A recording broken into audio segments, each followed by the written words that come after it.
Goldrush Boland and the visitors, the Hollywoodbets Dolphins. I'm here with the two captains, Clyde Reeves-Fortuin, Marcus Ackerman, and the match referee Clifford Isaacs. And it is going to be Clyde who's going to be tossing the coin. Marcus is going to be calling.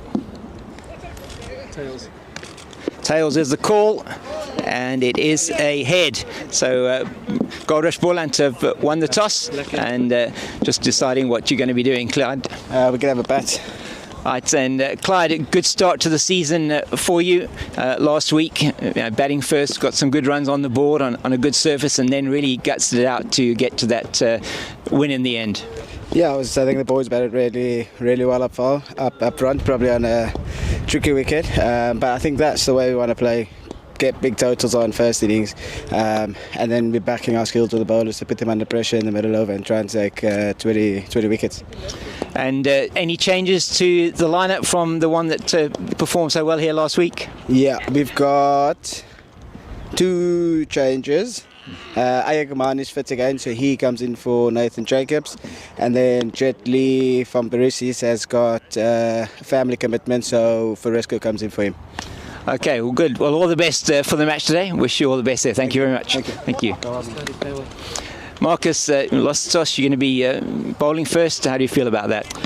Look, I'm not overly disappointed, to be honest. Just looking at the surface, it looks like a nice evenly spread grass cover on the wicket. So a bit of green grass as well. So hopefully we can utilise it on a nice chilly morning. And you've had a pretty good pre-season leading up to your first game of the season. You must be looking forward to it. Yeah, really looking forward to it. I think the guys, just watching the guys train and stuff, and the build-up to this game has been really good. So yeah, exciting time for us.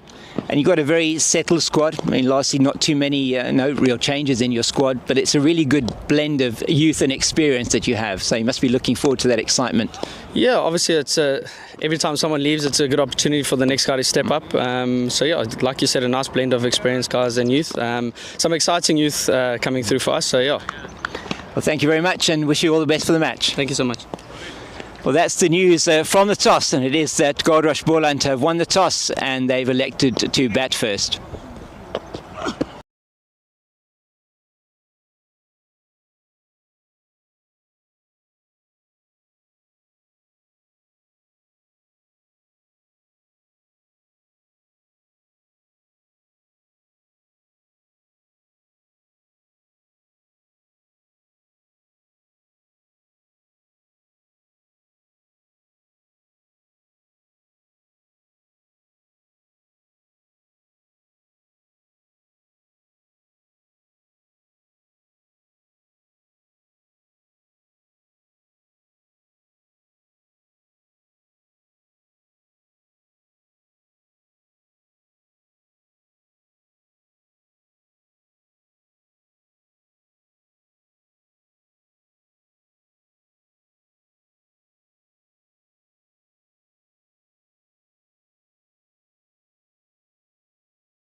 Yes. Hello and good morning from a coolish Boland Park for another day of four-day cricket. How fantastic was Boland last week? Then we all set match to go. Dolphins against the Hollywoodbets. Dolphins against the Goldrush Boland. The Boland team have won the toss. Clive Rees-Fontaine and elected to bat first. They're just playing. There's a strip gap in between. It looks a good wicket. Those are all the compliments all round this morning. I think maybe, compared to last week, maybe just a little bit more bounce. And Ethan Bosch would be opening the attack. It would be Dolphins' first game of the season. And here we go.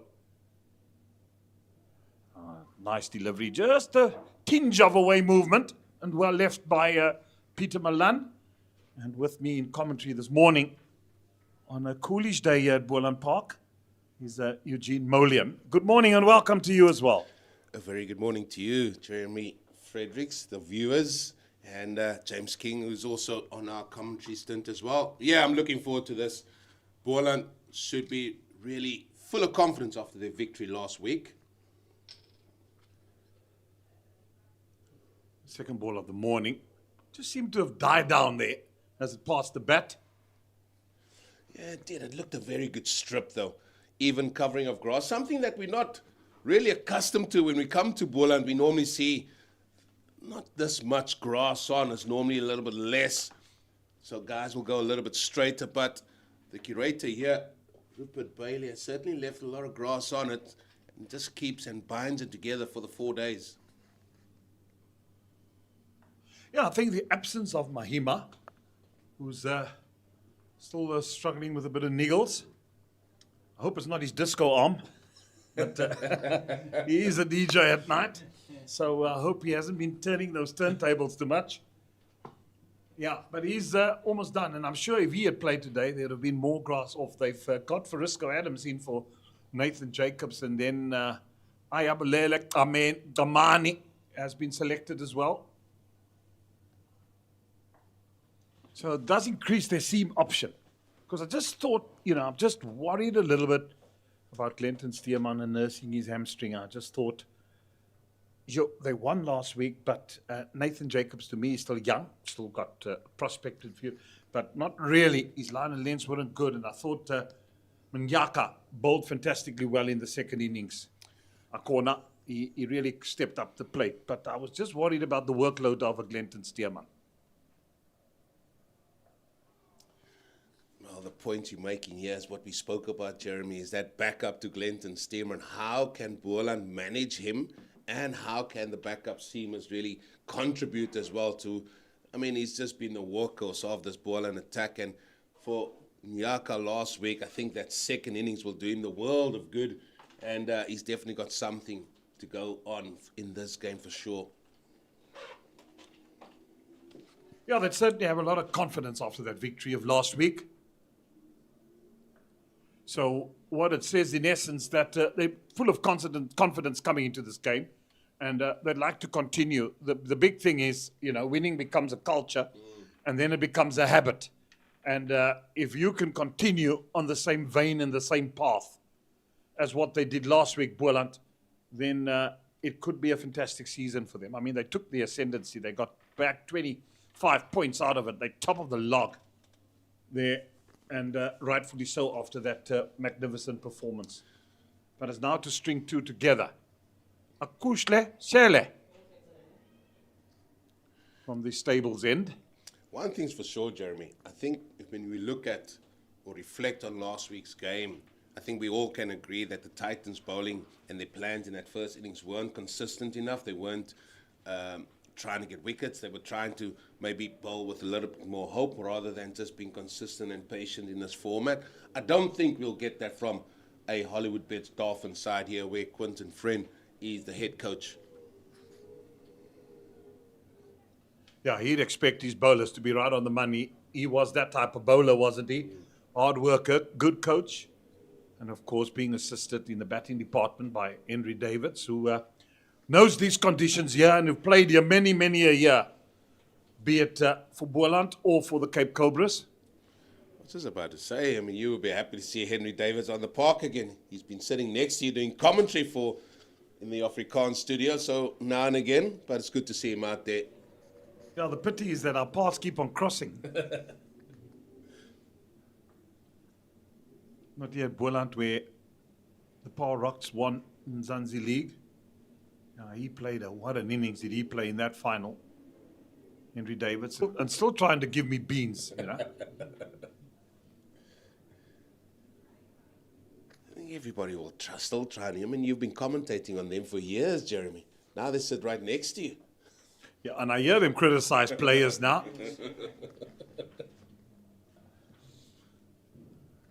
That's the beauty, because when they were playing and they played bad shots, and you said it, they were at you. Some even came to the commentary box and said, there's one or two of those fellows, and I said, oh, welcome to the commentary box. Now let's hear how you go.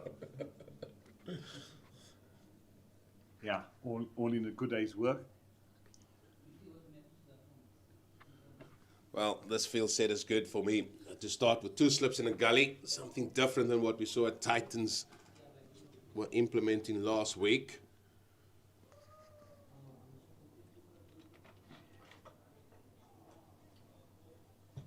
I also thought that the selection of the Titans to me was indifferent compared to last week. I mean, you come to a ground and you see selections, and yeah, you want to give youngsters, but then you look and you see guys wearing bibs, Andile Petokwayo and Junior Dala, and you wonder, oh, guys are wearing bibs? What for? You know, it should be on the park. I 100% agree with you. Especially the first game of the season. Yeah.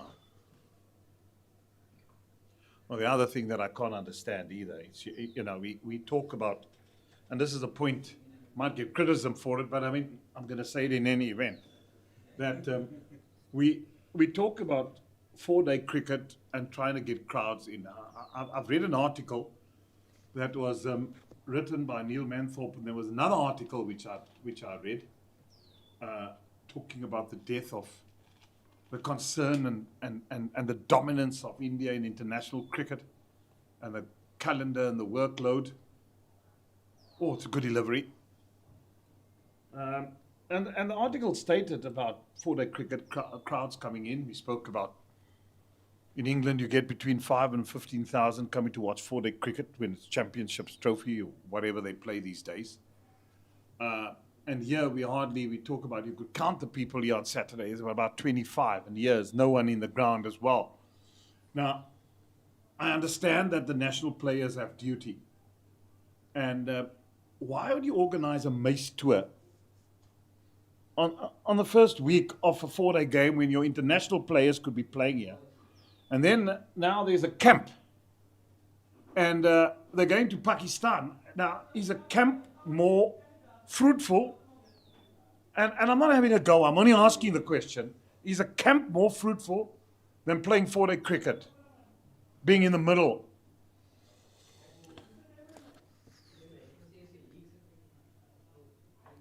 Well, I'm for one, would think time in the middle. Any player would say time in the middle is always better. It's far better, because you're going to go to a camp, you might be in the nets, you might have a middle, but you're not going to have that pressure about being in the middle, playing accordingly. And I know Cricket South Africa have come back and they've actually said, look, yeah, they backed the decision behind them having that Mace tour. But yeah, I'm for one would have loved to have seen our players out there in the middle. And we spoke about it last week, apologies. We spoke about it last week about the players that the Titans didn't have in their side, that they could have had. They could have had a Brevis. And more people would come and watch Correct. cricket. And the other point is, we won the Mace when? In June. It's October, September. Why would you do a Mace tour there? I mean, I would have had it straight 2 weeks after we've arrived back in South Africa. Fresh, and you get people going and take the tour around the country. I mean, maybe I'm just cynical, but I'm not trying to be funny in any way whatsoever, but I'm talking about sense. I mean, let this common sense prevail. And the marketing team, with the day they won that Mace, the office should have been buzzing and saying, right, this team gets back in 3 days' time, 4 days' time from London. And the next 2 weeks after that, give them a week off to be with their family, and then we take the mace around the country before our 4-day cricket, and you could have had the national players ready to play 4-day cricket. The very same coaches that are with the national team bemoaned the fact when they didn't have their players available when it was provincial cricket. So now the shoe's on the other foot. No, 100%. And it's something that everybody want to see our national players on the park, representing their various provinces as well. Just adds value, so much value. Yeah, and that's the key. And they get paid, and I don't have any sympathy because they make a lot of money these days. There's no case of, I still just feel that's where I think the balance in world cricket and T20, and I don't deny players making money whatsoever. Yes, it's their career short-lived, but goodness me, they got to give back what they took out of the union. And they don't just arrive from somewhere. You got to go through a development program and the coaching. It cost unions millions to bring players through from a very young age. So asking them to come and play, and I know they got a busy international, but at least these 2 first games of the season, there was time to have done it. There's no excuse not to have done it. Yeah, especially as there's no test cricket this season as well here in South Africa as well. So why not get these guys to come in here? And it's about the players around them, Jeremy, that they can also uplift, and then they can push up to and aspire to go and say, listen, I want to aspire to be like the Brevises of this world or anybody that has come through it. It was good to see Leandre Pretorius here as well last week, but that is only one of a few. Yeah, that's my say. That's my piece.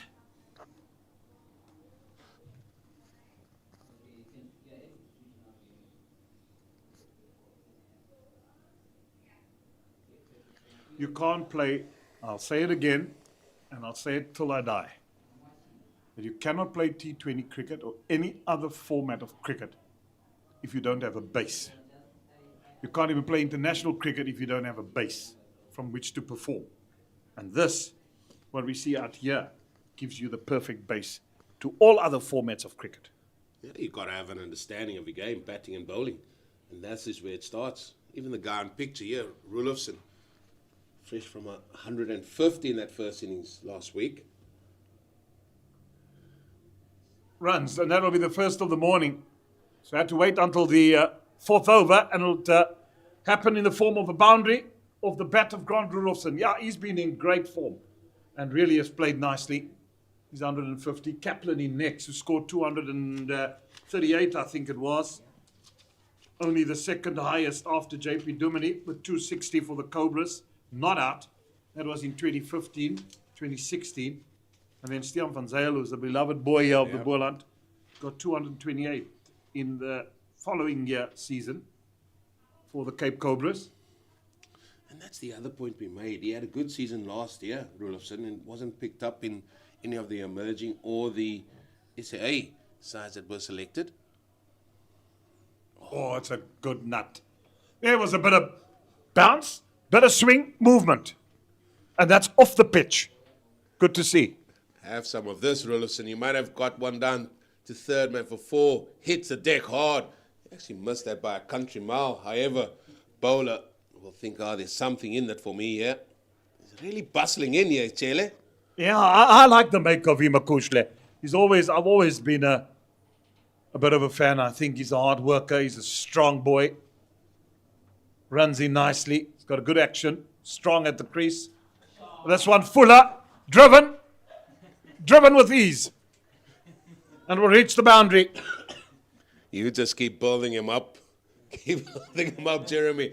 Yeah, he is that type of bowler. This time just over pitch, looking for the ball to swing again. But to the mark is Rulofsson, and we spoke about how in fine fettle he is, and he stroked that ball for 4. He started well here. Commentator's curse, isn't it?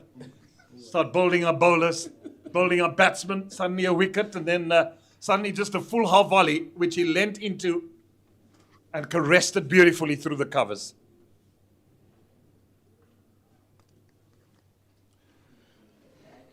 Jeremy, there is something in this pitch.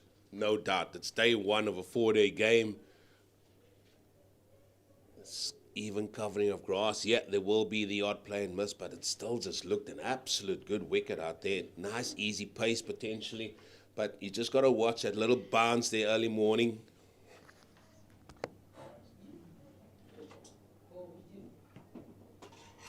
So many boxes here under our feet. Don't know where the bandile is, and I see the shock absorbers here as well. I'm so scared to tread on one where the... Oh, there it goes, and that's gone. Wicket of the morning, Okish Nezele strikes. The end of Rulofson and Boland are 8 for 1. Well, you said he will keep running in. He got hit for 2 fours. One was down to third man, other one was over pitch. But this time round, he gets his man. Bustling in, as Jeremy Fredericks has said. Just probably a loose shot. Very much a loose shot after getting 2 fours in the over. Just wanted to go after that one. But that has been the demise thereof. Grant Rulofson, he will not be happy.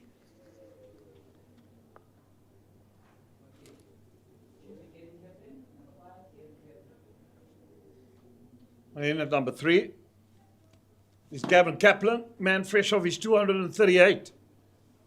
Well, that's just the nature of cricket, isn't Rulofson gone for 8? Last week he got 150, and it was these two, Kaplan and the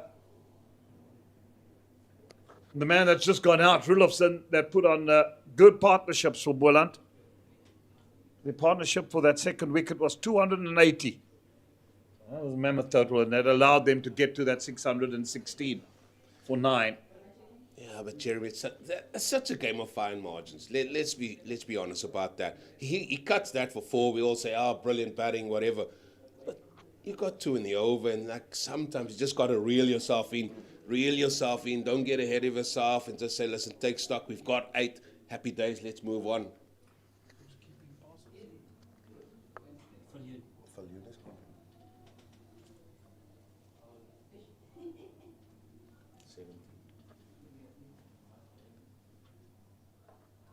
Wonderful. Yunus, the man that snapped the catch. Yeah, it was just a loose shot, wasn't it, from Rulofson? That what happens sometimes. You just caught up in the moment. You've batted. You had 3 overs on the board, no runs. Suddenly you get 2 fours, and your eyes light up, and you think, all right, here it goes. Cricket's an easy game. Bang, wicket. Suddenly everybody, from being relaxed in that change room, they just start sitting up.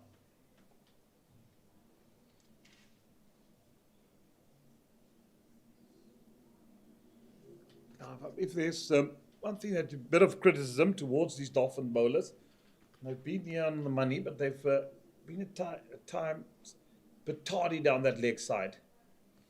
But then again, those deliveries have also strangled wickets.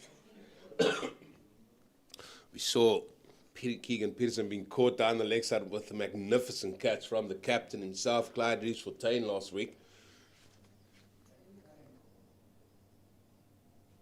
And that one's a bit too leg stumpy. The fine leg is very square, but they'll turn for 2. Put more bat onto that. Finer, it would have gone for 4. Yeah, he's an element of the modern cricketer, the modern day cricketer. If you see one, you go, just keep going at it. You've got 8, I can get 12 in the over. We see so many of it. It was short, it was wide, it was there to be hit. Yeah. Those type of things will just change the whole dynamic of the bowler now. And we'll see how Chele comes back in his next over. Hold. Left. And Bosch. Yeah, he'd also know the conditions here at Boland Park. Jeremy, it's been a morning of wickets all over the place here in South Africa in round 2. And I'm going to give you some. Got to do with the weather. Oh, we're going to give you some of these scores early doors here, and we're going to start out there in the glorious town of Pietermaritzburg.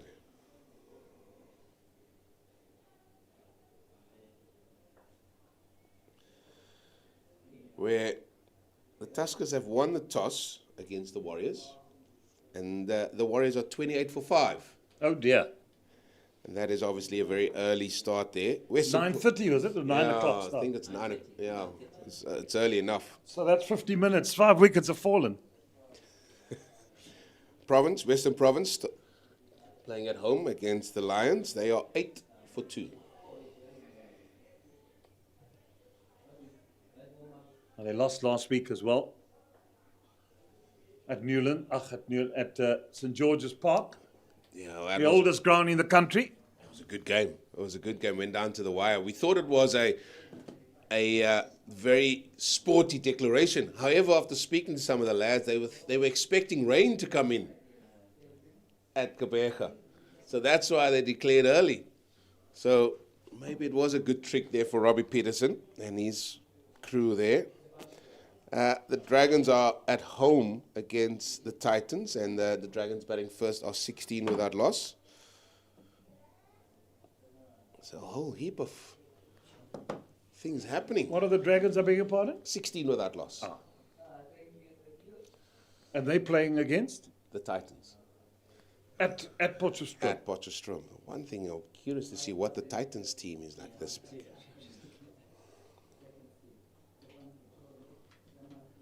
Yeah, lots of cricket on the go, and you can all get it on live streaming. Kindly brought to you by Pitch Vision. Well, Jeremy, I'm going to read you this Titans team, and then you gather your thoughts.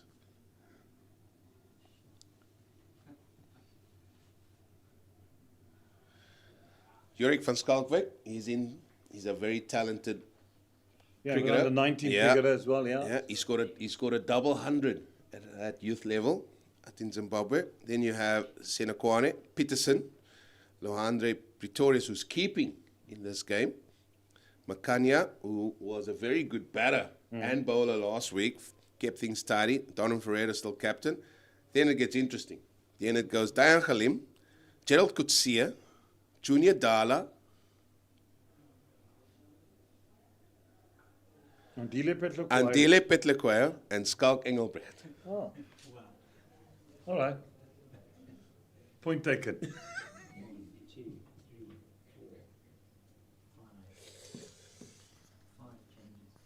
5 changes, yeah, is Gerald Coetzee back.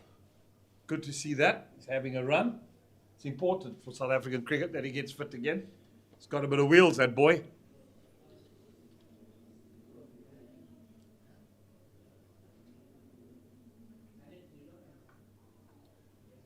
Yeah, he was out here just going through his fitness regime here.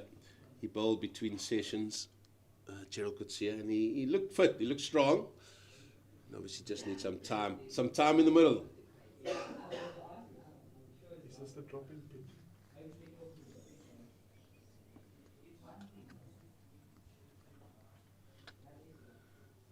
That is the drop-in pitch. It got a little bit of a cut by the looks of it.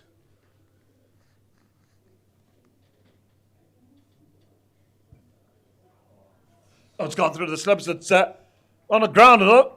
But asking questions, Taylor.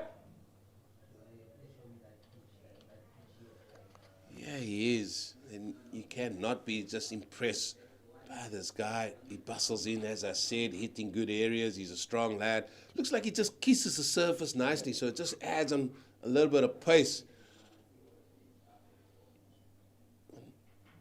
No, he's a handful when he's on sun. He's got very open-chested action as well. But he's been tidy this morning. Got the wicket of Rulofsson.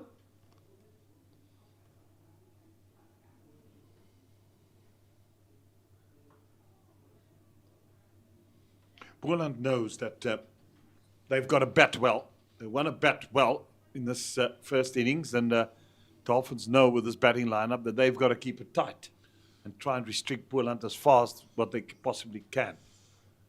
Ideal thing you'd want to do at Boland Park, because they've got Van Berg and they've got Aviva Makajima, who does a handy job with his off spinners. So if they get a total and a decent total on the board. Everybody was worried last week, and especially looking at Steerman, that the follow-on was enforced, and everyone, I should bat again. But in the end, it proved Van Burke came into his own. Steelman spearheaded. And Nyaka played his part with the ball in the second innings and really bowled nicely. Yeah, the time just has gone in terms of trying to bat again. They had to do that. And it is tough on the body. It's tough on the bowlers to come up and do another job. Steelman took 6 for in the first innings, and Nyaka knew that he also had to, let's say, contribute as well. And I'm glad for him. And just seeing him after the game, he was full of smiles, and that's good for him and his confidence for sure. Well, that's why you play 4-day cricket. Yeah. That's where you build your strength, your core muscles, your endurance. And when bowlers can bowl for periods and periods, that prepares them for international cricket. That makes a cricketer. That brings out the best in you. And sometimes it's a hard slog, and you go, why am I playing this game? Well, you just got to look at your bank account, and then you continue bowling.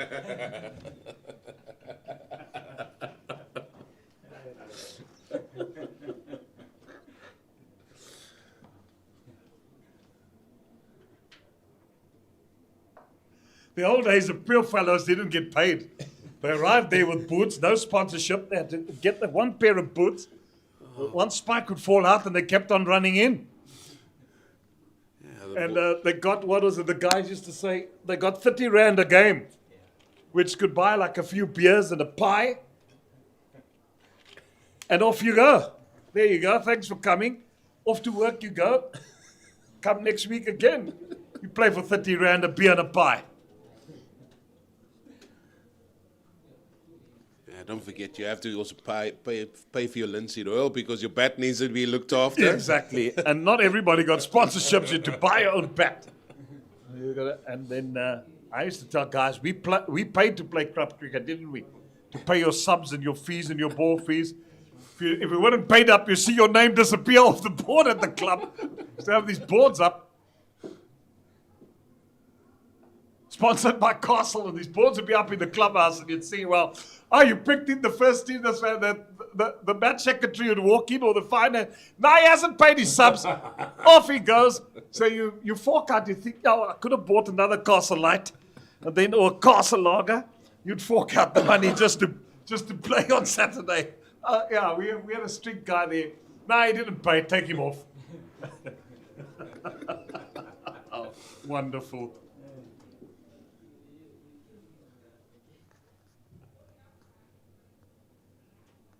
These days, these buggers don't even worry about that. No, they do. No, about paying their subs. Oh, they don't worry about that. Come on. But there is somebody that has to rectify. Right, can I just see the team for this week? For the teams, please. And then they go through the first, second, and third, and then? No, I'm not worried about that. And I'm just saying everything is sponsored, from their clothing, to the underpants as well, socks, shoes. Even the hairstyle gets sponsored these days, these guys. Just miss the lipstick sometimes. Oh dear. And it's big paychecks at the end of the month. Well, when guys get big money. How the game has changed. And rightfully so. If you have a career spanning 10, 15 years, you've got to try and cash in as much as possible, because studying becomes, you've got to do part-time studying, I suppose, because if you're an international cricketer and you're playing province and you're playing leagues all over the world, it becomes very difficult to knuckle down and study. That's why it's so important. It's just that you make the money in your career, that you can go either study afterwards or you do it part-time. You do a subject a year. Yeah. Finish your degree in 10 years. So when you finish playing, you can walk into a job. But education is important.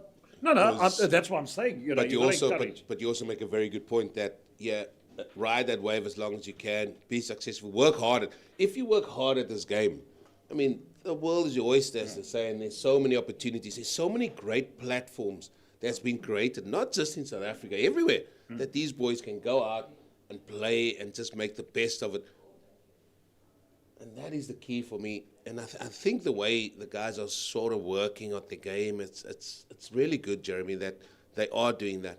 But we also want to see them out there in the middle when when it comes to the likes of this 4-day series as well, because me as a youngster growing up, I used to, at the end of Friday, I used to go get the bus and go to Newlands and go sit in there and watch the guys play. And I didn't look at it as being, this is boring. This was me looking up to these guys. Oh, Cut away. And that will go for 4. Short, wide, got the punishment it deserved from Milan. You come on bowl there to him. He'll cut you all day. A little bit of venom in this one, I tell you. Look at the follow-through. Boom. I mean, he's hit that quite hard. Maybe that's a sign of things to come here from Peter Milan. He needs a score just for his confidence for the season. We all know that once he gets in, he gets big ones, doesn't he, or Peter Milan? And he felt he'd missed out last week. Yeah, he did. I spoke to him before the game last week, Jeremy, and he said as the season went on, he felt that he got better. And he just, this time around, he wants to start well, and that is his focus point, to really start the season very well.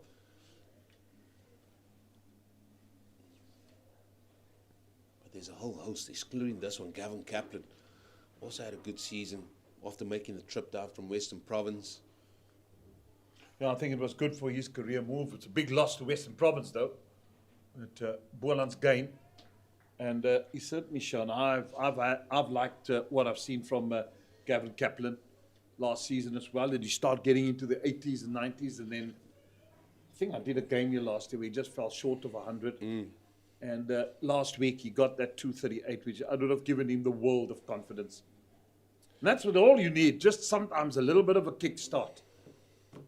And sometimes, when you're a new batsman and you're starting to find your way in 4-day cricket, your first season,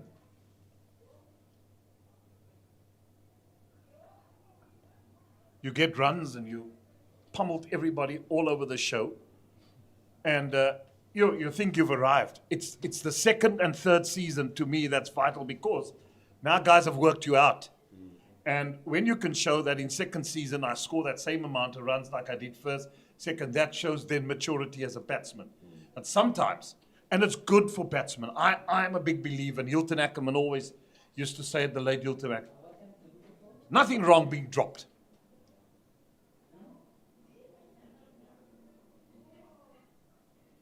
That'll be wide. It's how you come back that's important. So, and he always used to say, nobody says when you get dropped, suddenly it's just the end of you. You know he's a good player. But sometimes you just got to get the hunger back. You drop a player for him to go away and play club cricket, play other form, get big runs, so that he can be selected again.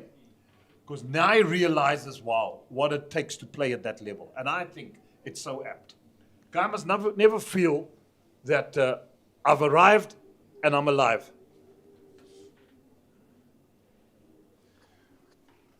But it's the other thing you mentioned about, yes, these guys are getting everything. There's also so many resources to help them playing-wise. I mean, yes, the second and third is difficult because players might not know them, but they themselves are looking at the player and saying, okay, this is how I can play him, this is how I need to sort of attack mode, or this is where I've got to leave it, or whatever it may be. But the resources has also been so much more to these players than probably 10, 15 years ago. Well, they're in so much better shape than what we looked 30 years ago.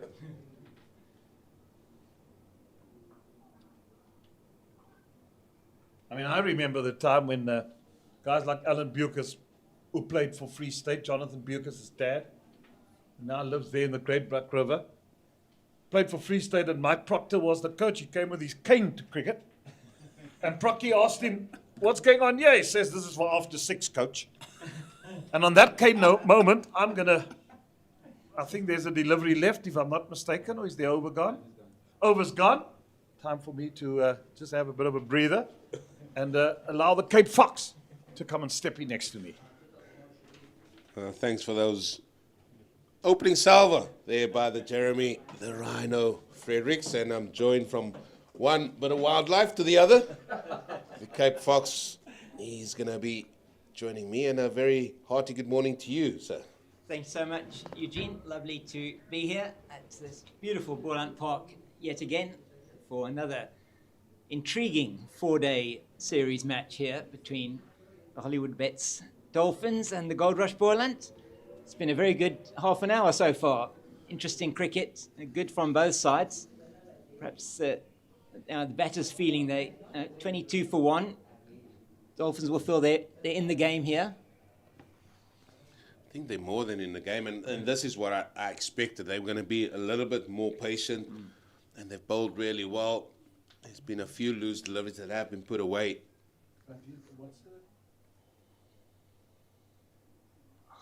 Down the leg side, doesn't get anything on that one. It really is. It was great to listen to you and Rhino there having a good discussion. Always fantastic to have Jeremy here with us. And I'm sure we'll run out of topics at some stage. I Don't don't know when think yet. I don't think we can ever run out of topics. There's always so much to talk about from a cricket point of view, and just a wealth of experience and life in cricket. Oh, beautiful. Absolutely beautiful. Just stands up and plays that through the covers. It was a hallmark of his innings last week, wasn't it, Eugene? This is trademark Gavin Kaplan. Off the back foot, punch, for the square through the offside. But it's his hands that just get through the ball so nicely for me, and he executes it so pristinely. And I'm not going to say anything because I said before, Wilson looks in fine fettle. I'm saying absolutely nothing here. It's a standard field for Ethan Bosch. He's away from us now. Strays down the legs. They should come back now just for the single. So we've got pretty standard field early on here. 2 slips, a gully, backward point, shortish extra cover, mid-off, mid-on, mid-wicket, or man just forward a square, and man at long leg. Yeah, the other thing is, we haven't spoke about that. It's a lot cooler in Paarl this morning. There's a little bit of a breeze blowing as well outside, so a few boys with the long jumpers on.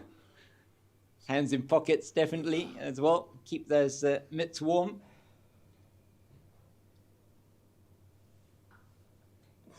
Oh, he can't bowl there. Outside the off stump to Peter Malan wide, and he makes Ethan Bosch pay. Well, Ethan Bosch, don't worry about him. Worry about Mr. Jason Smith there. Nearly got his head taken off. Because again, this was powerfully struck by Peter Malan this time. Short ball. Oh, he has given that the full Monty.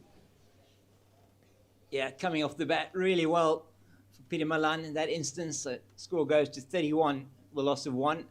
So first wicket fell at 8. All those runs scored by Rulofson.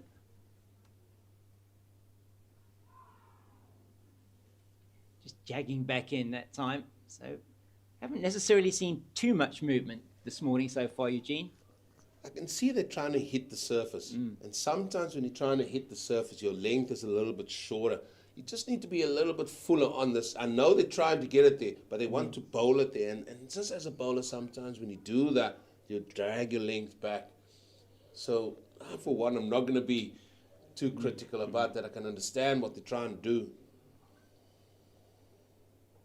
See, that's the length where they want to be. And more often than not, you just drag it down. But we might see Mr. Loose soon. And he is a very exciting prospect. Yeah, really looking forward to seeing Tristan Loose bowling here. The 19-year-old, product of Hoërskool Waterkloof there in Pretoria. Made his way down to the Dolphins. A good signing for the Dolphins, you have to say. No, he's had a really good first season. And it comes off the back of having a good time, a youth series with South Africa in the 19s. And we've seen plenty of him there. I saw him a few times at the Cubs Week that is held here in Stellenbosch as well, and he's always been a good performer there. He was picked up by My Cape Town in the SA20 auction as well as one of their under-23 players. So really exciting. And he's got Jason Smith also was picked up by My Cape Town. Could see Robbie P very happy with that signing when they got Jason Smith. But in the meantime, it's Kuchlet in again, and that's nicely played by Gavin Kaplan through the leg side and go through for a couple. what's happening there elsewhere in the country, Eugene? You're just shaking your head there. I know the Warriors were 5 down. Any further loss there? It's still 5 down there, 49 for 5. A little bit of a rearguard action now by the man there who opened the batting. The Teko, he's still there. Okay, and that's he's good. in with Caber now. But it is down at the Cape. Oh. Western Province now 29 for 3. Oh dear. Yes. And it's Eddie Moore that got out now. Ah. So yeah, it's more Jivish Pillay and Juan James and Very interesting call that Yes. for James to go up at 3. yeah, I agree with you there. Very interesting call. Juan James in at 3, and yeah, not quite sure from a point of view, from a batting point of view. It's been a very difficult position for World Sports Betting Western Province over the past season, last season as well. Batters 3, 4, and 5, very difficult. Not really getting too many runs. Well, we must keep this for the Rhino, but it's good to see Mapaka in the wickets. He got 2 Okay. of the 3 to fall. He's gone for a little bit of runs though, but he's picked up the 2 wickets. That was Swanepoel, Yeah, who's made the trek up there north. yeah, good signing for Very good the signing. Lions at Bay of Swanepoel. I see a Plaiki as well going up there from the Warriors. So a couple of good movements in for them. Not too much business for them in this season, but those are 2 very good signings. Kaplan on top of the bounce once again, straight to Jason Smith in the covers. And it is really howling out there. The wind very cold. As in front of us here, doing his normal walk with his cup of coffee in the morning. Jude Solomons, the strength and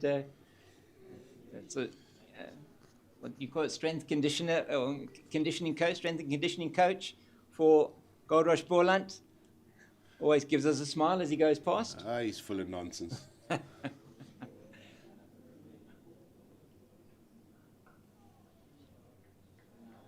Yeah, it's just interesting to see Daniel Smith is captaining Western Provinces this week in the absence of It's the left arms. Bjorn Hendricks Bjorn not Hendricks, playing yeah. today. Yeah, so Daniel Smith is captain. Daniel Smith is Wow. captain. There he is, Jude Solomon, There we go. the strength and conditioning man. He's the man that keeps the boys on the park. Yeah, done a great job with Ayat Omani, who's back in the side today. That's a good delivery again from Lele. He's got a couple of those past the outside edge this morning. And he did take the only wicket to fall so far, that of Grant Rulofson for 8 at the end of the 4th over. It was a very good economical start. The first 3 overs were maidens, and then just those 2 fours in the boundary in that over from Lele before Rulofson got the edge behind. And we're going to see Otniel Bartman, a change of bowling for the first time today. And Bartman, he really can make the ball sing. Can this not so young man anymore, but really one of the experienced players in this Dolphins lineup. Otniel Bartman, 32 years old now, and I was chatting to Marcus Ackerman at the beginning of at the toss, just about the situation, in terms of their blend of youth and experience, and it really is a really good blend of that youth and experience with a number of their players in their early 20s. As the 4th wicket's down at World Sports Betting Newlands, is that Valentine Katime, is it, that's out? So Province in all kinds of trouble there with the Lions deciding to bowl first, as Bartman's away from us now. And that's the length. That's the length. He's a man, former Protea, Yep. man that really runs in. I mean, they have got so many options, don't they? They do. The Dolphins, yeah. You've got Bartman now. They've got Tristan Loose. Yeah, and They got Jason Smith. Yeah, Jason Smith, who didn't actually bowl last season at all for the Dolphins, so really now playing more as a specialised batter. And again, he's on the money. Otniel Bartman, he'll be playing for the Paarl Royals here in Paarl in the SA20, picked up in the auction there, and there's quite a large number of this Dolphins squad that'll be in the SA20, as opposed to the Goldrush Boland squad. I don't think there's anybody apart from Gijsbert Weger who's in the SA20 for Goldrush Boland. But he's done well here. First view, with that length is good. He just comes in. I'm just looking at him. He's bowled consistently, fourth stump, boom, making the batter play. That's where you want it. Because now you have to play it, because you might just get that ball to nip back, and Peter Milan has to play at it. And that is an area where you're a little bit more, your margin of error is bigger. Yeah. And that is brilliant that I can see here from Bartman here at the start. It's into Milan. It's again very good again. Making him play at every single delivery so far this over. And so Eugene out there, I mean, when you were over in Ireland, and I mean, did they have the hand warmers that the guys used to have for the guys to hold, and when the hands in the pockets with the hand warmers to keep those hands warm? The guys out there look very cold. Let me tell you, you go into the shop and get you some of those things. Excellent. You also had these packs that you put on your back. Okay. And the minute you put it on, it just heats the back up. Oh, wow. That was beautiful. Beautiful. But the hand warmers were never a miss. Very good. Tell you what, a Duke ball in the cold climate on a ground that's a little bit still got moist on it. Oh, no, you don't want to be there. It must have been like a block of ice, I should think. It's Bartman's away from us again. Excellent first over from Otniel Bartman to maiden, and every single delivery on the money there, asking Peter Milan to play every single ball. That's really good from Bartman. I mean, how refreshing is this? We sat here last week, and I think it was at this stage we saw a deep point. Yes, we did. We saw just one slip, or even not even a slip. I mean, how refreshing is somebody just runs in here, hits a line length consistently well, bangs a maiden. That's what you want. That's exactly what you want, and Tristan Luce is going to try and do that from the stables end. Really looking forward to this spell from the tall youngster, number 8 on his back, and he is a really exciting prospect. Another one of the sort of this steady stream of young fast bowlers that are coming through. South Africa's fast bowling arsenal is strong in terms of the depth. Oh, it's more they're coming from Pretoria. Yeah, they are. What is going on up there? Must be something either in the air or in the breakfast, I think. Nicely through, nice carry through to Hanu Viljoen behind the stumps. Viljoen keeping wicket. He really had an excellent one-day cup last season. Dolphins coming here to Boland Park and winning that final against Goldrush Boland. Yeah, Boland did really well to get and host the final. Oh, he has Kaplan playing outside the off stump. He'll just walk away from the stumps there. Excellent delivery there, but he didn't really need to play it. That one is a little bit wider. Just a hint of movement away, it looked like. Let's have a look at this again, Eugene. Yeah, this ball died as well. But I'm just picking up a little bit of a difference here from what I've seen from Tristan Lewis before. Yeah, but full of that time on the line of the off-stump, plays it back to the bowler. Yeah. It's looking like it's not really coming from sort of the 12 o'clock. I'm just looking at the way his shoulders are moving.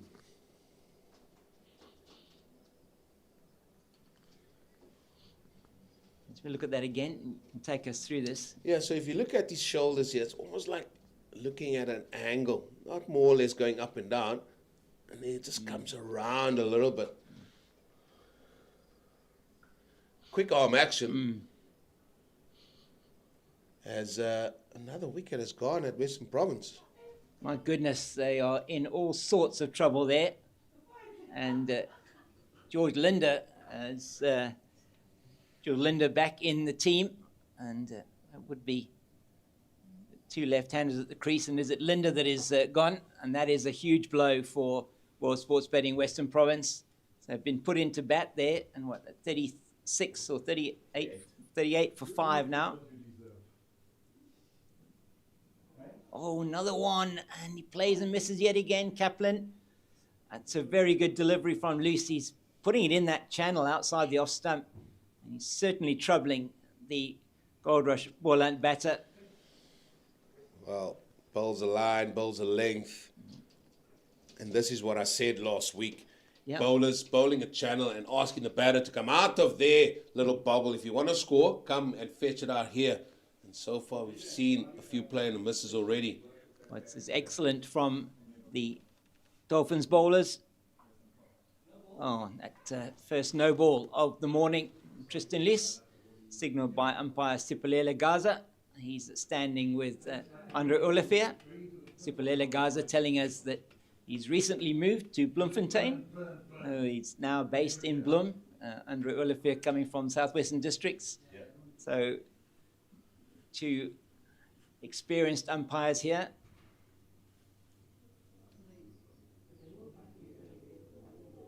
And that's a good leave. And those were the two, those were in that area that he was actually playing at them earlier on in the over. So at the end of the over, 12 gone, 34 for the loss of 1. And yeah, it really is all happening from a wickets point of view elsewhere in the country. The Warriors were 5 down. Have a look at that now and see what that situation is. And Warriors now 60 for 5. And we see that the Dragons have lost their first wicket against the Titans in Potchefstroom. 23 for 1, the Dragons. Western Province 38 for 5. 60 for 5 are the Warriors. A recovery there after they slipped to 21 for 5. So all happening in the second round of the 4-day series as Bartman's away from us now. Wickets just seems to be falling. Yeah. So there must be something in the wicket down there at World Sports Betting Newlands. Certainly last week as well, a batting performance in the first innings from World Sports Betting Western Province was well below par. In reply to that 281 from the Warriors being all out for 182.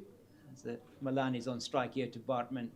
And that's in that channel again. He's targeting top of off Otniel Bartman.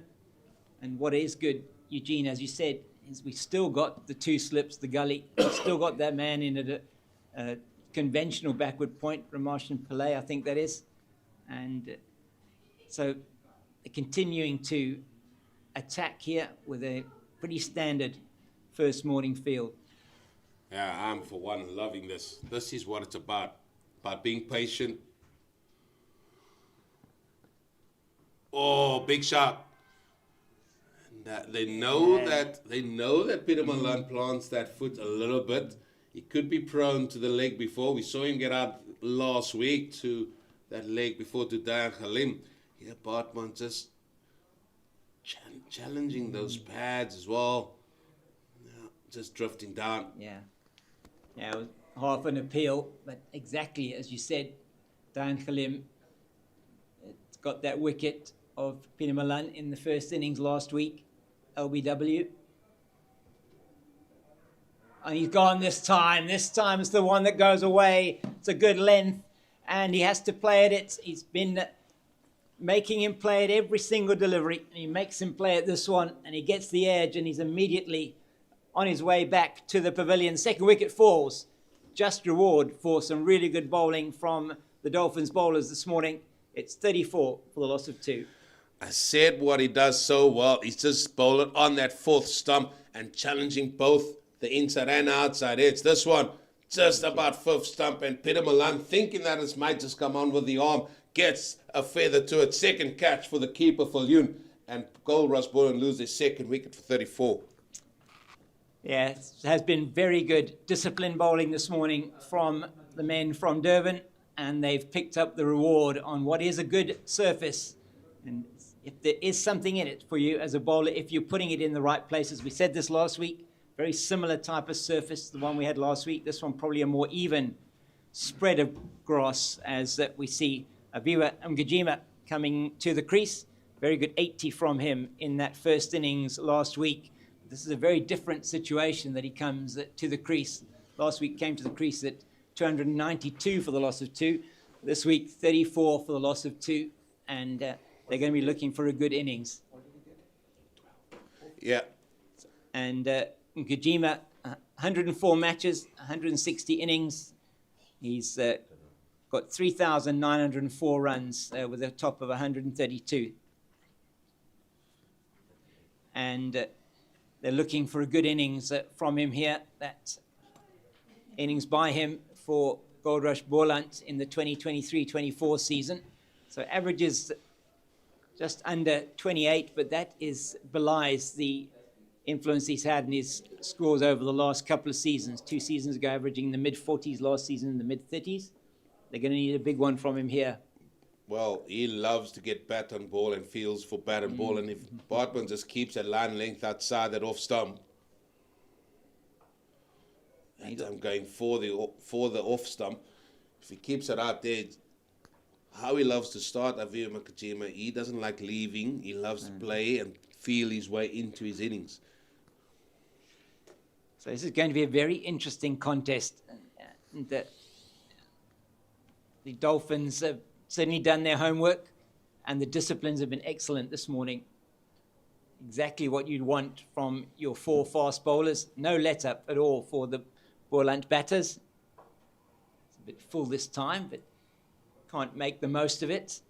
Ngijima straight to Ethan Bosch at mid-off, and it's the end of the over. And we'll look at this wicket again. He's been getting the ball to go into the batter. He's been making him play. This one, Milan just walks out towards it and gets the edge through to the keeper. And second catch for Hanu Fulyun this morning. And it has been outstanding, as I say, from the bowlers from the Dolphins. And Bartman now 2 overs, 2 maidens, and his wicket as well. So he's really been outstanding from a backup point of view. We just didn't see this last week from the Titans. No, we didn't. And this is just going to allow this youngster loose just to run in and just let this ball go a little bit more now. Left well there by Kaplan. So this partnership, very important. These two put on 162, I think it was, for the 3rd wicket last week as well. So a big partnership for them last week. And they'll be looking, will Goldrush Boland, to these 2 batters to continue to put the runs on the board for them. Both have been in good form.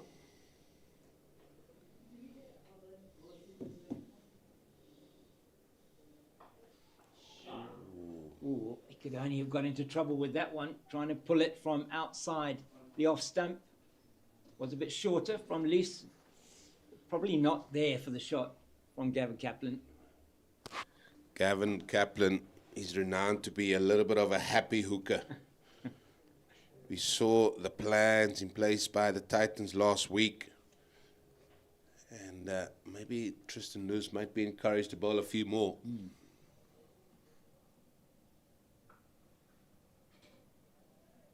Short of a length again. Nicely played with that straightish bat into the covers. Jason Smith does the fielding.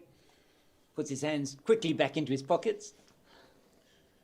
Well, what an ask for Daniel Smith down in Western Province. Oh, yeah. First game as captain. Yeah. He's now got to lead his team, or get his team out of trouble with a bat. And he's a youngster full of promise.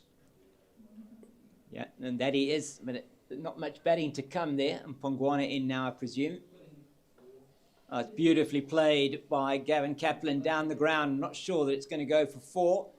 That's it. Will it be? No, it won't be hauled in by Ethan Bosch or Kukle Trele, and it does go down to the boundary for 4. So he didn't really hit that one hard, just the timing was very good. Over-pitched and straight from loose, and he manages to add another boundary to his score. He goes to 16.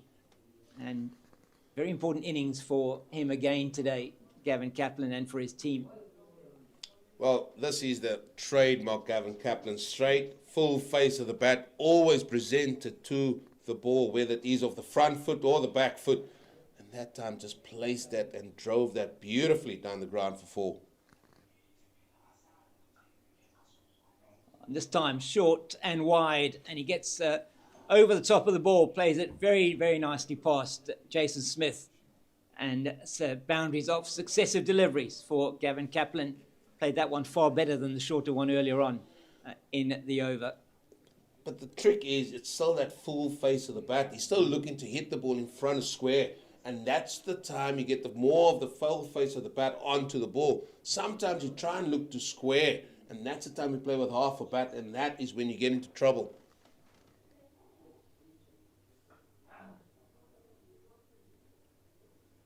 So that's a good over for Goldrush Boland after the really excellent bowling from Otniel Bartman. And they are now 42 for 2 after 14. So batting at 3 and over. With those 2 wickets to go down. Grant Willifson for 8 and Peter Milan for 12, and it is Gavin Kaplan and Nkajima now going to be facing up to Otniel Bartman. He's been excellent this morning, Bartman, really following up the very good opening spell from Lele and from Bosch. No, he's been good, and I think he's running into a little bit of a breeze here, and he will be doing that hard work for the Dolphins.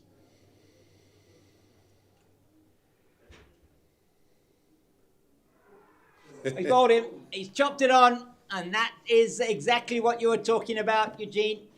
He's playing for it outside the off stump. He wants to feel bat on ball. He's nowhere near the pitch of it. He gets the inside edges onto the stumps, and that is a fantastic breakthrough once again for Otniel Bartman and for the Hollywoodbets Dolphins. It's 42 for 3. Said Aviwe Makajima loves to get bat on ball, field bat on ball. This time the feet probably not moving as well as he would have liked. Outside off stump, no feet movement whatsoever. And he's just chopped that on. And this is a good opportunity here for Hollywoodbets Dolphins to even eat some more into the batting lineup of Goldrush Boland here. Yes, the captain comes to the crease. That is Clyde Reeves-Fontaine, and he will be looking to stay with Gavin Kaplan there and build something for Goldrush Boland. The first hour has certainly belonged to the Dolphins with that double strike from Otniel Bartman. He was on the money from ball number 1, Eugene, just making sure Peter Milan played the deliveries, and looks like they are going to be taking drinks now with the loss of that wicket. I'm going to step out, and the Rhino is going to be joining you again for this next session, just for the half an hour or so. And thank you, it's really been good. I think the Dolphins will be happy with my commentary stint here. They'll be glad to see you go. But join us in a few moments. We will resume after the drinks break. It's all your fault. It's not my fault, yeah.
Yeah, thank you, James. Welcome drink also for the players. Not that they need it in this weather. It's bowling weather, this. And they use the wind, use the conditions, and Bartman has done it to perfection. And had he missed that one, he'd have been in all sorts of trouble. Fortuin just got in. A partnership now has to come. And that's what Boland is going to need with these two in. Because I tell you what, another wicket or two and the cat could be amongst the pigeons. Yeah, and we just need these two just to settle things down here. But again, I'm going to talk about the Dolphins here and their planning. And isn't it refreshing, Mr. Fredericks, that we're getting guys running in, bowling a line in length, challenging the bat, both the inside and the outside, being patient. Yeah, they get driven for 4, they get the odd 4, but they stick to their game plan. And how in the modern game we see, oh, now things are not happening too quickly. We just want to make things happen, and we see deep point, deep backward square, and all sorts of things going on. Yeah, no, you're absolutely right. You're a bowler yourself, and you know what it is to execute plans. Oh, another inside edge there. Played very, very tentatively. And Henry Davids is doing here the catwalk around the field. He's walking the wrong way around. Well, that's why they've been successful in their wicket chase. he just keeps walking. Well, he's got to keep fit too, so I suppose. Plays a lot of golf, though, when he's not coaching. I just played some good golf. Yeah, well, if you play a zillion games a year, you should be good at it. I mean, when you see photos of him, he's on the golf course. I said to him, it's by time he start working and get a decent job. And I was glad to see that he's coaching at the Dolphins, using all his experience there. And then he comes and terrorizes me in the commentary box. Henry Davids, he's been a stalwart, comes from Pinnell. It's just down the road here. Was it Coronations, isn't it? Yeah, a beautiful little town, isn't it, Pinnell? Some brilliant sportsmen that come from there. Ivor Granwell Myburg comes to mind.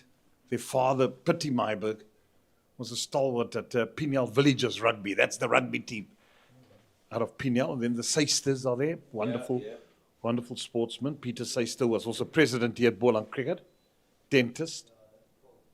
So family, yeah, you talk about the Joshuas, you talk about the Myburgs, you talk about Henry Williams comes from Pinnell as well. Well, it's easy for him to get to Pinnell. All if he gets, like last week Sunday, I'm sure he had a few cold ones and got his pigeons to fly him home. He's also an avid pigeon racer. Henry Williams, the bowling coach of Goldrush Boland. Wonder how would he use the breeze here? Talking about the pigeons, not the ball. You talk about the breeze, immediately I think of the guru. He was also a James Stoffberg, wasn't he? He was, yes, he was indeed. That short cut away, uppish, but fortuitously by Clyde Fortuin. And it's one bounce over the fence, I think. Was it 6? It got all the way. My goodness. Wow, that was upbeat. That was intentional too. Yeah, he didn't want to keep that down. Just went with it, used the pace as well of Tristan Luce. That was a little bit of a freebie.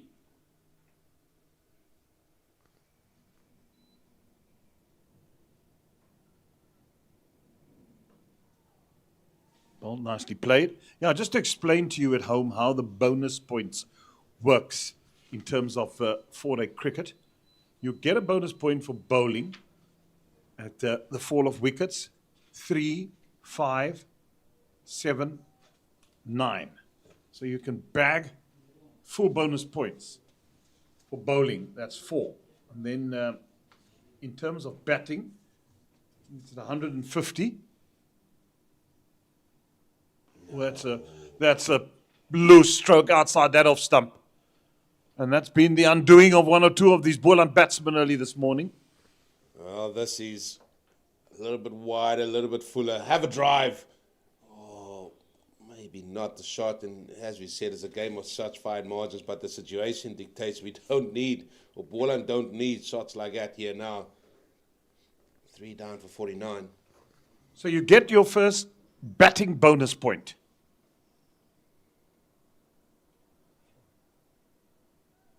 At 150, and for every run scored after 150, you get 0.02. Now, don't ask me how do you work that one out, because that's just too much higher grade for me. We only did simple maths at school. I think it all adds up to when they get to 50 more runs, and so at 200 will be a full point. That's how it works out. Yeah, that's it. Well, just make it simple and say the next 50 runs, man. Oh, it was a good delivery. Well kept out as well, and it will run away. No. These guys have given it them all this morning. Dolphin fielders, good fielding. 50 up for Goldrush Boland. Wickets have certainly been aplenty all around the country. All over the place. The Warriors are now 6 down, Mr. Fredericks. After a good win against Western Province last week. Province himself 5 down, 3 down here. Yeah, they're on the back foot there at Newlands. Especially, you lose 5 wickets in the first hour of the morning. It's you're really playing catch-up cricket from there unless you can come. It all depends now on the young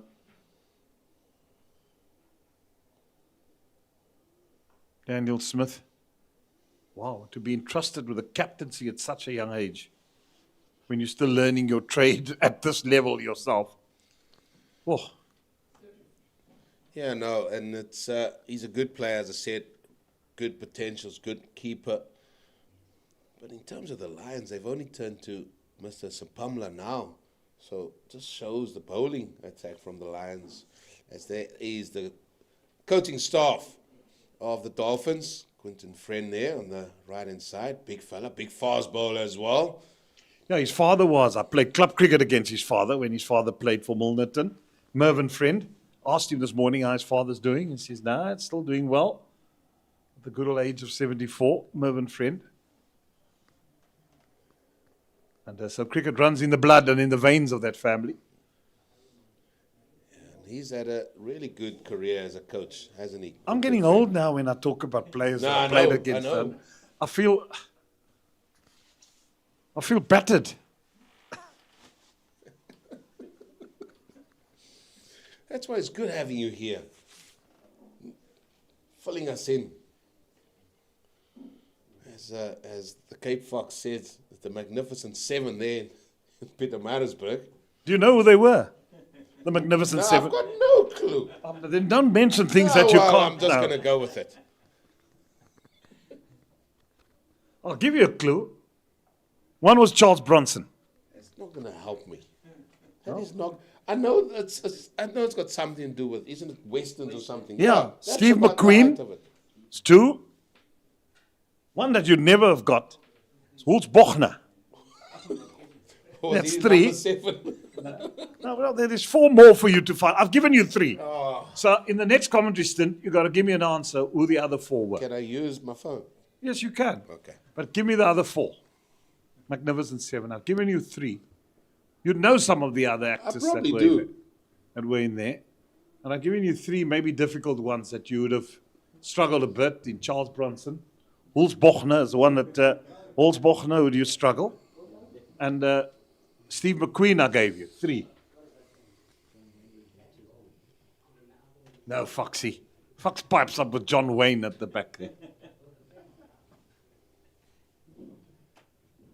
And not Clint Eastwood either.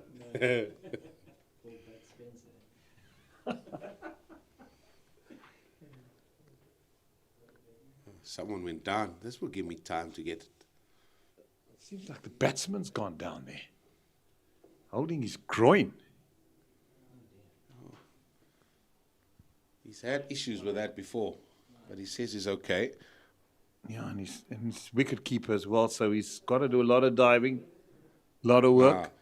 Jeremy, to answer your question, I would have had absolutely no chance with these. So you gave me Yul Brenner. Yeah. Right. No, I didn't. Yul Brenner, I gave you Ols Buchner, and I gave you Steve McQueen, and I gave you Steve Charles McQueen. Bronson. Yeah.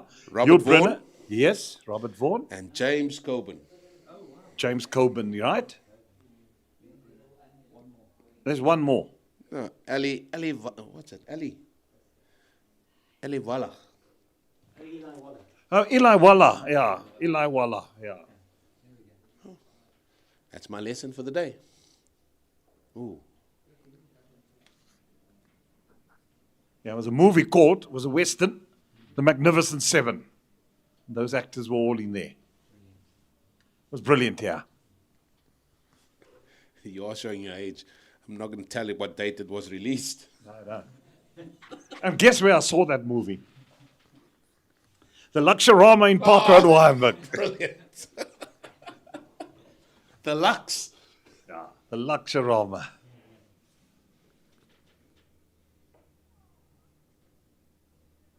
Those years people used to go with ball gown dresses and ties to the cinema. Let me tell you something for nothing.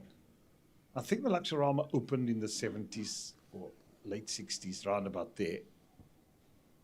The owner was Mr. Quibel, who also opened the Three Arts in Plumstead, where the shopping centres are now. That was also beautiful.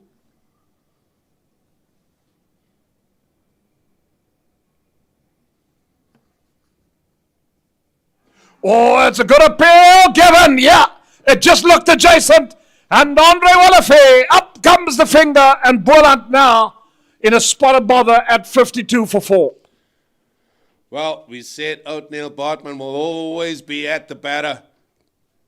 Bowls a good line and length consistently well. And this time it brings an end to Clyde Reeves-Fontaine. He goes for 10. And they were up very quickly, and I think he himself thought that this was stone dead because he didn't even look back at the umpire. Yeah. Oh, Yeah. no. That's one of those. Good night, goodbye, and God bless. Yeah, and now they are in all sorts of bother here. 52 for 4. We're still busy with the first session. Let's not forget, that's Leon Buerta, another man trying to find his feet at this province. Goldrush Boland, his second season. And he would really want to try and just make a good contribution. He needs a partnership here with Gavin Kaplan. Oh, it's been a good bowling performance. You can't take that away from. But the Boland batsmen need to be a bit more patient. If you look at one or two of the wickets that fell, Rees-Fontaine was trapped right before Avive. Was a loose shot, also inside edge, gone out. And then Peter Malan went to feather at one outside the off stump, and so did Rudolfse. And they find themselves. So the back of this batting lineup has been cracked. So someone needs to stay with Kaplan. He looks good.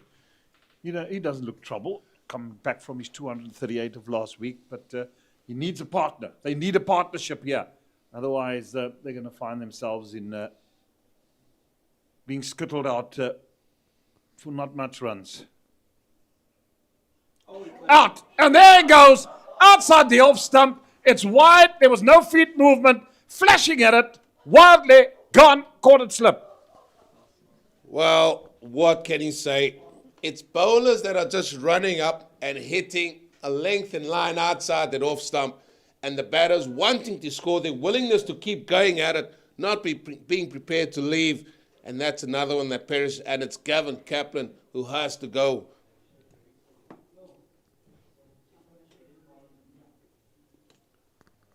What is going on this morning? So wide, and your team is 3 down, and yeah, I know that people are saying, yeah, if he'd hit that for 4, but I'm sure Gavin Kaplan himself would have just said, nah, just let it go, just leave it for a bit. However, 5 down, and there is still a good 50 minutes. Still 50 minutes to go. Can you believe it, Jeremy? 50 minutes to go still to the lunch break. after winning the toss, Goldrush Boland find themselves 5 down for 52. Well, you should have said to each other, well, it's a good toss to win. I think the right decision to bat first.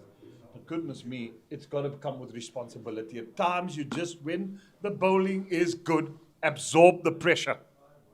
And unfortunately, these guys have just run in and they've played loose strokes. There's 4 days of cricket, and sometimes I don't know why batsmen get the rush of blood to think, now I've missed 2 balls, I haven't played at 1, I have to play at the next ball and eat it for 4. What's gone to the good old fashioned, 1 down to third man, 1 down to fine leg, and when the ball's really bad to hit, you hit it for 4. What's wrong with the old leave? And who says that a good leave is not? It's a good shot. A good leave is a good shot because you're playing your eye in. You're seeing what the bowler's doing. He's bowling it into you or he's taking it away from you. And you leave as much. And that's what you're going to look at with a new ball in the first hour, is to look to play as little as possible if you can. You got to say to yourself, these are my 3 stumps. Whatever's online, I will play. Whatever's offline, I leave. But this is what we expected of the Titans last week. When you look at last week's game, there were too many balls that were at the batters and in their hitting zone, so to speak. Here, you have a Dolphins team led by Quinton Friend, and he's just telling his bowlers, listen, just bowl patient line and length. They've got the personnel to do it as well, let's not forget. Here we go. Right outside the off stump, left, alone. Frisco Adams, the man from Robertson, the Iceman, as he's known. He's got a job to do. He's got more than a job to do. He's got to first see his side here through to the lunch break. That's where both these men from Goldrush Boland want to be.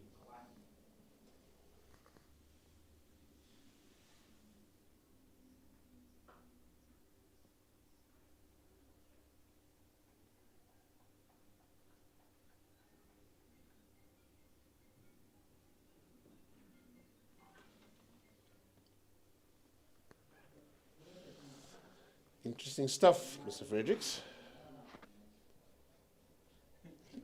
Very interesting, my good friend. Very interesting.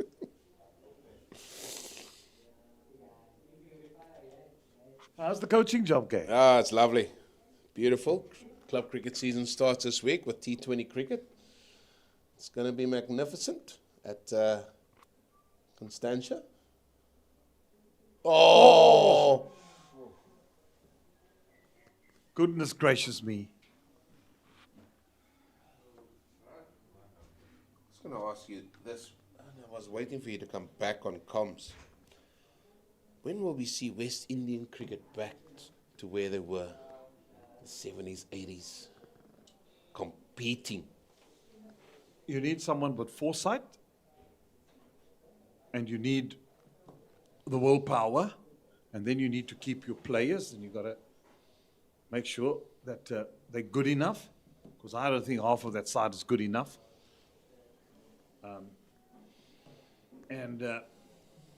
Are they just using West Indies cricket as a stepping stone to get to play T20 and make money? So there's a whole cultural change and an attitude change that needs to take place. I've read articles. If you look what a guy like Clive Lloyd, Sir Clive Herbert Lloyd did in the 80s, and late 70s.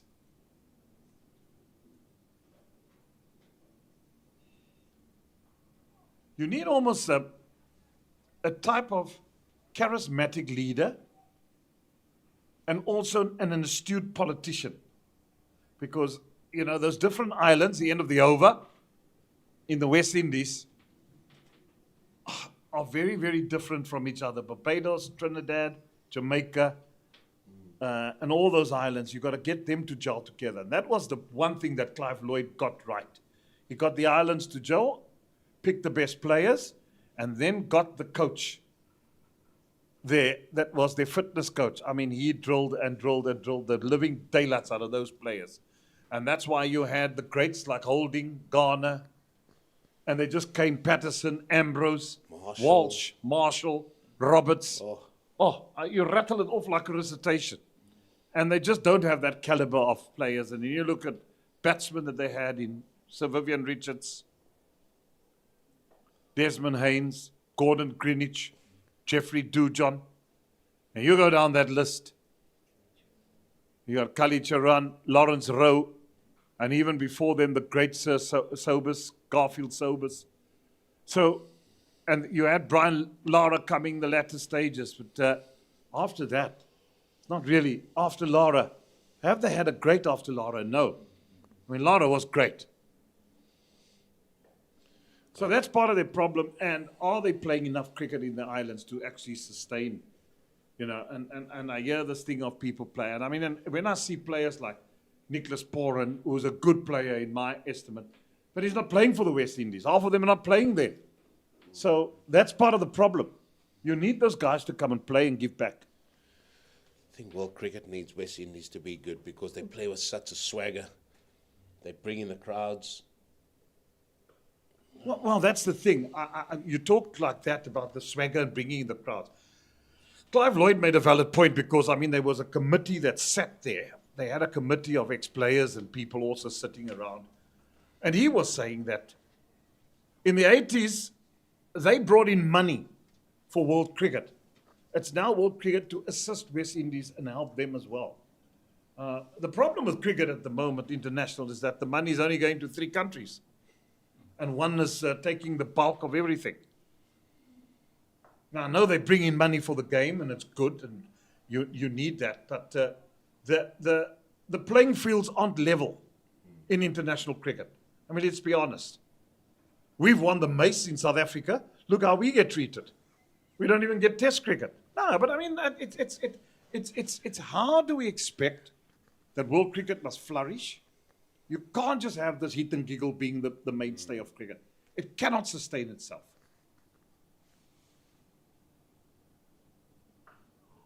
And now people will say, you're old-fashioned, but come on. There's got to be a balance between Test cricket and T20 cricket. Yeah. There needs to be a balance. Can't just be more of the one and less of the other. But if you look at the other series that's happening in Test cricket, the likes of Australia and England are going to be taking part in another Ashes. I mean, those seats will be packed. Those stadiums will be packed. Well, what you need to do is, if you want to have all this cricket in the calendar, all I would do at the IC, minimum of 3 Test series. There's got to be. And when there's big Test matches like Australia, England, the Ashes, India, whatever, it's got to be 4 Test matches, so that you fit in everybody. And the lesser countries play 3 Test match series, and then you're being equitably fair. Yeah, I'm all for the at least 3 Test series. I'm not sure if big fan of the 2 Test series. I'm not sure. No, I'm not either. I'm also not a fan of 2 Test matches. And I can understand why England and Australia want to play 5 Tests. So I'm all for that because it's exciting stuff. It's riveting stuff. It's a thing that goes before and after and during. So I'm all for that. But yeah, we need to find a way to level that playing field. And I, for one, still love the longer format of the game. It's exciting, it's intriguing, it's a game of chess. You know, we've seen England now play big moves early on with their batting, trying to score heaps of runs, and that intrigues me because every country has its way and format and wants to play their brand of cricket.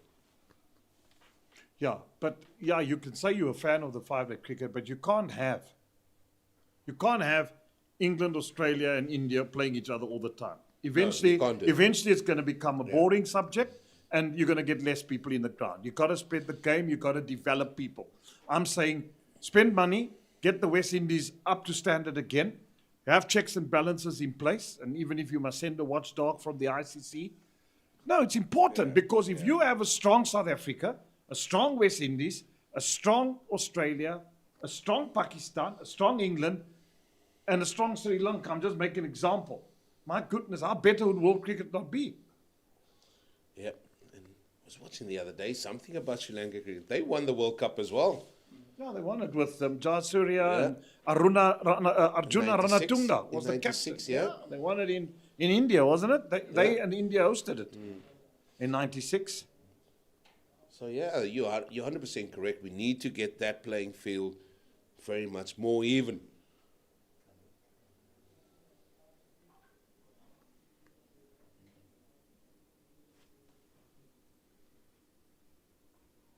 Cut away, calls of catch it, but it will go for 4.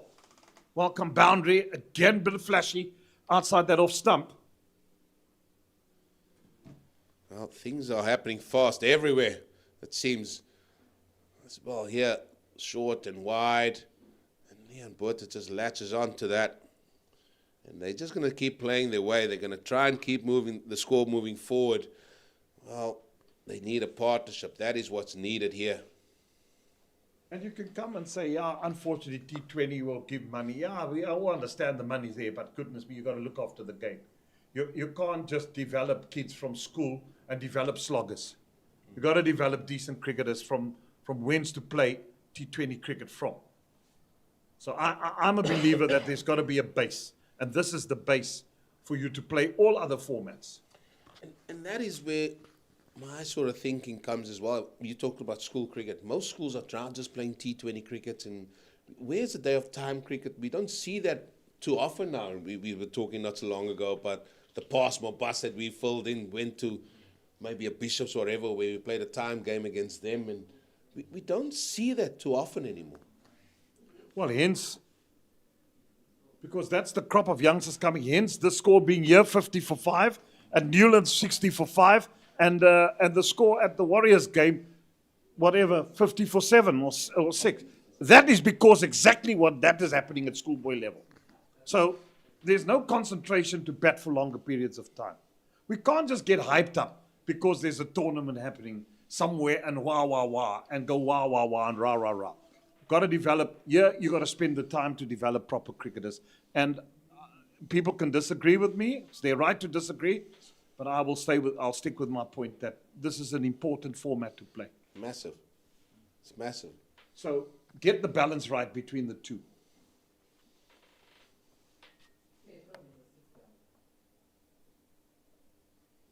I just opened the face there. It kept it on the carpet. It will run away for 4. Down to the third man region. There isn't a third man. You can understand that.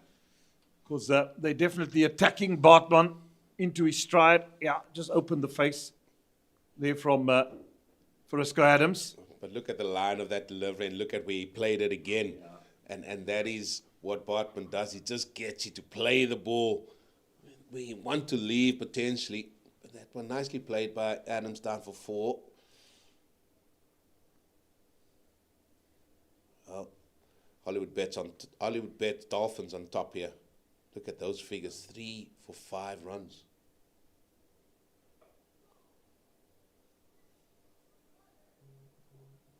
He's not one as a big talker, is he, Bartman?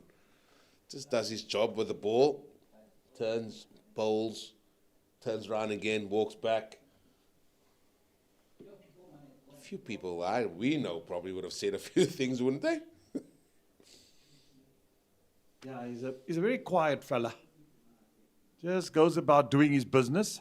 Oh, that's outside edge again. And just short of second slip. Keeps asking the questions. Again, a ball in good areas. And again, getting a feel for it.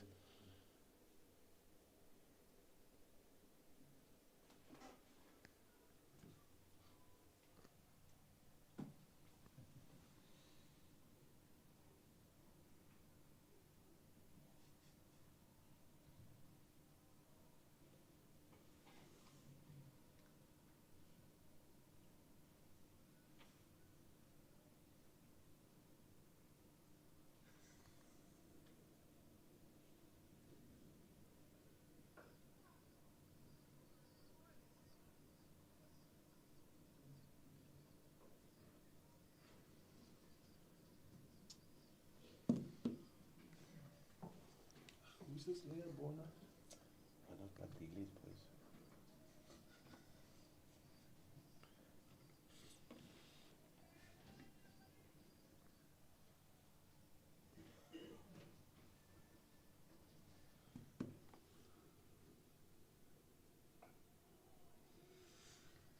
Asking all the right questions here again. Getting another good set together. 3 for 6.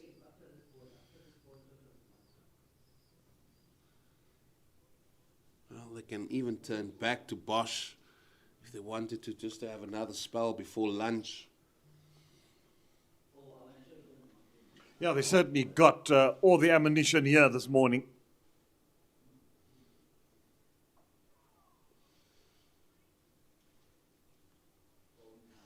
Just saw there that the gully went a little bit closer to second slip there. It's almost like a wideish third slip. But look at those mountains, Jeremy. We never get tired of those sights whenever we come here. Never ever. The Drakensberg and mountains. The back there, beautiful. On a day like this, which is cloudless, there's a bit of wind around. But other than that, what a beautiful sight to behold.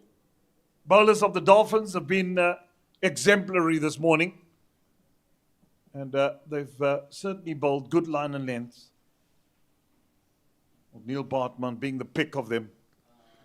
4 maidens. 4 maidens in that 6-over spell. And you can never get bored of maidens in this format. Never ever. Well, if you bowl in this format, maiden after maiden, you're bound to have success. That's it.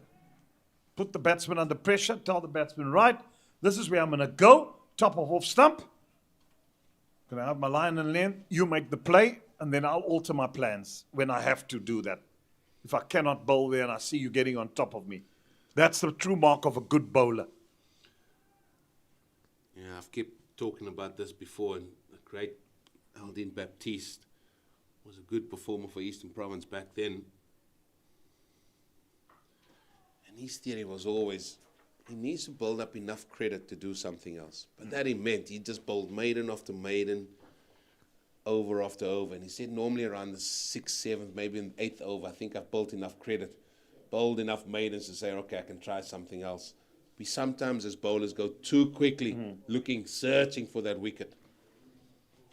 And then that, in searching for that wicket, you let them off with all that pressure that has been building up. Well, it's all about pressure, isn't it? I mean, any sport is. The one that builds pressure the best and that can hold their own, the team that eventually comes out on top. So it's all about pressure building and how do you sustain that pressure. That's important because that's why you can't just have 2 opening bowlers running in and then when you have a first change and second change, suddenly you're struggling. Here we've seen that all 4 bowlers used have been on the money this morning. And that's exactly what you want from any bowling attack. That bowlers normally hunt in pairs and they go together as an attack, like a pack of lions chasing after a wildebeest. I think that comes from their coach, Quinny Friend. Yeah, no, bowlers have got to hunt in pairs and you got to be... Leave like the wildlife alone now, will you? Well, that's what we know what lions do in the wild, isn't it? They hunt as a pack and you got no chance. You got no chance. And this is exactly what this bowling attack has done this morning. Oh, no. Gone, and that's the 6th wicket. Well, it was a short, slower delivery. He was through with a shot and caught at mid-on. Gone for all money for Risco Adams. Well, whether the shot was on or not, the situation didn't dictate him to do that. And that was as easy a catch as you ever wish to get at mid-off, or mid-on, I should say. And 6 down here for Risco Adams. He goes now for 6. I'll tell you now. Well, suddenly, wow. Still got half an hour before lunch after this over. And more than half the side back in the pavilion. That was wide. I think that was smartly bowled.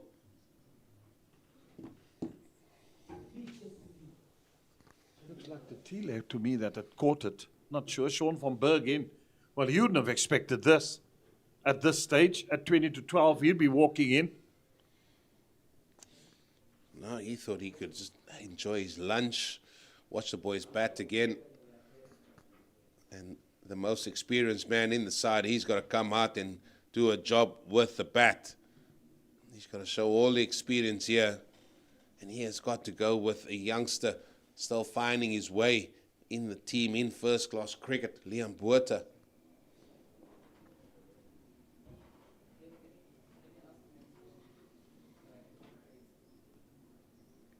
Certainly he's a breeze to keep players interested, not as because it gets very hot here in Boland during the summer months.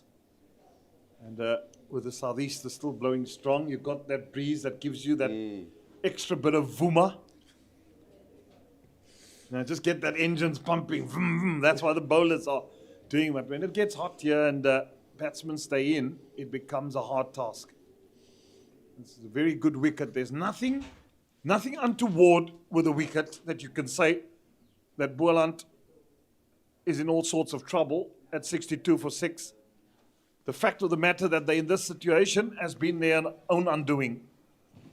There's been some indifferent shots which have caused this, and Eugene Molian steps out, makes room for James to come and join me in commentary, James King.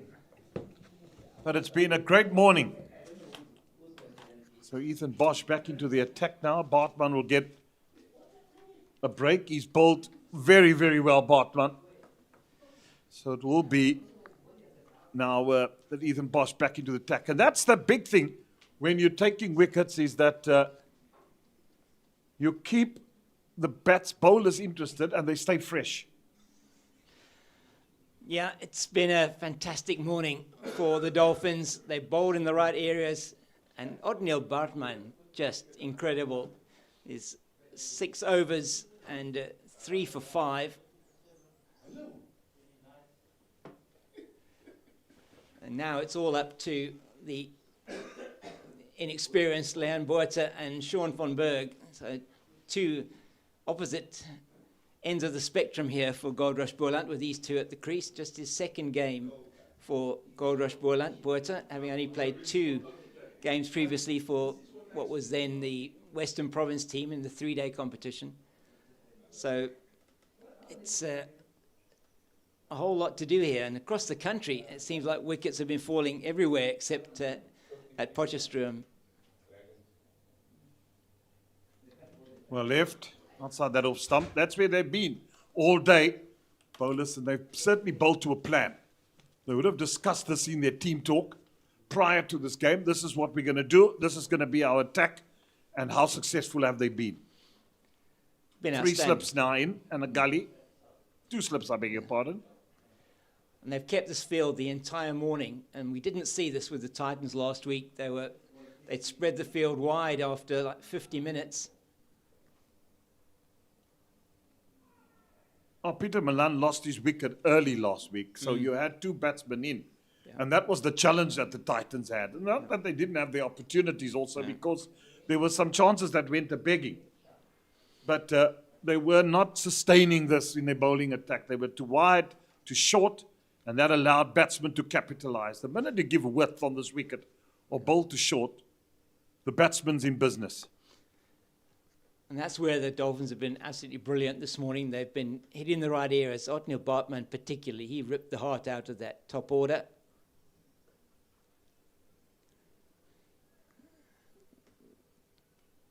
Got the 3 wickets that he did get to fall. I mean, that one of Milan followed up quickly with the one of Ngajima, and then Reeves Fortuin. So really did put pressure on the batters, and they were trying, as Gavin Kaplan did, and now Fresco Adams as well, just playing loose shots against Tristan Lees from the other end, just trying to get on top of the bowling. It just didn't happen for them.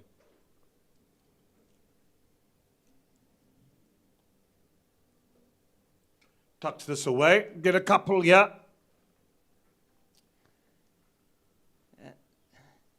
It's a good chase out to the boundary.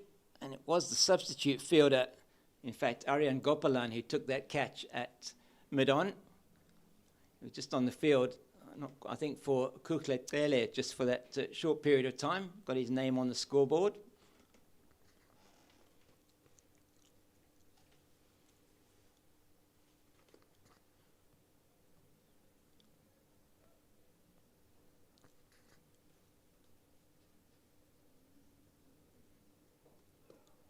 Kenny clips it to the onside. I don't think they'll come back for us. Yeah, they do come back for the second. Oopsie. Oh, my goodness, Oh, yeah. my. That's gone. That's gone. I thought to myself, this is trying to commit murder, coming back for the second. And Sean van Berg run out by a proverbial mile. Screen's gone. And if it couldn't get worse for Goldrush Boland, it has got worse. Sean van Berg running himself out with the score now on, I think that's 66. It will be for 7, and an absolute disaster here. Great throw, it must be said. Tristan Luce coming in, picking up one-handed, throws in the youngster, and Sean van Berg is not in his ground as Hanne Viljoen breaks the stumps. What a great piece of fielding that was from the youngster. Just ran around, picked up, threw it in one motion, and Sean van Berg not quick enough to get back. What a disaster. 7 down now, Goldrush Boland. Well, that just sums up their day today. As good as they were last week, as poor they are today. As Ayak Amani now comes in. 7 down. Boland are. And they could be bowled out before lunch on day 1. Oh, they could be. 25 minutes to go. Ayak Amani, a man who's got over 2,000 runs in first-class cricket. He's going to need to score a good 50 to 100 today if he's going to get Goldrush Boland anywhere near what you would think will be a competitive first innings total on what is still a hard, good strip to bat on, you'd feel. But there's been some moments of complete brain fade. That one there with Sean van Berg. My word, turning for the second wasn't necessary, wasn't on, and brilliant work from Tristan Luce in the deep. What's happening here, Jeremy? I mean, this is not what we expected. Winning the toss, batting first, and they are in just not even a spot of bother here. This is just a disaster.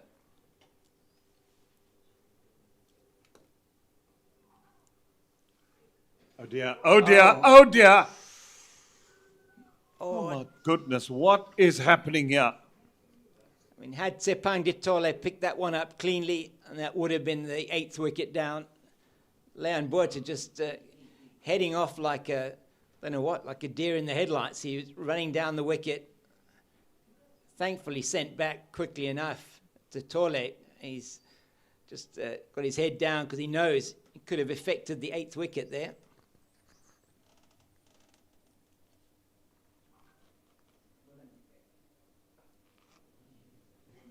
Nicely tucked around. Oh, there they should have run. Yeah, that 2. one. That was easy 2. They just ambled for 1. Yeah, that one was certainly one that they could have taken two, but they just decided, as he hit it, he decided he was only going to take 1. It's unusual. They're a team in shock by the looks of things. 67 for 7. So they join both the Warriors and Western Province as being teams that are 7 down in this morning sessions.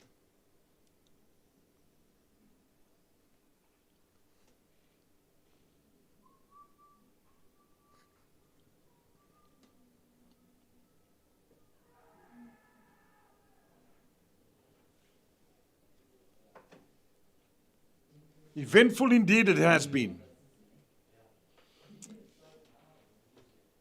So, yeah, we're looking at those scores around the country, Jeremy. The Warriors 90 for 7 in Maritzburg, and that's lunchtime there. Here we're 67 for 7. Western Province have just gone beyond 100, 101 for 7 for them, and their elected captain for the match is still there. Loose shot outside that off stump. So it's the magnificent 7 all round. It is. 7-7-7 down. Yeah, exactly. It's Daniel Smith, 65 not out there. And with him, Tsepo Moreki on 6. And it was Simmons, the last man to go, just for 3. So it's a scorecard that has only got 2 batters in double figures there for World Sports Betting Western Province.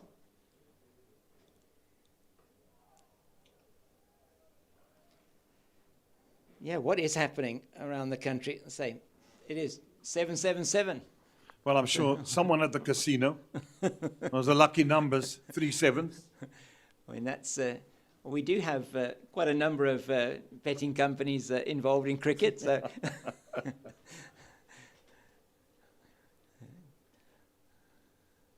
but I certainly wouldn't have bet on them being all those 3 teams being 7 wickets down. Not at all.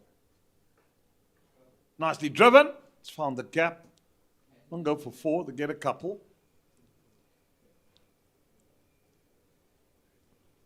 Yeah, the man diving on that hard strip out there, like Ramesh and Pillay. But 69 for 7. All sorts of things happening in front of us. There's also a square, the dropping pitches as they have built them there. Those 2 wickets out there, 2 new wickets that's been laid out in the middle at Boland Park, just to increase the capacity of the square, because last season it took quite a bit of traffic. I mean, I tell you what, how Rupert Bailey has got in the winter months this square to what it looks like. When I left here the end of last season, did the games, and I think we did the last game here, it was like a dust bowl. Yeah, it was. And he's really done fantastic work during the winter months. Now the square, it looks pristine at the moment, at Boland Park. Yeah, I haven't seen it looking like this before, I don't, Jeremy, in my sort of 5 or 6 years that I've been coming here. Just really does look outstanding. The pitch last week was brilliant. This one looks a real belter here, actually. You know, There's nothing wrong with the pitch. All the dismissals that have happened was poor shot selection. Wasn't that the pitch was doing much. This is an excellent batting wicket. An excellent wicket, I would say. Yeah. There's a bid in for the bowlers, and if you as a batsman are prepared, that's missing leg. If you're prepared to knuckle down and get yourself in here, you can get yourself a couple of runs. It's not like we've actually seen the ball misbehave at all in the morning session. It's just been good bowling, good patient bowling. Otniel Bartman was absolutely outstanding, and the youngster Tristan Luce has backed him up. Well, I think the only one misbehaving here in the commentary box this morning is Bandile next door. I haven't seen him for a couple of months, so I've got to give him beans. Yeah, and I think It will not be normal if I don't give him beans. I think what you just said is a standard. I mean, we know that Bandile is always the one that misbehaves. He does a fantastic job here with the production, and thank you to Bandile and his team. And Shoaib, the cameraman, who's probably freezing there in the wind outside. Thank you, Shoaib. Yeah, he's so dedicated, that young man. Yeah. And Bandile sitting here, aircon on, comfortable. Nicely driven, that'll go for 4. See, patience, wait for the ball to be full, and both you can go for 4. It's a good shot from Botha. Yeah, he'll feel happy. He's been able to play that really nicely through the covers. And he certainly he can bat, Leon Botha. We've seen him in the T10 tournaments here, the T20 tournaments. He's played a lot of club cricket, and he's been overseas as well. I don't know about this past season, but previous season he was away in Ireland in the off-season. And so a man who we know can bat. He's going to have to bat for a long time here. Oh, that's a good thing that one also sees about in the winter months here. A lot of players playing either club cricket in England, Scotland, Ireland. There isn't a better school than for you to go and play cricket. All these rules and cold pack and that you had over the years has because a lot of South Africans used to play county cricket in the Yeah. good old days. And how good a players weren't there in county cricket over the years.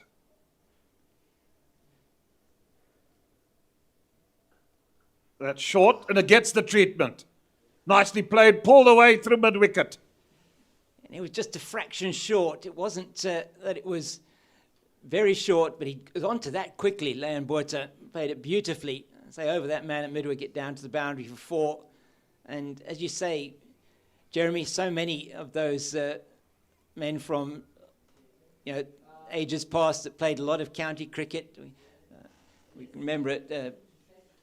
Mike Proctor, when they called Gloucestershire Proctorshire.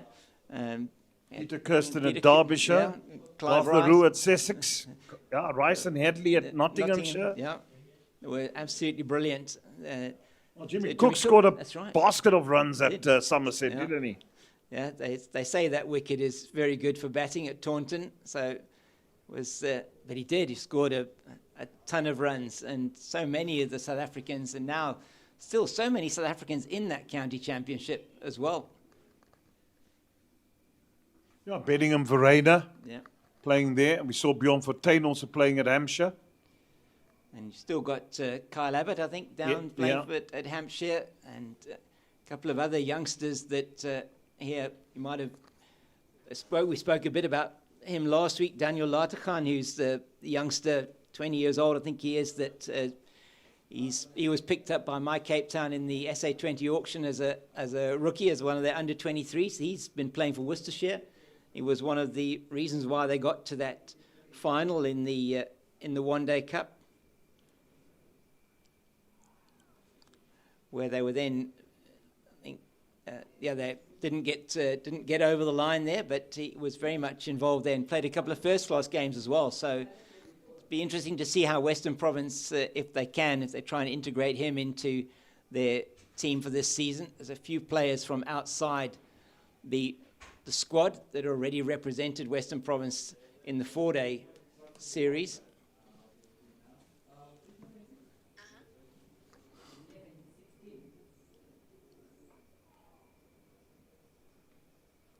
That's what was required the whole morning. That type of patience. Ball in the gap, one. Ball in the gap, one. Outside off stump. If it's short enough, cut it away. If it's a good length, leave it.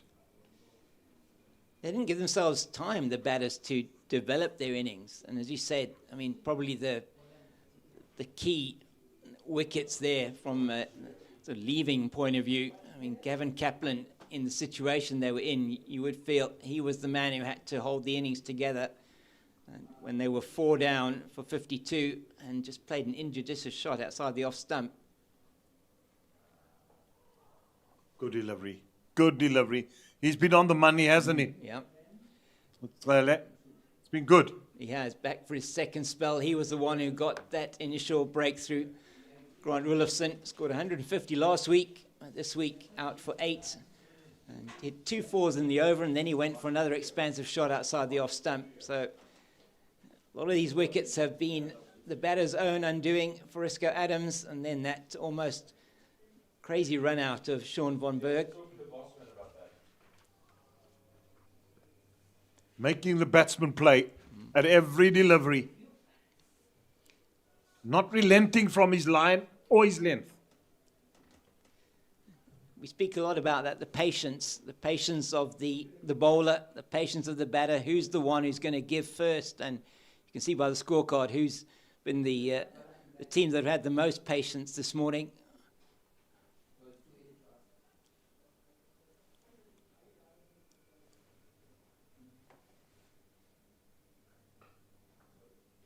Well, that's bad fielding. Should have stopped that. Just releasing the pressure a little bit. Should be helping you. Whoopsie. Daisy.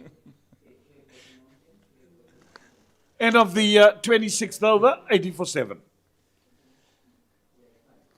It's been 26 overs of really good fast bowling from the men from Durban.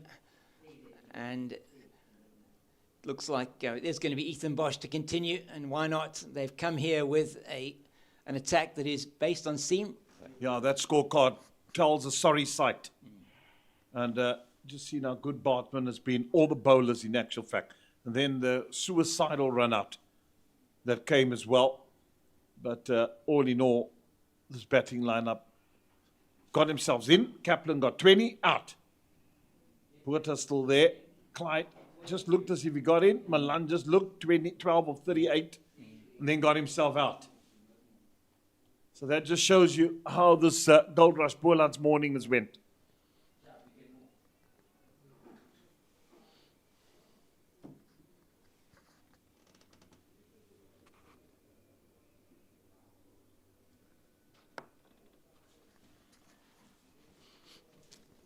Conditions, you'd have to say, not really giving the bowlers anything from a movement in the air. It's just been good, hard, 4-day cricket type of bowling. Good, hard, first class, patience, and that's exactly what you need.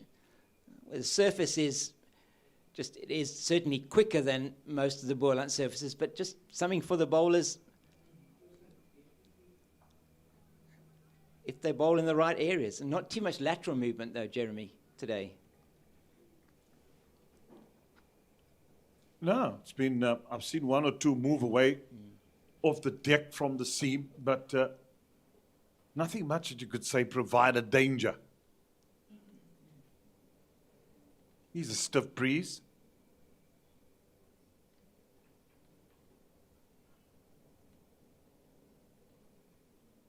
Would it be pleasant at Boschemere Golf Course at the moment?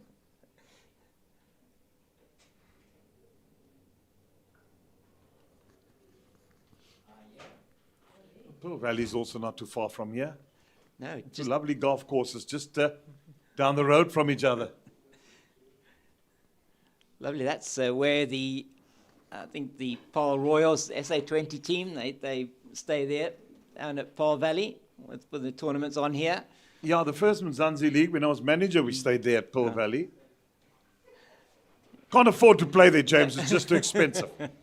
It's a lovely place, though, isn't it? I need an invite and someone to entertain me for the day. Oh, there we go. These days. Maybe we'll. Jeffrey Boycott still go and have a round there from time to time. He lives there on the, I think, in the corner of the 7th hole. He was there one day, and I was playing there at Pearl Valley, I must admit. And the second shot towards the green, I played on the par 4, landed in the bunker. And as I was driving up in my cart, there he was, in all his glory. Me and my wife Rachel. Yeah, we met up with him last week. He came last season. He came down to Western Province Cricket Club for that England under-19, when the England under-19 team were there. It was really good to meet up with him and, you say, his wife. Rachel. Yeah, Lady Boycott. What did she say to you when I said, I introduced James and I said, this is Rachel, and she said, Lady Rachel.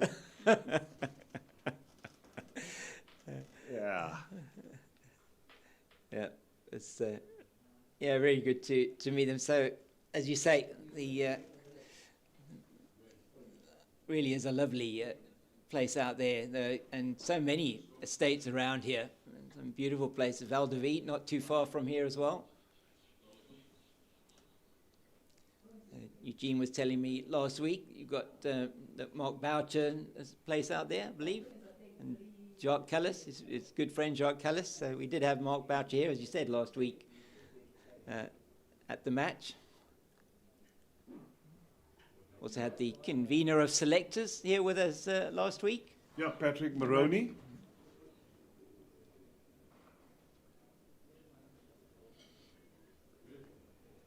And as good as the batting was last week for that 616 for 9 that Boland got in their first innings, the batting has been completely the opposite in this innings so far. Now, the important thing is that the consistency is the good thing. If you are wanting to win this trophy, it's important, number one, try and win all your home games. Yeah. That's the look, the game's far from over. Anything can happen. you can never tell until the other team is battered. So, but just what we've seen this morning has been a bit disappointing from the Boland team. And they would know it themselves without us having to spell it out and cast it out here on air. Yeah, exactly. They'll know back in that change room that they haven't applied themselves the way that they would have hoped to. And they'll have it all to do now when they do eventually come out to bowl, but it's up to these two. They both can bat. Kamani has no slouch with the bat. Driven again. There's no one there, and rightfully so. Giving him the gap. And that's gone for 4 as well. So welcome runs, needed runs. Yeah, as you say, these two can put up a partnership. They really get Boland right back on track. Anything can happen in 4-day cricket. Ayat Kamani, 200s and 5 50s in his career. And his highest score coming just 3 seasons ago for the Titans. Again, he has the beating of the fielder. And that'll go for 4 again. So back-to-back boundaries. Yeah, Ramashan Pillay there. He's on the edge of that square, and he doesn't look like he really wants to dive on that area there. And that one also went flying past him. A little bit wide from Lele. Leon Boerta now top scorer in the innings. As I see Bryce Parsons just turning his arm over there. Maybe we're going to see him bowling some of his left armers. 1 over before the break. I doubt it, but you never know.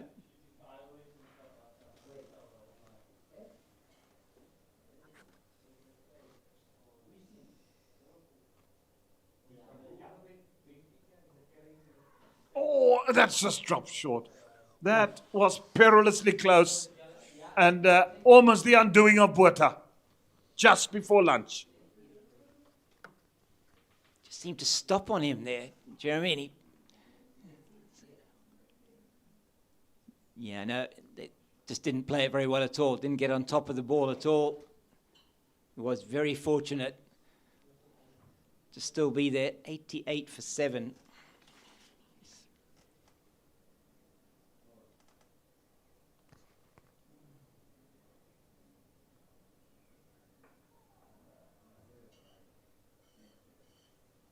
Now the good over. Although it went for 2 boundaries, he's come back nicely to end off.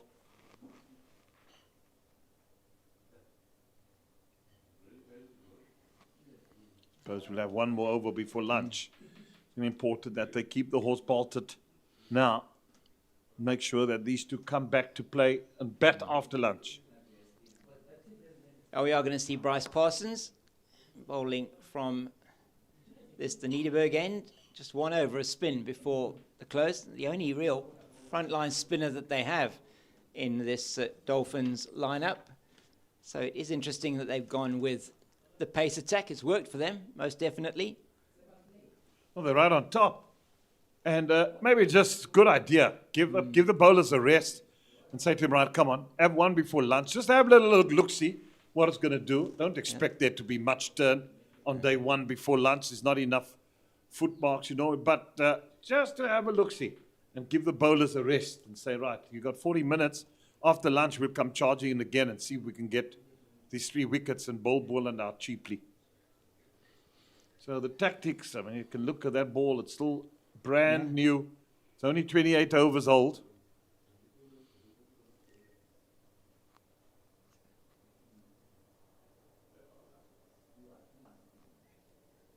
Oh, dear. Oh, dear. Oh.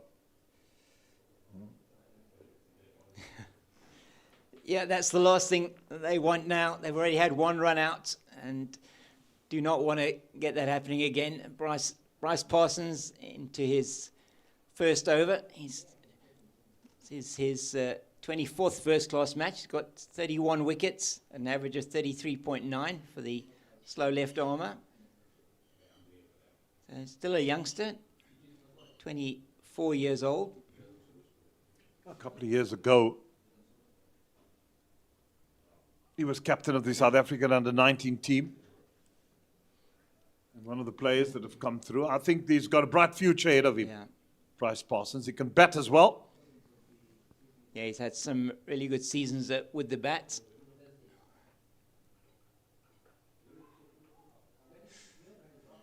Chance of catch it in the cover. The extra cover there in position. Yeah, averaging just over 39 with the bat. So probably something he'll want to improve, Jeremy, as his career goes on.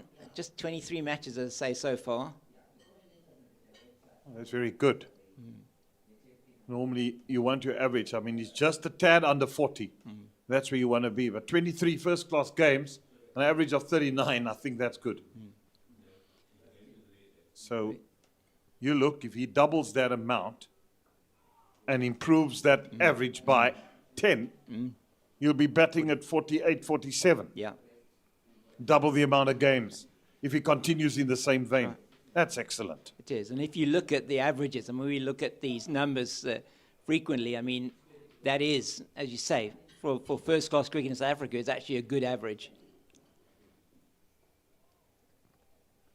Nicely negotiated by Botha. Well bowled by Bryce Parsons. It's lunchtime on day one. We've seen 29 overs being bowled. Probably a tad slow, but nothing to worry about. Normally you get about 32 in a session. But it all belongs, the morning and these two and this session definitely belongs to the Hollywoodbets Dolphins. They've been outstanding. They've been on top. What Neil Bartman's come back with figures of 3 for 6. Tristan Lees, the youngster, 2 for 26. Paarl has been on the button as well with his 1 for 32. But looking at that batting lineup, not much to write about and lots of work to be done. We're going to have a break, and we say from Boland Park until after lunch, cheerio.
Welcome back to Boland Park, where it is Goldrush Boland, 89 for 7 after lunch, and it's going to be a Kukla Tele in to Aya Kamani. He just gets them underway after lunch, and they come back for the second, and that's running there from Leon Buerta and Aya Kamani. Coming back for the second, that was another risky 2.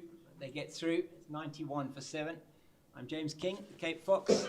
With me, Eugene Molian. Eugene, not what we perhaps would have expected when they decided to bat first at the toss this morning. Goldrush Boland, 89 for 7 at lunch.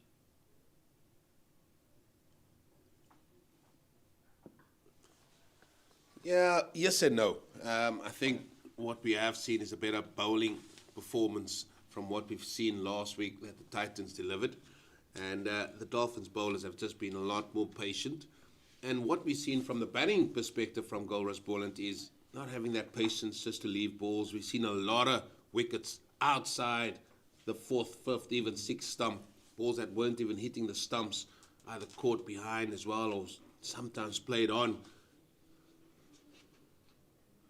So it's a yes and no for me. And this is what I thought I'll see a lot more of last week, but I'm definitely seeing a lot more of it today. Yeah, the bowling has been in the channels, in those areas where, as a batter, if you're going to try and go after the bowling, you may get yourself into trouble. And we have seen the batters, certainly a number of the batters this morning for Goldrush Boland, contributing to their own demise. That's coming fine. It will be 4 down here towards the drop-in pitch and signalled as 4 runs off the bat of Aya Kamani, and it's been a good start in this over for Goldrush Boland. 95 takes them past their lowest total in 4-day series Division 1. Yeah, what the Dolphins don't want to do here is just give freebies. That's a ball down the leg side. Nicely played by Aya Kamani. They're well on top here, Hollywoodbets Dolphins, and they want to try and stay up on top.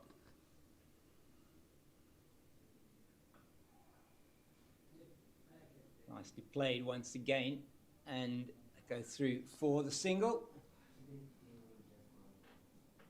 That's Ethan Bosch at mid-off, and they've kept a similar field. The only change to the field they've had for most of the day, Eugene, is that man that's now moved back down, or moved down to deep backward point and is doing some tightrope walking down there. Yeah, they've decided to put that out just because they were leaking a few boundaries in that area just before lunch.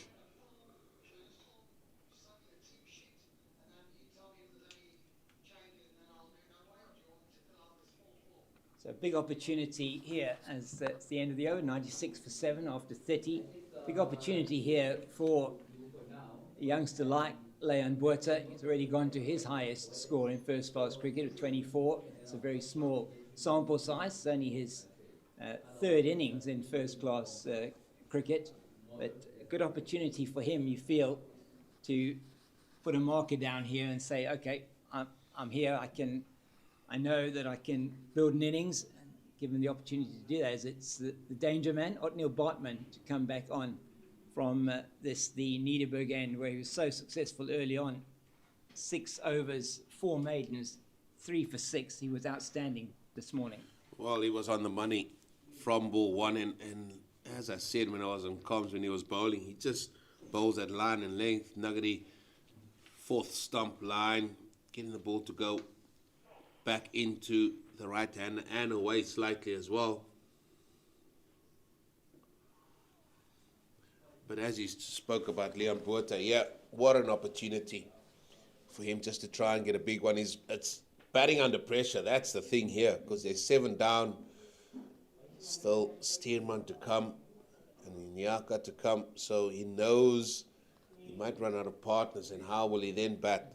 However, the man on strike, Aya Kamani, he can certainly hold a bat.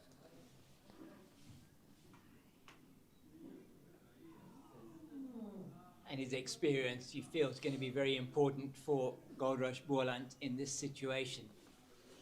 It's the experienced campaigner with the young gun here for them, and up against a very experienced campaigner in Otniel Bartman, and he mentioned earlier on has represented South Africa, and he's really had a few fantastic seasons a couple of seasons ago.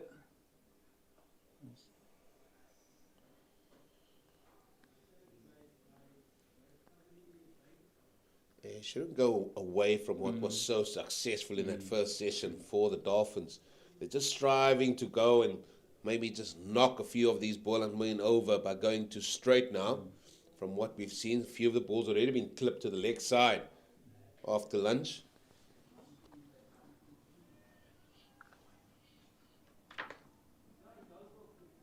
And so we certainly did. We did see at the lunch break in 3 of the Division 1 games that 7 wickets were down in those 3, and Eastern Storm also 7 down at the lunch break in their match against the Knights, and they're now 9 down for 55. Eastern Storm in that match in Bloemfontein at the Mangaung Oval. Seems like the wicket bug is catching all over the place here. It does seem like it.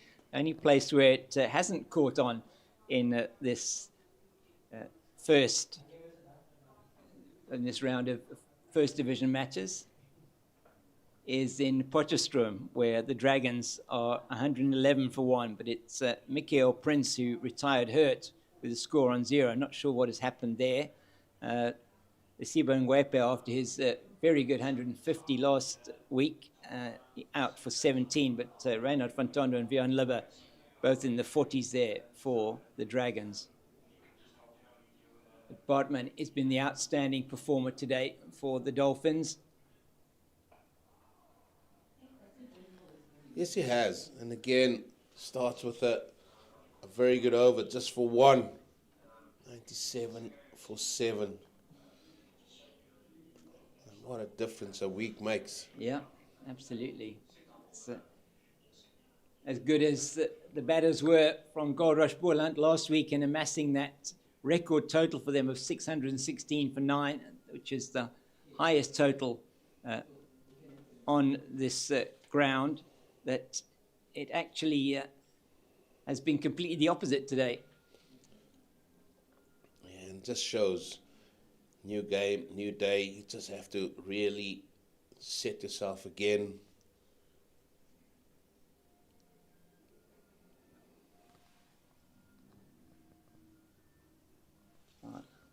That one is going to come down here in front of us, just to the left of the drop-in pitch, which I see has had a bit of a mow for this week. And another one down the leg side from Akukletele and Ayakamani is not going to miss out on that one, as he brings up the Boland 100 with that shot, and 101 off 189 deliveries. But it has been an innings that has been punctuated by wickets. Yeah, that previous delivery, Chele was not happy with himself. Again, a ball going down the leg side. Well played. But they can't let off here. The Dolphins, you got to be on. If you got a position or a start like you have Goldrush Boland in here, 7 down for 101, you want to capitalize on those. And they had 66 for 7 it was, with the loss of Von Berg's wicket. Oh, that's in the air, and that should be taken, and is by Hanno Viljoen, and Ayat Kamani is absolutely furious with himself, as well he might be. That is not what his team needed, and they've just put on 35 for the 8th wicket, and plays an injudicious shot, as have many of his teammates, and he's gone. Well, the situation again dictated. You just got to watch yourself a little bit. Kamani decided now he wants to get after that one, and he perishes for 16. And Boland are now in all sorts of bother. Yeah, it's going to be Glenton Stearman, who bowled so well last week, but he's going to have a job to do with the bat if his team are going to get anything near what they would feel they could even try and defend on this particular surface. It's a good-looking track. Now, there is something in it for the bowlers if you put it in the right areas. We've seen that. But you have to say, probably another batter that would say gifted their wicket away here. We've seen a few of them injudicious shots. Kamani, Adams, you have to say Mgajima, Kaplan, and even Rulofsson earlier on in the piece. Wickets that you feel would not have, shouldn't necessarily have fallen with the shots they played. I think only Fortuyn, and he was caught on the crease. Yeah. It was a good delivery from Bartman and Yeah. trapped him LBW. That was the only ball Yeah. from the bowler's hand to hit the stumps. The other one also hit the stumps from Avia Makajima, but that was played on from about fourth, fifth stump. So wide. And a number of these batsmen have been caught playing at shots around that fifth stump line. So Glenton Stearman, a huge amount of experience. He's got 150 to his name. He's going to have to try and score another one today if his team are going to get anywhere near to 200, let alone 150. So still a lot of work to be done. Bowlers will also need to be patient, which they have been. Yeah, they have. They've shown that they can be patient.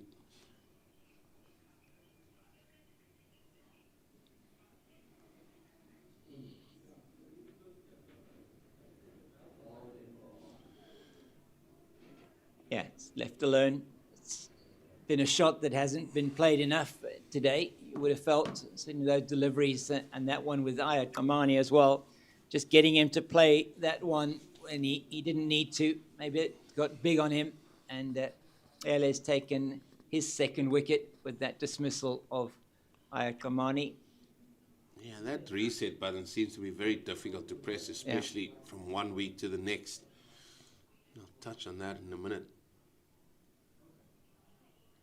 And it's easy to come over getting a good victory the week before, and you always have to come back thinking, listen, we've got to just keep working hard. It's a new game, new bowling attack that we're going to get. Are we going to get the same sort of freebies of what we got last week? Oh, look at those mountains there. Well, it's a little bit breezy up there. I won't find myself up there. And I'm very much tucked away here in the commentary booth, but the sights from this commentary booth, and we look across this ground, simply breathtaking. Yeah, there was last week in 33-degree heat. We certainly weren't going to be up there in the middle of the day. And today, our cameraman Shoaib up above us here is certainly feeling the cold, not the heat. And the people that are feeling the heat are the men from Goldrush Boland on strike. Leon Botha has been joined by Glenton Stearman. Botha, you just feel any kind of total now really rests probably on his young shoulders. Yeah, they do. They do. And he has got to stick it out for as long as he can.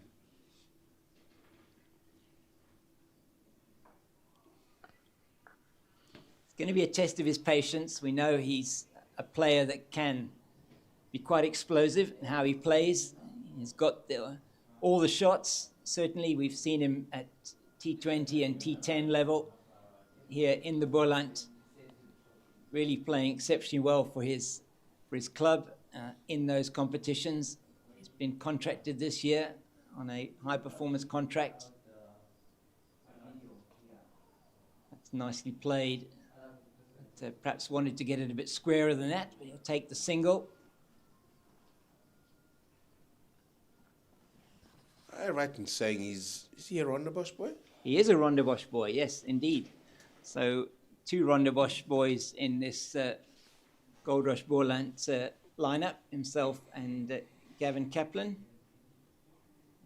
Ayat Kamani hails from Hudson Park in East London. a number of players to have come out of Hudson Park recently.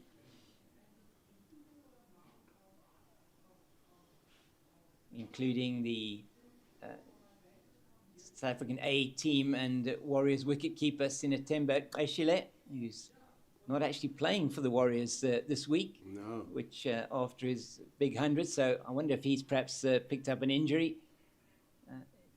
So is Jean Duplessis keeping for them this week, as the Warriors themselves struggling.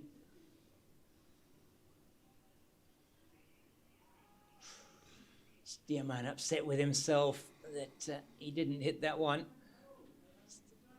Sort of half an appeal, as that one was going down the leg side. The reason I'm asking is Daniel Smith Stockies. Yeah, What school was he at? he was at Sachs, He's Sachs, yes. the Sachs boy, and he has a tree there planted next to the ground.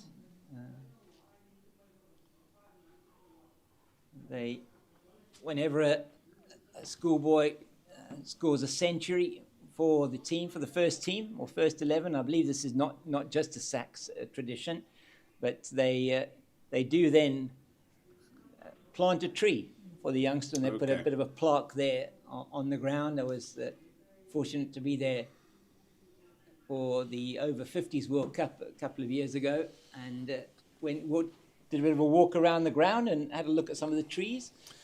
The reason why I'm saying that is because it seems like it is day one of the next round of the 4-day games where these youngsters need to step up, and Daniel Smith is stepping up there for Western Province, and here at Boland Park, Leon Botha certainly needs to step up for his team. Daniel Smith, out of 137 for 7, has got 80 of those runs.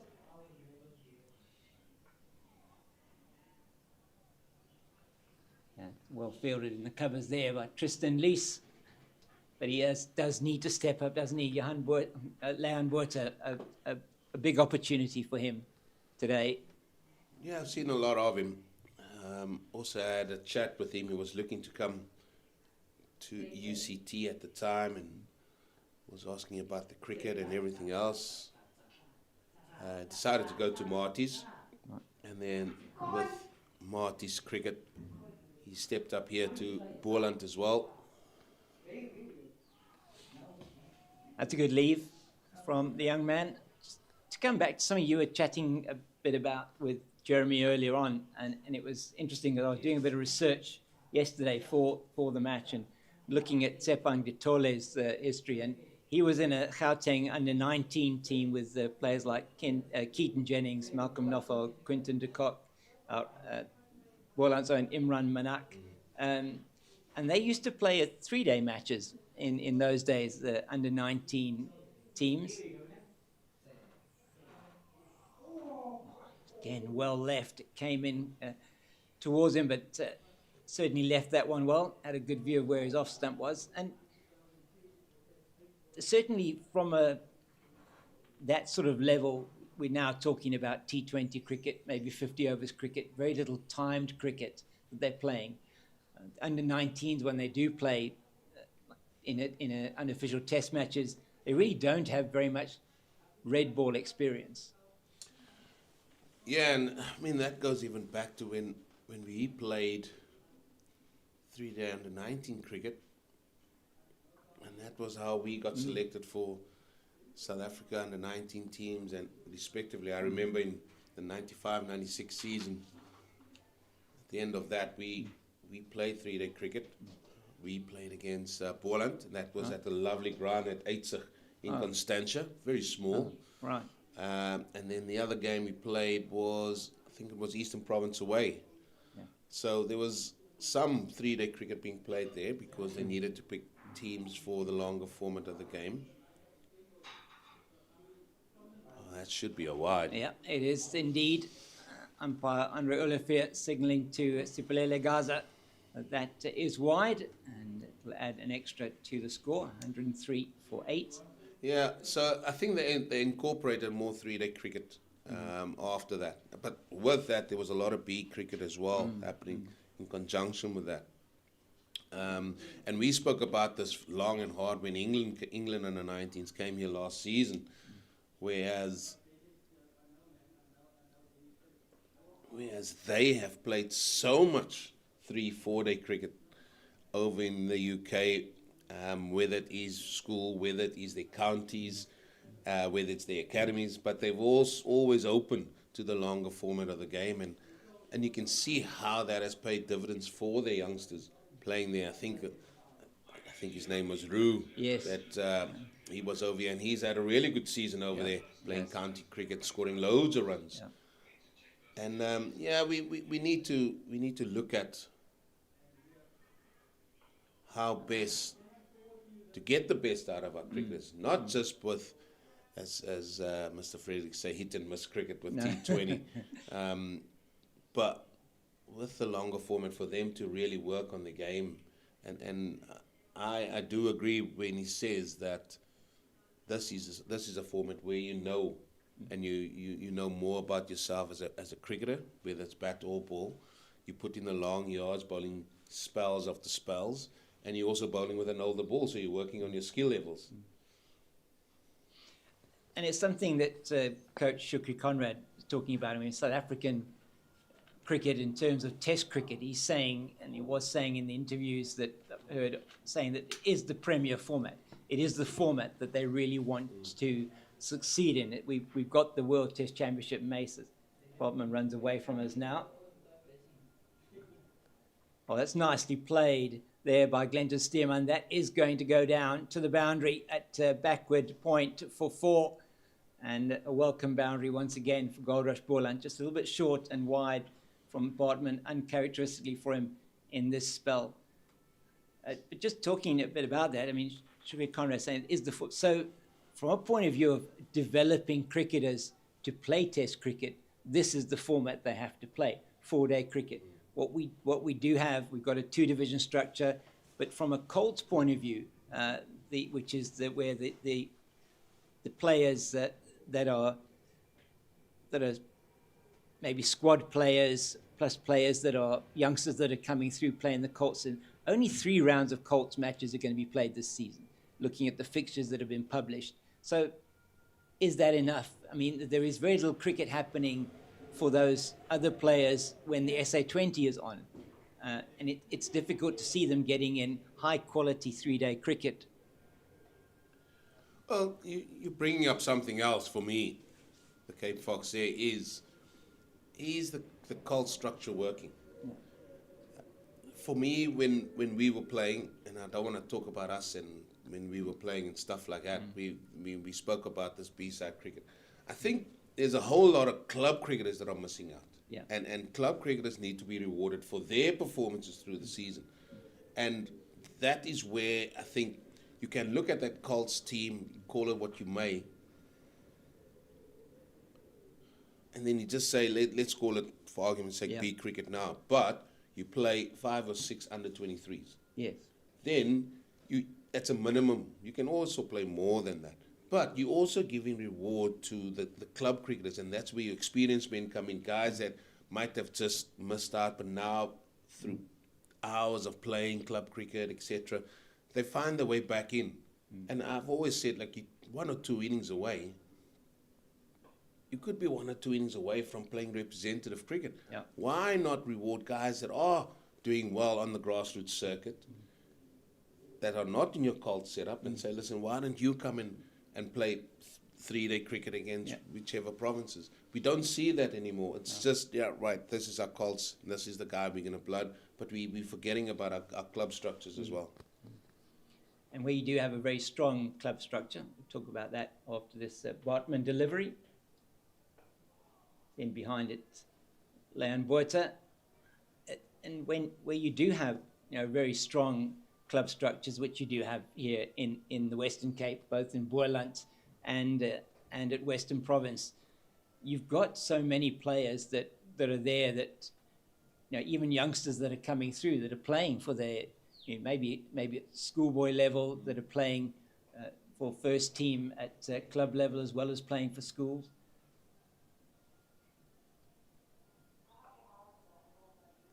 the end of the Bodman over. It's 108 for 8 after 35.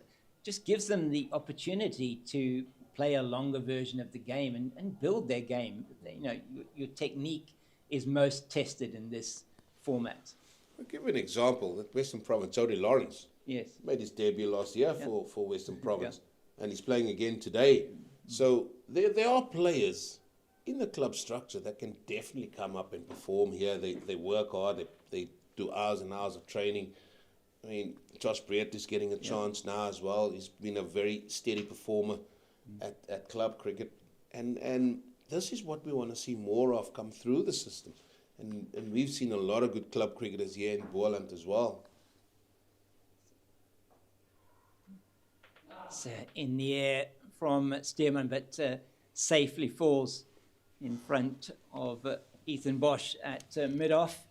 And talk a bit about Jody Lawrence there, just looking at the leading bowlers in the first class set up last season.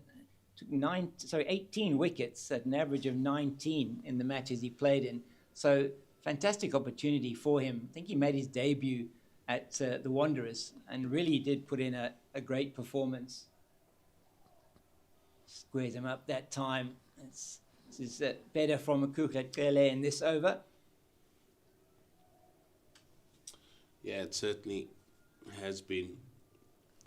But I, for one, would love to see a little bit more. We keep, and I had the same conversation about athletics in the UK, especially in Northern Ireland when I was over there.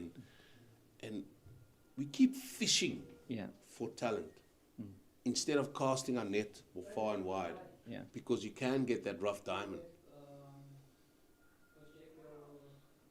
It's coming fine here. The man at long leg will come around. That is Bartman, and they're through for 2.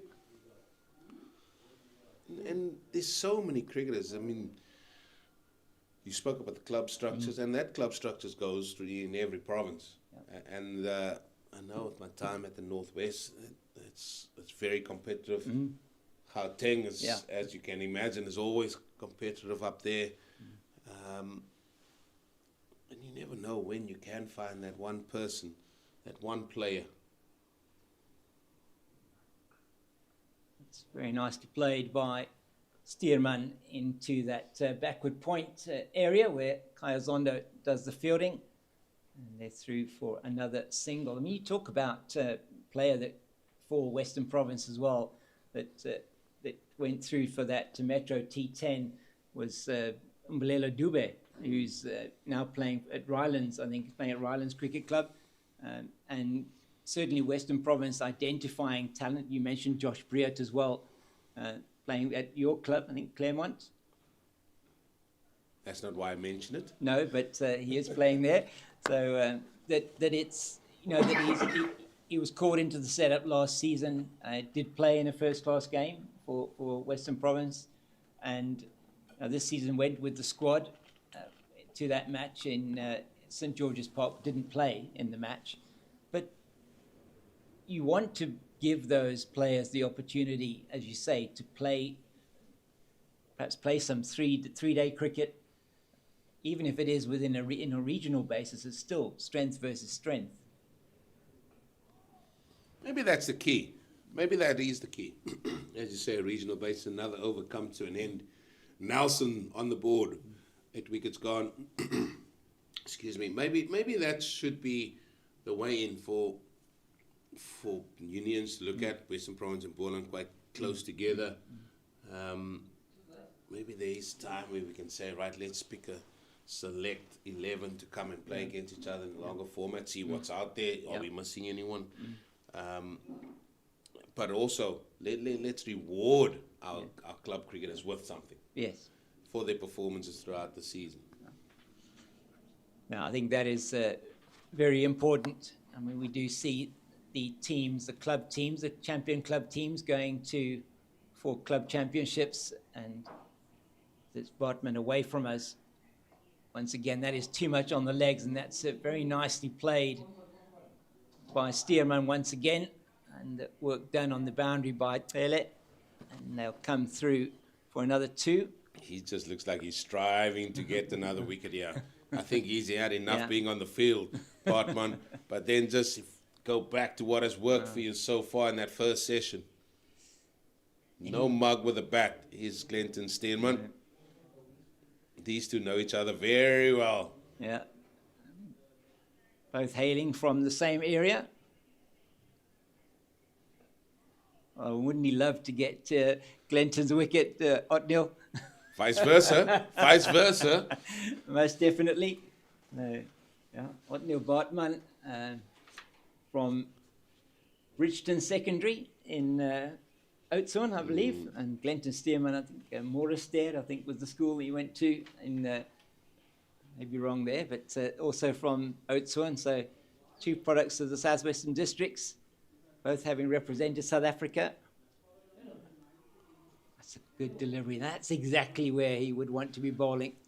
I wonder what would have been their winter sport in school. Would it have been football, rugby? I would think rugby there. Very hard fields, though, I should think, there in Oudtshoorn. Who would want to be... I wouldn't want any of them to tackle me. You know, No. I'm taller than him. No, definitely not. Glenton Stearman and Otniel Bartman, I mean, just the incredible level of fitness and conditioning.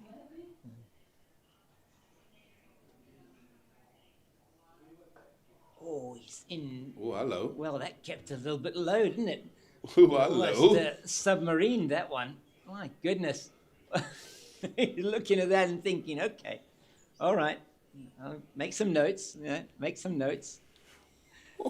It was last week when he was looking at the pitch, Glenton, before the day's play. He was like feeling it, having a look around, looking to see where the patches were.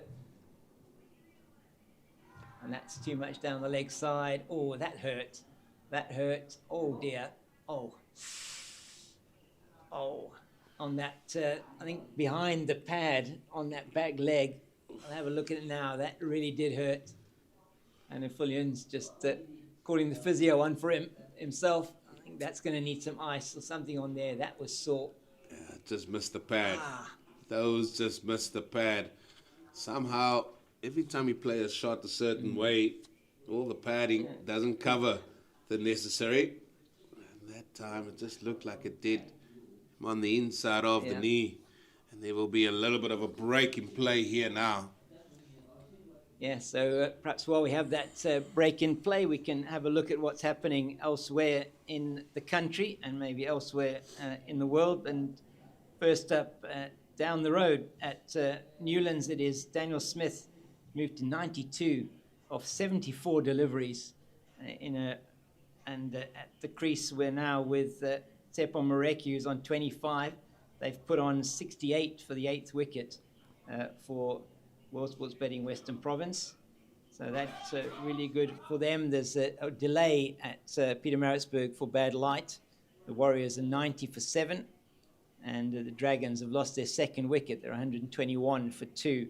And Potchefstroom against the Titans. It's Reinhard van Tonder who's gone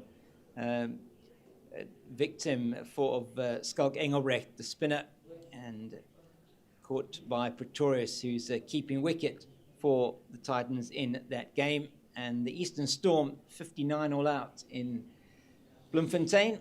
And elsewhere in the Division 2, Mpumalanga Rhinos are 147 for 1 against the Northern Cape Heat. And the Golden Route Badgers 95 for 1 against the Limpopo Impalas. And then internationally at the Women's World Cup, there's the Bangladesh women who are on top against Pakistan. Pakistan 88 for 5 in that match. And was a double strike early on for Marufa Akhtar that had Pakistan 1 for 2. And India are playing a test match against the West Indies. They're 107 for 2 in reply to the West Indies, 162 all out. So cricket happening, a lot of cricket happening throughout the world. And tomorrow, the South African women get their World Cup campaign underway, Eugene, against England. Yeah, they'll be looking to start well. Yeah, they will. A tough one to start with. As this break in play is just going to allow the Cape Fox to sort of make hay, because a bigger form of predator is lurking behind him. in the form of a rhino. He is making his way back to the microphone. Lovely lunch. Decided to have a little bit of an extra break. Let the youngsters go out there, do their jobs. Good having you back, Jeremy. Seniority always prevails. Welcome back to everybody. Good to be back. Injury something of the past. Minutes will be granted to the fielding side for the hold up in play. And a bit of handling with the future there. Denton Steerman. What he did last week, that I was match refereeing and I had to go up the stairs quite a number of times to try and chase players out of the change room to get back onto the field, because there's no fourth umpire here when you at some of these games, which is a bit of a, and you know, this big frame has to go up the stairs every time. And there were once or twice where the players, they were on the table and I said, you guys, you know, you've been wasting a lot of time, get back onto the field. And he said, yeah, he watched how out of breath I was. I must say, now that you mention it, you're coming on the field, giving the new ball, the second new ball, giving drinks, coming up, taking notes. You have to go back into your little air-conditioned room and dot down every ball you see, every wicket. You're telling me you have to come out and chase the people off the physio beds as well.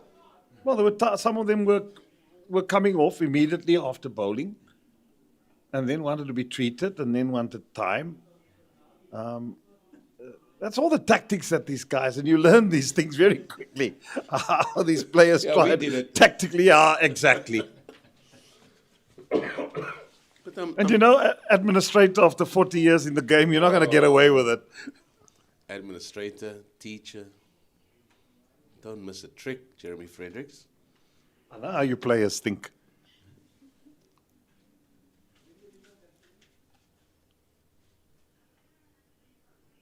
Edge dropped!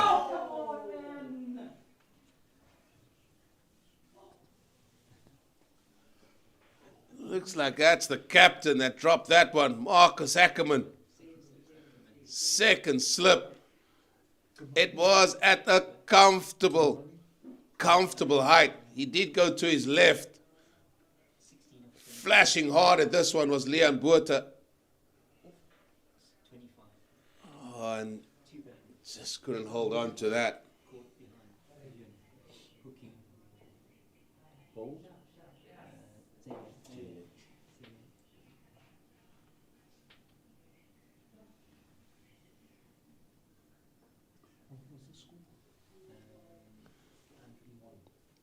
Well, chance gone there, and this was that chance. It was again, look at the line of this delivery. Outside that off stump, yet again flashing hard. And Marcus Ackerman, he's a good fielder, letting that one slip.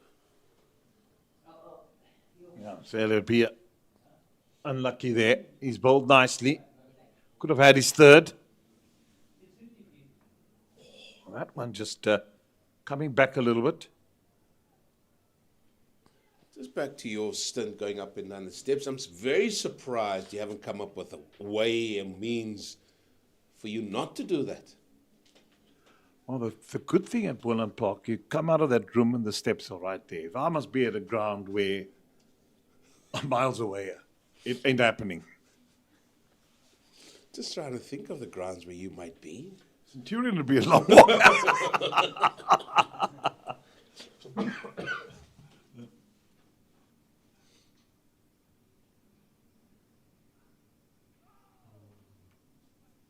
Tell you what, the easiest job to do, just find a little youngster. Yeah.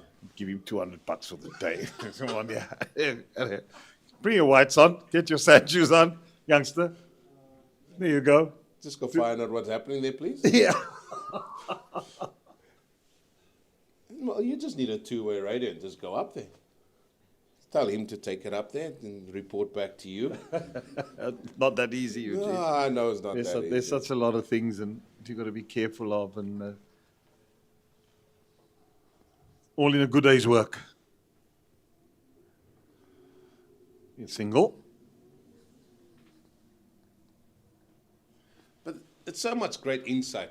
I, for one, took up an umpire's course. And that just gives you such a bigger and broader insight into the game as to what's happening, umpires' decisions potentially. And that I found very good. And I wish I did the umpire's course while I was a captain at a club side or whatever, because you get such, I mean, the knowledge you gain is unbelievable. Why I'm talking about that is the knowledge you gain as becoming a match referee, and how you look at the game and how you can talk about the game is probably invaluable, I would say. Yeah, a lot to learn still. I mean, these guys do a fantastic job, and always being, you're in a broadcaster's seat, you sit and criticize. I know every year you're given the playing conditions which you've got to go through, and you've got to make sure that, I mean, I know, for example, that players at unions, I mean, I worked at unions, Free State Creek, was players don't read the playing conditions. So they'll be in the match referee's room arguing, and you go, hang on, these are the rules. Okay, fine. Some players, I mean, there was one particular captain that was on top of his game when it came to regulations, and that was Stephen Cook. He was on it like a button. So I mean, can you believe it? Of captains, he was really on it. So it just shows you that it's important at times what happens through a game that you are aware. And the tough situation when you're a manager of a team, captains don't bother. Manage, what is it? So you got the playing condition as manager. You've gone through it with them, with the team. They have people that they send out and players sit. But it's important that a captain of a team has total knowledge of what the situation is, because at the ultimate, he's the man in control that can have discussions. And the good thing about it, it's nice. I mean, I've experienced that. I've had captains coming to see you, having a chat about certain things. That's the communication and the relationship you want. It just makes things so much easier, so that when a captain comes into the match referee's room, that you're open to discussing certain things. So it's an interesting world to be in, and I've got a hell of a lot to learn, let me tell you that. Or down the leg side. But Jeremy, we've seen so many, I don't want to call them new ways of finding out, new dismissals or modes of dismissals that we're thinking, really, is that a way of getting out, or something to that effect. There's always a way, but it's important and imperative for umpires to communicate that to the captains of the team, and them likewise, in terms of the knowledge of the game, and that way everybody grow with the game. Yeah, no, absolutely. It's important. And that's why, I always believe that a lot of problems can be solved if there's proper communication with each other. I mean, you're not there to be as a yardstick. You're not there as the big bad wolf. You're there to enhance the game, to see that play takes place, that the game gets played in the right spirit, blah, blah, blah, all of that. But you also there as an assistance to each other. So, that's the way I look at it. If I look at sometimes and think, the way you were raised and you were teaching at certain places, you just do as you are told. You cannot ask questions, and you do it. I'm not that style of person. I really, and I think experience has also taught you not to be dogmatic in your approach. It's got to be us and not me.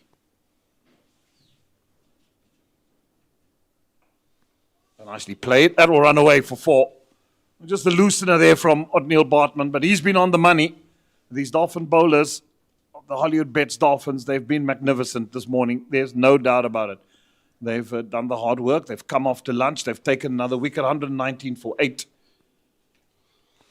Yeah, and they're just 1 wicket away from getting the full lot of bonus points with the ball. Still a lot of work for Boland to do just to get up to their first.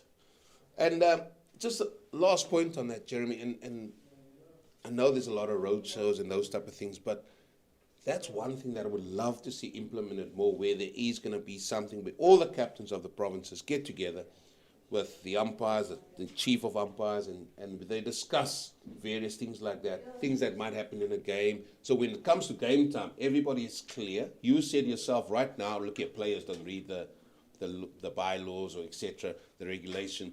That's where it happens. So when it comes to game time, just penalize them if it means that way. So it's easy to penalize rather than having that discussion, because everybody would be on a level where we've gone through all those processes, we've gone through all the points. You should now just know what's expected of you. Well, I know in my time working cricket, I don't know now if they still do it. There used to be where once a year captains would get and together with officials prior to the bylaws. So remember, every competition has a playing condition. So you'll get the international rules from the ICC, but each union or each country has their own of what the competition rules are and what the bylaws are under that competition. So that's why you get the laws of the game and you get the playing conditions. And you will see that every tour, the provinces are informed by Cricket South Africa. Cut away. And that should go for 4. Yeah, it's cut away, backward of point. And these are valuable runs for Boland.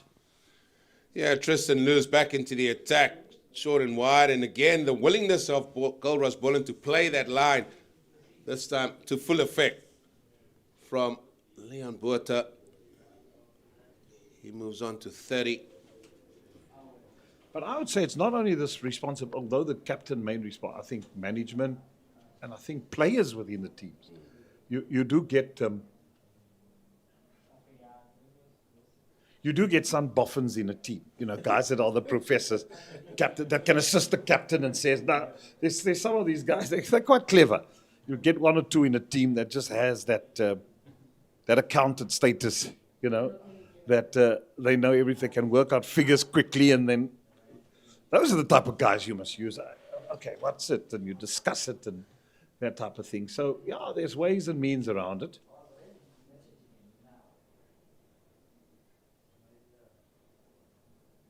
This will be leg buys if it's not off the bat. Now, it is off the bat, though. Beg your pardon. Signal by umpire Gaza. You see a sense of just striving here, Jeremy, for that 9th and 10th wicket here from Hollywoodbets Dolphins. They were so good in that first session. And when you're on top of a team, you don't want to let them slip. You don't want to let that pressure slip. Yeah, you can't be critical of this bowling attack. There's not at all. I think they've done the job. But I think the same intensity as bowling to 1 and 2, it's got to be there bowling to the tail enders. Just a bit of runs going. Botha's by no means a tail ender. He can bat. So he's fighting for survival. What's your line you used to shout at me from first slip there when numbers 8 and 9 is batting there, and he shouts at me saying, why change it? Why change it? Just bowl like you bowled early on. Who said that? You.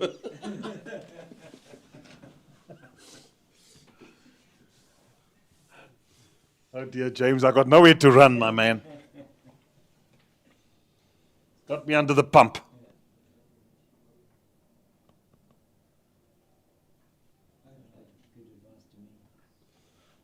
127 for 8. I tell you one thing, Jeremy Fredericks wasn't the last. And just looking the way cricket goes, isn't that what we see when you get the team where they are 8 down and all of a sudden you just think I can run up and just hit the pegs? Doesn't happen that easily. There's a few people here, a few of the locals are enjoying the good seats there. Nice to see. You want people to come into the ground, want people to come and watch cricket. And entry is free. Yeah, hopefully we'll see some more kids over the weekend with school holidays upon us. Jason Smith now. Into the attack. Youngster that was it Wynberg Boys Eye, is it? At school. Played for Western Province under 19 level and probably did the right thing for his career to move on. And he's done well for the Dolphins, hasn't he? He's done magnificently well, stepped up. And he's played a couple of T20s for what's it, 1 days for South Africa, That's right. 1 or 2. Got selected. Maybe through the course of this 4 days, we will jot down all the Western Province players that have gone away from Western Province. Here's another one. Last week we spoke about Dayan Khalim. Here's Jason Smith. We spoke about Gavin Kaplan. 15 years ago, players wanted to come to Western Province. Why is it that it's so different now? Is it? I'm only asking the question. Now everybody moves away from here, and Western Province has got to buy half of their players when they produce so much talent at schoolboy level. What is going on? Well, those are big questions. But here for Jason Smith, it's certainly been a good move. As you said, he's had international call-ups, and I think he's just gone from strength to strength, understands his game so well now. Experienced campaigner.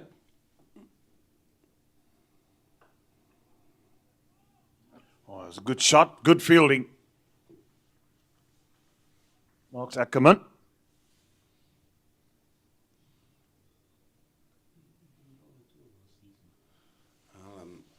I'm sure he's still reading that fact of dropping that catch, the captain.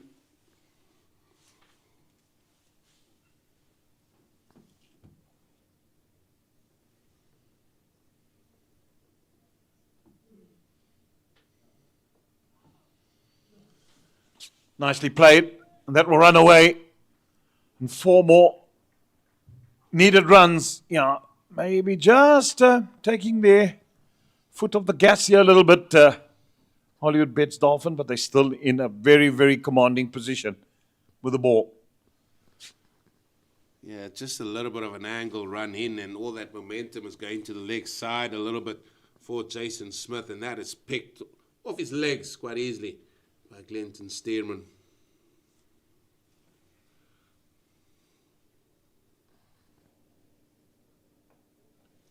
That's clipped away as well. One run away to the boundary. There'll be a few runs. Got a message from Heinrich Stradom, the CEO. Very innovative there at the Dolphins. And known him for years, Heinrich, when he was been an accountant at Northwest with JARC 4. 2 naughty boys, those, Paarl and Stradom together. He's just telling me that he's listening to our commentary. Done a hell of a job at Kingsmead. One's cut away again.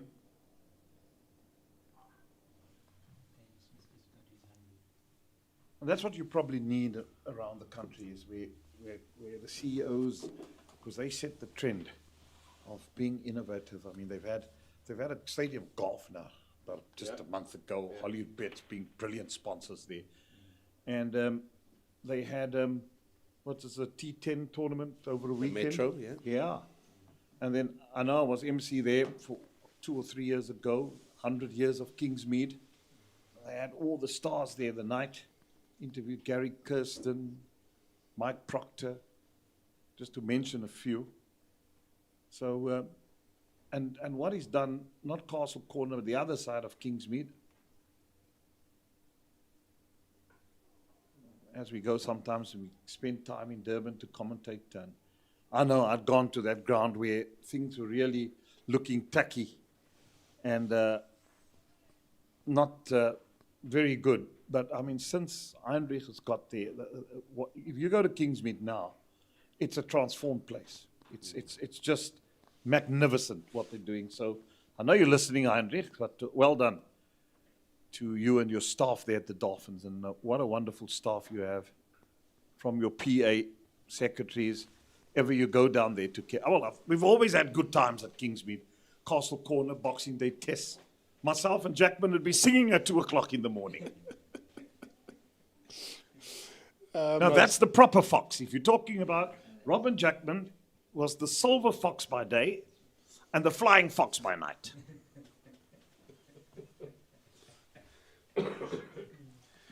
He's always by your side, is Jacko. Oh, that come off the bat. No, it shows from the arm. That's for the umpire to decide. So Glenton Stearman.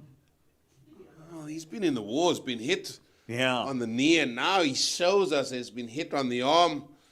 The Dolphins are not happy at all. Now the umpires are getting together. So, what did Andre de Villiers.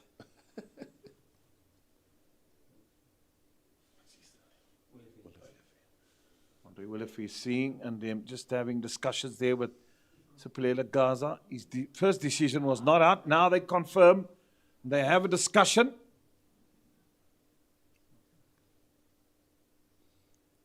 And Marcus Ackerman. Marcus, the decision has been made. I reckon get on with the game. There we go. Well done.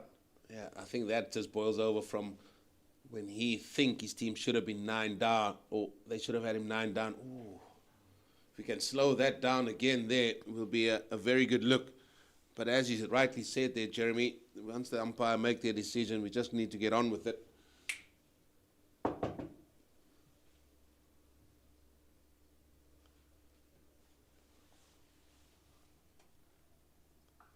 That short pulled away.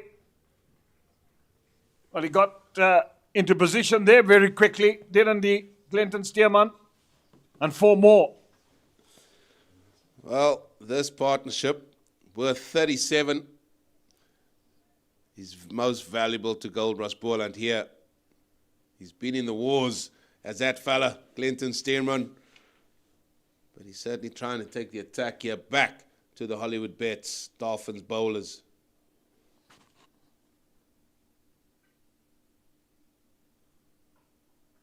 So I can also tell you what would happen with that decision. The 2 umpires did have a chat. But that decision, the match referee would log that in. It happened 41st over 3rd ball. And that video clip would then go to the umpires' coaches and also to Niels Momberg of Cricket South Africa. Okay. And they will sit and study and have a look. And the match referee will also have a look at it. And the coaches will give feedback back to the umpires. So it's not just a process where not out and nothing happens. Oh, that one has touched him. So that's the process that's also gone, that happens in terms of the umpires, and they also get scrutinized. Well, I knew Cape Fox I was going to learn a lot of the umpire's view with Jeremy Fredericks with us this week. And there you have it as well. This one, short ball, not played comfortably. Why? Because they do have a deep backward square in place as well. So not necessarily wanting to go for the pull shot.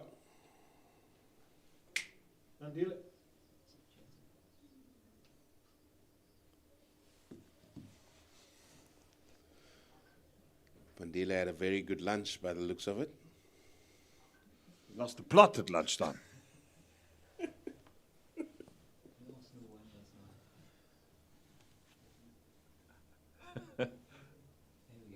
There we go. Picture back.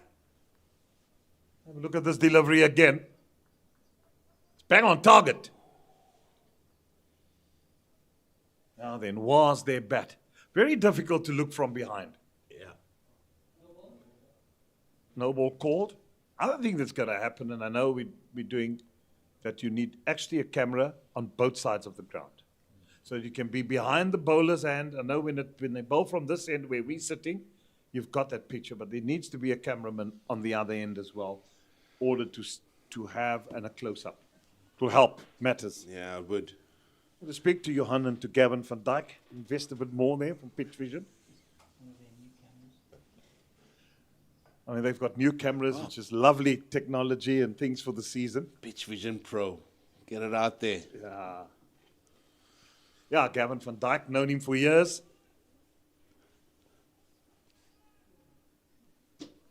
Mandela is smiling here. Is he thinking I'm doing his job for him here, speaking to his bosses? We're advertising for him on his behalf.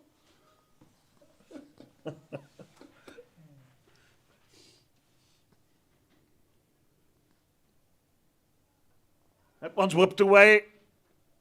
One bounced down to fine leg, which is quite wide here at Boland. That's normally the case at this field. The angle the bowler's bowling. Well, this fella, Mr. Smith, hasn't bowled all season in this format last year. Now being asked to do a job, he's always been known, for me at least, as being a batting all-rounder. He does bowl. Well, his time at Western Province was used mostly as a bowler.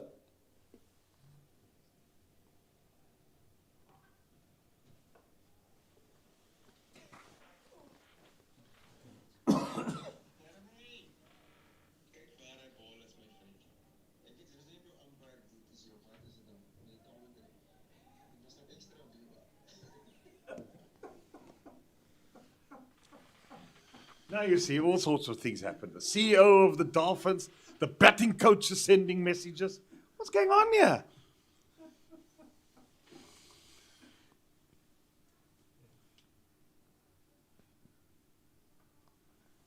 That one's a good shot.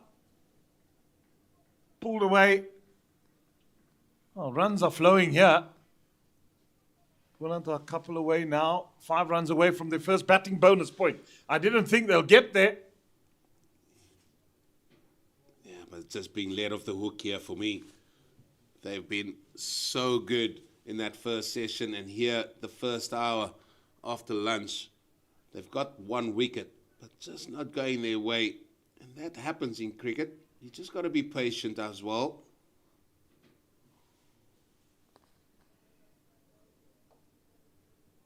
In the gap. 2 more to the total. Oh my goodness. It's bad running. Bad running. That should have been 2 on a canter. Well, I'm going to give you my 5 cents there. And I think he didn't want to run 2 there because he didn't want to face Tristan Loose again. So he'll just block this ball, which is 1 ball left of this over.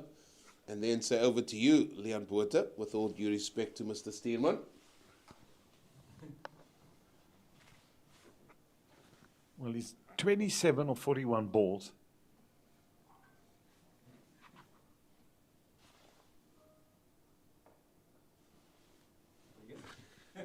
Previous ball like that, it was on the legs. He clipped off his legs, didn't he? That one he just played defensively.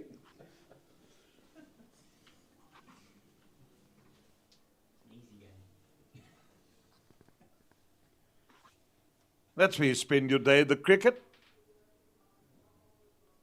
Lady's having a nap. He's got his music on his ears, watching the game. It's all matric balls happening this neck of the woods as well. It's all happening here.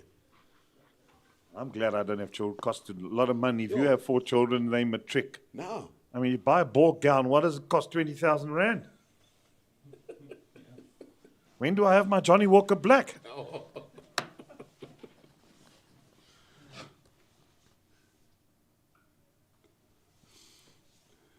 Well, let's see how the backup is here of Glenton Stearman at the non-striker's end. 4 runs away from that first batting point for Goldrush Boland, and it would be oh so valuable. They were in all sorts of bother. They still are. After winning the toss.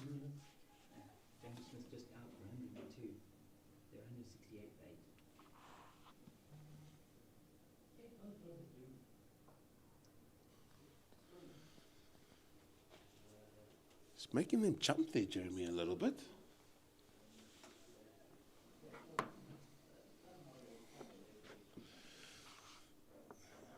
Daniel Smith, he just got out for a well-played 100. As Western Province now find themselves 168 for 8.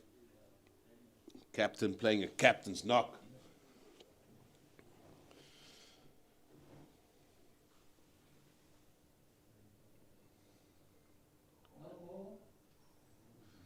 Oh, no ball. We didn't see this in that first session.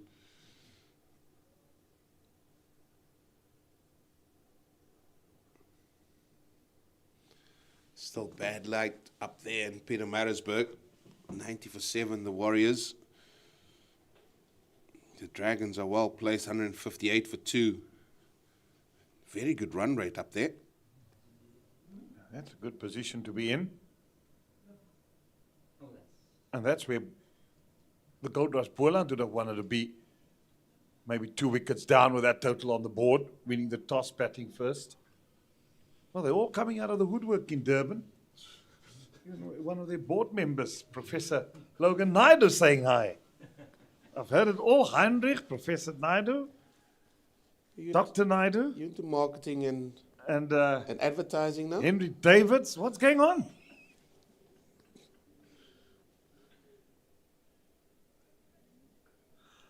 I think I'm due a holiday at Zimbabwe. Thanks for inviting me. Compliments of Hollywoodbets.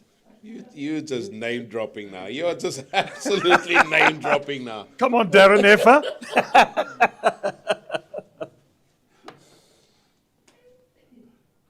Well, I'm glad to say I'll only be here for 2 more balls, and then you can take that up with the Cape Fox. I think it will be drinks as well after this over. Haven't seen match referee make his way out there, Mr. Isaacs, yet.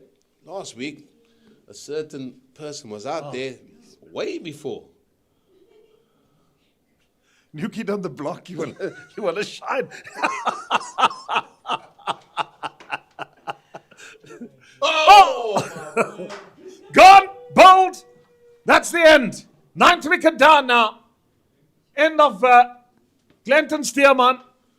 And Leas gets his 3rd. Well, what a sight for any fast bowler with that stumps flying out to the ground. This certainly had a bit of pace about it. Just a little bit of in drift off the pitch. And that uprooted leg stump there, and that is the 9th wicket. The full bowling point haul goes to the Hollywoodbets Dolphins, and Goldrush Boland. They're still trying to get up to 150. 148 for 8 at drinks. Please don't go too far, as we're going to enjoy a drinks break as well.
Tristan loose, and that will be buys. He let that one go, and Mnyaka quite happy to see that one go down past the leg stump, and it does bring up the first batting bonus point for Goldrush Boland, 152 for the loss of 9, a full haul of 4 bowling bonus points for the men from the north from Durban, the Hollywoodbets Dolphins, and it's going to be Jason Smith to continue.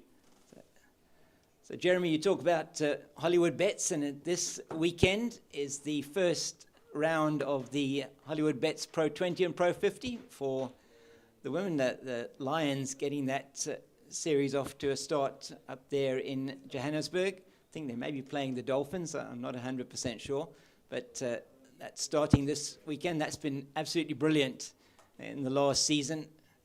A lot more interest in women's cricket. Women's cricket has certainly grown. There's no doubt about it. They've certainly taken their place and they've made their mark. Women's World Cup also taking place in India. When does South Africa play tomorrow, isn't Playing it? Tomorrow, yeah. That's first match tomorrow against England. That's going to be a very interesting match for them. It's Smith away from us, and it's going to be interesting to see how Botha plays this now. Jeremy, he is certainly from a batting point of view the senior partner. And Akona Mnyaka really nothing to talk of from a batting point of view. He's in his 16 matches. He's batted 15 times, but he's got the highest score of 8 not out, so hasn't really had much of a chance to bat. Well, that one just leaping up off a length. And there was one earlier on that kept exceptionally low from that end as well. So it's all happening here. Yeah, I did say that this one would bounce a little bit more than the pitch of last week, and we've certainly seen signs of that. So I'm sure when Boland comes out to bowl, we'd want that. Then we saw balls cutting back. I'm sure Glenton Stearman would be raring to go with his away swing and in swing on this wicket, and Nyaka too, because I really thought he bowled very well in the second innings. Yeah, his best first-class numbers of 4 for 62 in that second innings. Indeed, he did. He got the important breakthroughs in that top order of the Titans. Left-arm seamers, they just bring another angle to cricket, don't they? They do. We talk about and we rave about a leg spin bowler, how we can rip it or whatever. But left-arm seamers, they do bring different angles into play when it comes to cricket, especially when they've got a little bit of pace and swing. And he has got the ability to crank up the pace, Akona Mnyaka, and he'll be, I'm sure, a key part of this bowling attack for Boland when they come out to bowl. Certainly been over the years a few left-arm seamers that were quite good. I think immediately Stephen Jeffries. Yes. Aubrey Martin. Yes, Aubrey Martin. Fine left-arm seamer. Excellent left-arm seamer. And then you look at Puppy Willoughby. Okay, Charles yes. Willoughby, Yes. how good was he? Yeah. Left-arm seam. Brilliant. And a man also, I think he lives in these parts now. Brett Schultz was a brilliant left-arm seamer for South Africa. And now you've got youngsters like Mapaka coming through. And you've got, of course, the brilliant Marco Janssen. So South Africa blessed with some very good left-arm seamers. There's a few changes now to the field. They're putting in a more packed offside field. No doubt it's going to be outside the off stump. And indeed, that's well fielded in the gully as it's guided down by Botha. So a bit of a change of line here. They'll also want to keep Botha on strike at the end of the over so that they can bowl at Mnyaka, give Lease a chance to bowl at Mnyaka. What a brilliant delivery it was to take the wicket of Glenton Stearman. The fast bowler loves to see that stump cartwheeling over the ground, and that was the perfect example of it. Brett Schultz also lets me think of another left-arm seamer. He played both Natal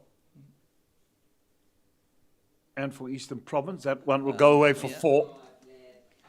Yeah, it's well done there, down to the boundary at third, and it's another good boundary, and Liam Botha is into the mid-40s here. He's played a good hand for his team, was dropped when he was on 25 by Marcus Ackerman at second slip, a difficult chance, but he's made the most of the opportunity. But he's getting back to those left-arm bowlers. You were going to mention another one? Ross Veenstra. Oh, yes, Ross Veenstra, yes, absolutely. Red hair. Yep. Yeah, and a very good left-arm seamer. Yeah, that's, definitely talking players that I would have known from those Eastern Province days as well.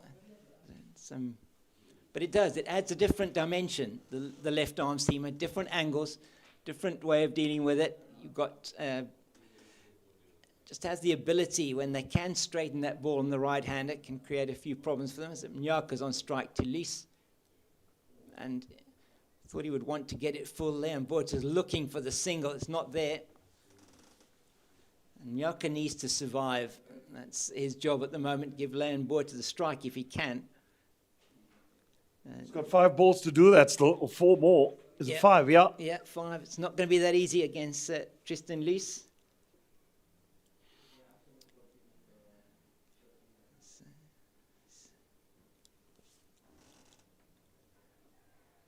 And that is the end of the innings. He has a full swing at that, Mnyaka. And that is the end for Goldrush Boland, 156 all out. You didn't feel that it was going to be too long. Tristan Lees gets his 4th wicket, 4 for 42 for him, and he's been outstanding as well in this innings. Between himself and Otniel Bartman, by far the pick of the bowlers for what has been a very good effort from the bowling attack from the Hollywoodbets Dolphins, and they've bowled Goldrush Boland out for 156. Mnyaka, the last wicket to fall. Jeremy, a disappointing day at bat for the men from Paarl. Definitely it has been disappointing. They should have got more of, but take nothing away from these Dolphins bowlers. They've been absolutely superb, and they've piled on the pressure and put Boland under pressure, and that is the result that yielded those wickets. They've been bowled out for 156. And we'll be back with you shortly after this break in about 10 minutes. And from us, just for the moment, it's goodbye.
Welcome back to Boland Park, as it is going to be the opening batters for the Hollywoodbets Dolphins that are out in the middle with umpires Sipolele Gaza and Andre Olafia, and going to be Tsepang Ditole, and out with him in the middle. Let's just have a look there. It looks like it's going to be, is it Ramashan Pillay? No, not sure who's coming out to middle. We'll check now for you.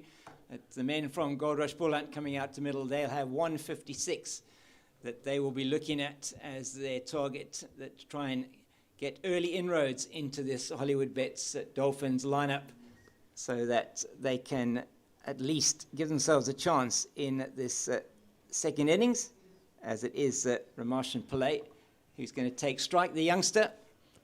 And just Pillay, just 20 years of age, just the 7 first-class matches for him.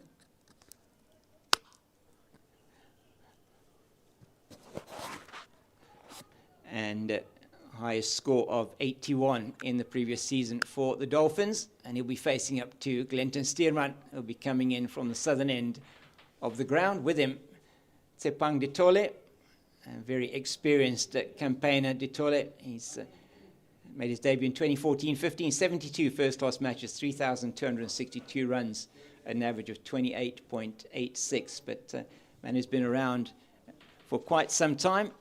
And I was saying to Eugene earlier on, as I've got Jeremy Fredericks here, the Rhino, with me, at Tsepang Ditole, part of an under-19 team for Gauteng.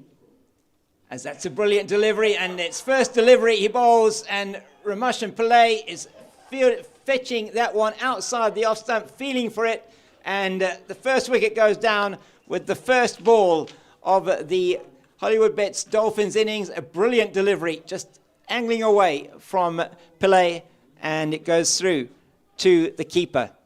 Well, this was a good delivery first up. He's just held his line, bit of movement.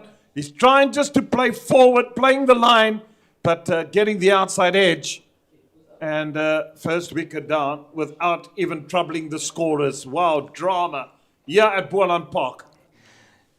Drama it is, as we saw Boland really scoring a below par score, we felt, of 156. But first up, Glenton Steerman getting it in exactly the right place. He started off from where he left off last week, a 6-for in that first innings against the Titans, 8 in the match, and he put it in the right place. And my goodness, what a start. Brings the captain to the crease, Marcus Ackerman.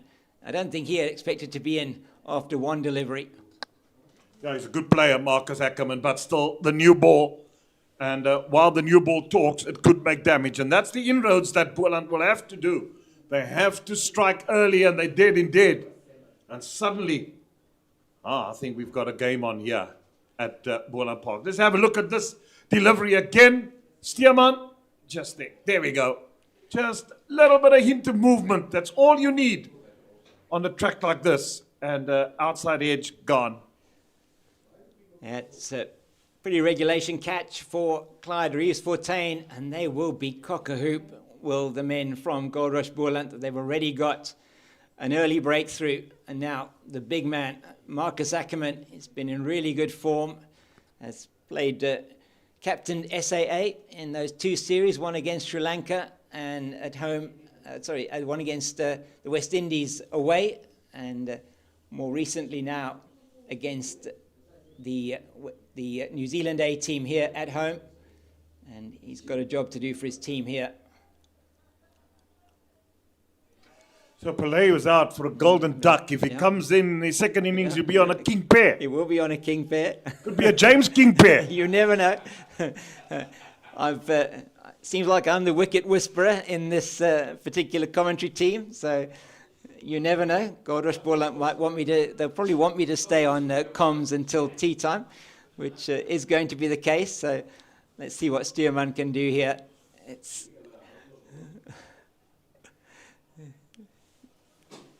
I don't know what.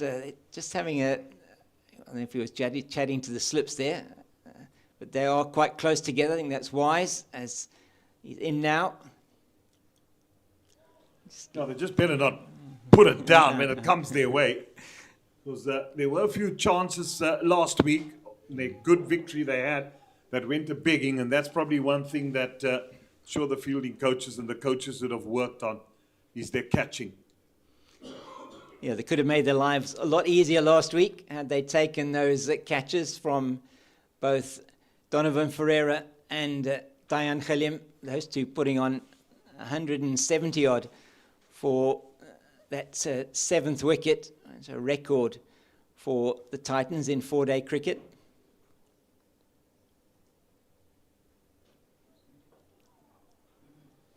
And yeah, the Donovan Ferreira does he hit the cricket ball. And I mean, I played golf. I mean, I've seen guys played golf with guys like Vernon Philander. And one day I played in a golf day with Donovan Ferreira. Yeah. My goodness me. Well, does he hit the golf ball? I can believe that. I mean, he hits the cricket ball, the way he plays the shots. I mean, those 3 sixes he hit in that over. In fact, he was dismissed in that over. But 3 sixes of Akona Mnyaka was absolutely incredible. This is good from Glenton Stearman. Jeremy early on, he's making Marcus Ackerman play. And that first delivery was just a peach. And it looked like Ramashan Pillay was trying to just get his bat inside the line, but couldn't get it out the way. He almost planted his front foot down the crease, took the edge, and away you go. Yeah, as you said, they were cock-a-whoop getting that first wicket.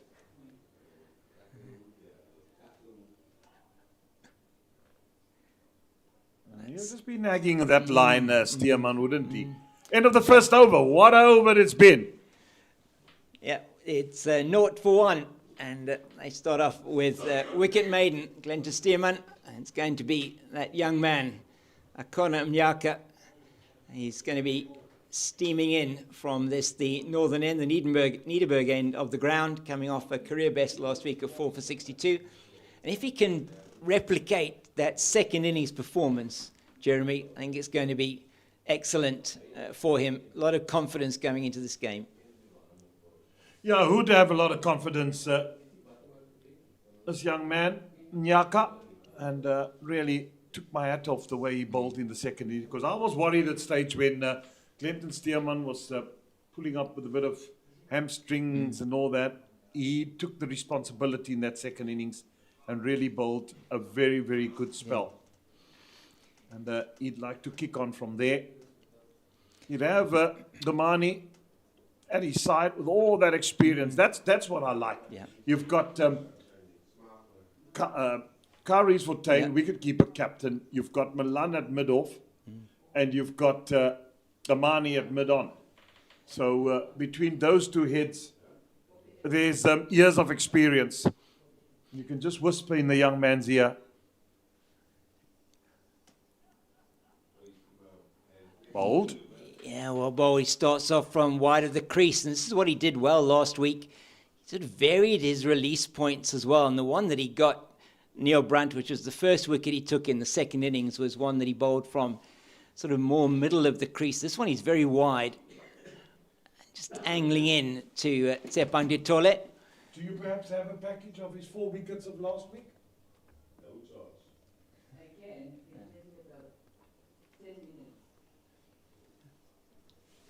he's away from us now is Mnyaka. This time he's more in the middle of the crease. That one wasted wide and short outside the off stump. Ditole is going to have nothing to do with that. Wicket, can you start preparing that package? Can you get it just in case? It'd be great to have it. Thank you. Yeah, and really just looking at those wickets that he took in that second innings, Jeremy was got the top 3, and he's away from us now. Oh, my goodness, that was a false shot there from Tsepang Ditole. Could so easily have taken the outside edge of the bat, similar to that dismissal of Rulofsson earlier on.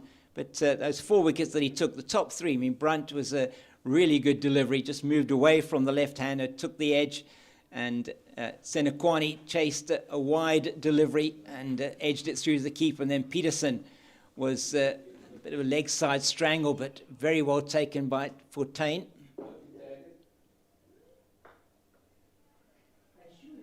And that one just a little bit fuller this time. But he started off well. That's certainly the third delivery. Troubled De Tole there. And he's a youngster who's... He's a youngster who's... he's been around for a while. I mean, he was with the Cobras towards the 2019-2020 season. Yeah. First runs to the Dolphins. And but Gavin Kaplan there in that deep backward point position. It's interesting they've started off with that as a run-saving measure, maybe because they've only got that 156 on the board. But they are underway, and it'll be Marcus Ackerman. And just feel this is a key wicket if you're Goldrush Boland, and for the Dolphins, you really want your captain to bat as long as possible.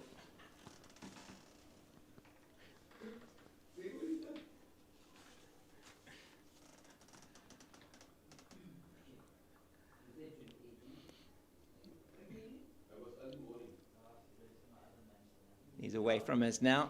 Is Mnyaka. Oh, that's a beauty.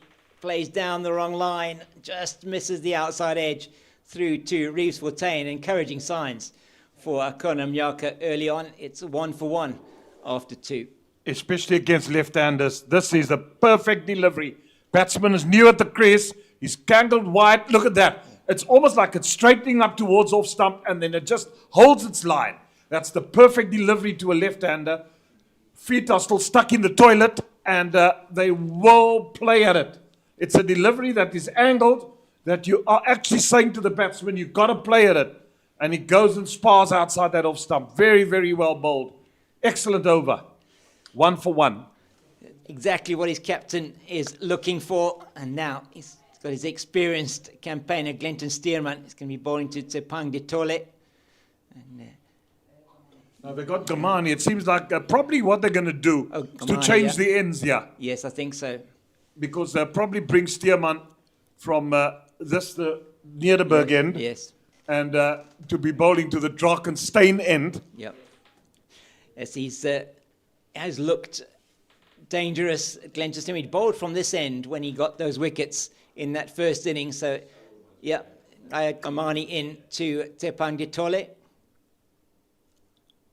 Oh, just off the inside half of the bat and living a bit dangerously at the moment, just into the third over. And Goldrush bowlers have been on the money for these first couple of overs. That wicket off the first ball, just giving them belief, you feel, that they can get in and amongst the batters here of the Hollywoodbets Dolphins.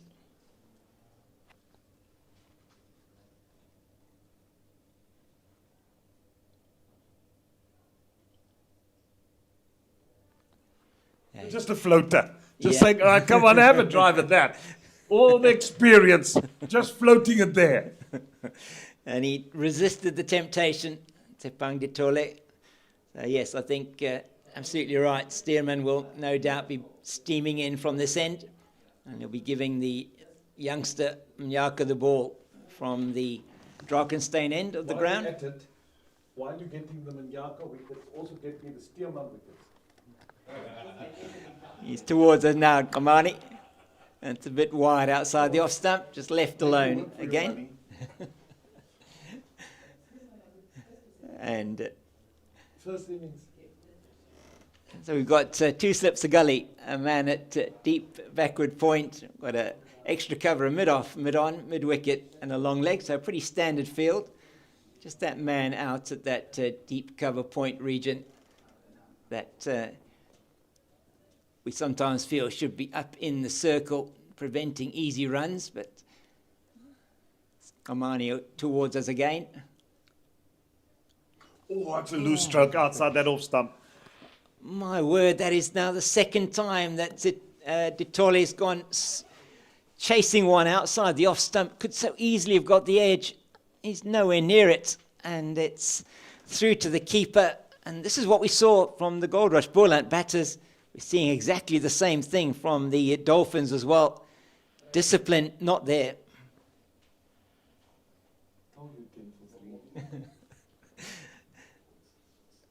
My goodness, it's been interesting batting today. And that's what he should have done with the previous delivery. Just leave it alone outside the line of the off stump. This is 4-day cricket. You don't have to feel bat on ball every delivery. And the thing is this, the batters have been out there. They've fielded.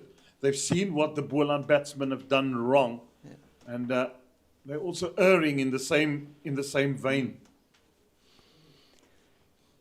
Look to leave well early on and capitalize later.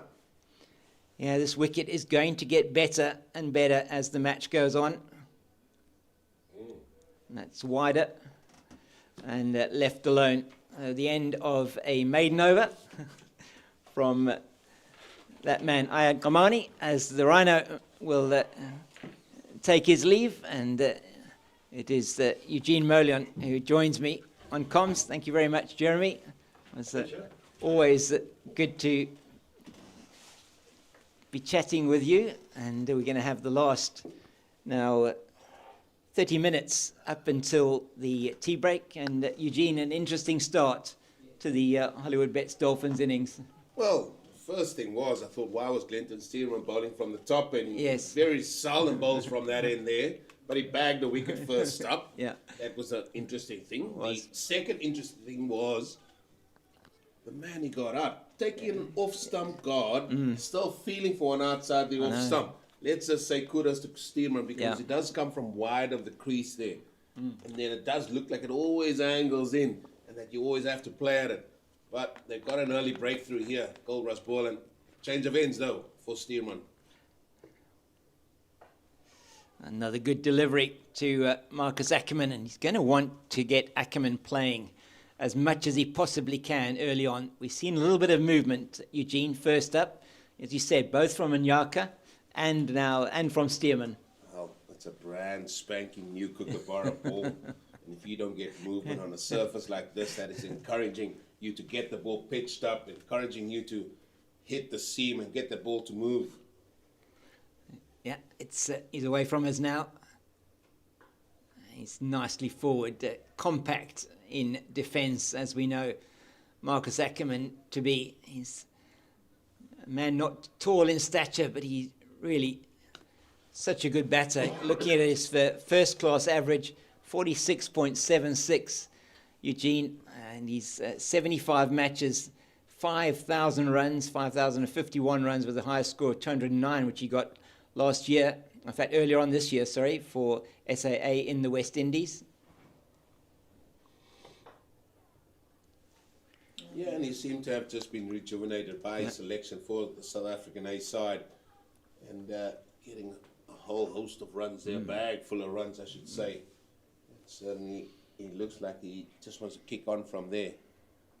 But what I'm going to be, the third thing I'm interested to see here is Nyaka. Yeah. He's going to bowl from the top end there to replace Ayaan Kamani.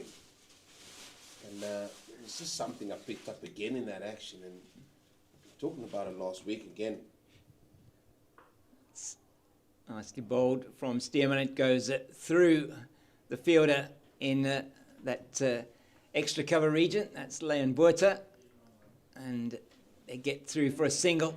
Just perhaps saying that the bounce of the ball wasn't quite there on that new stretch of pitch that's been laid, but they still get through for the single. Ackerman's off the mark, and that will bring Ditole on strike against Stearman. This should be an interesting contest. Now, Leon Buerta don't want to get his knees dirty or sore by putting it down on those newly laid strip there on the right-hand side. Good delivery once again from Stearman. He's been on the money this over. Got one more ball left in his second over. And they'll be looking for the next breakthrough here. Oh, Goldrush Boland while this ball is still new. Last week he was outstanding with the new ball, and it was the men from the Titans that took the first 6 wickets to fall.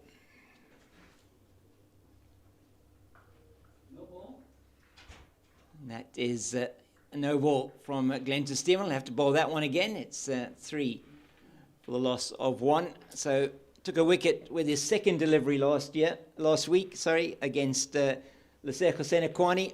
This one takes a wicket off his first delivery. And then he took the wickets of Brunt, Peterson, Pretorius, Makanya and Moonsami to take the first 6 wickets in that innings and reduced the Titans to 125 for 6. And that's well in behind Ditole. So yes, we'll have a look now at Akona Mnyaka. Yeah, well, I'm just looking. Yeah, Aya Gamani has been told, listen, can you go to deep square, please? And it looks like it's going to be Mnyaka to bowl here from the top end, or is that southern end now? Yeah, the Drakensteen end is what we've also been told. Rhino saying that it is called the Drakensteen end. So we've known it as the southern end, the stables end. We'll go with the Drakensteen end.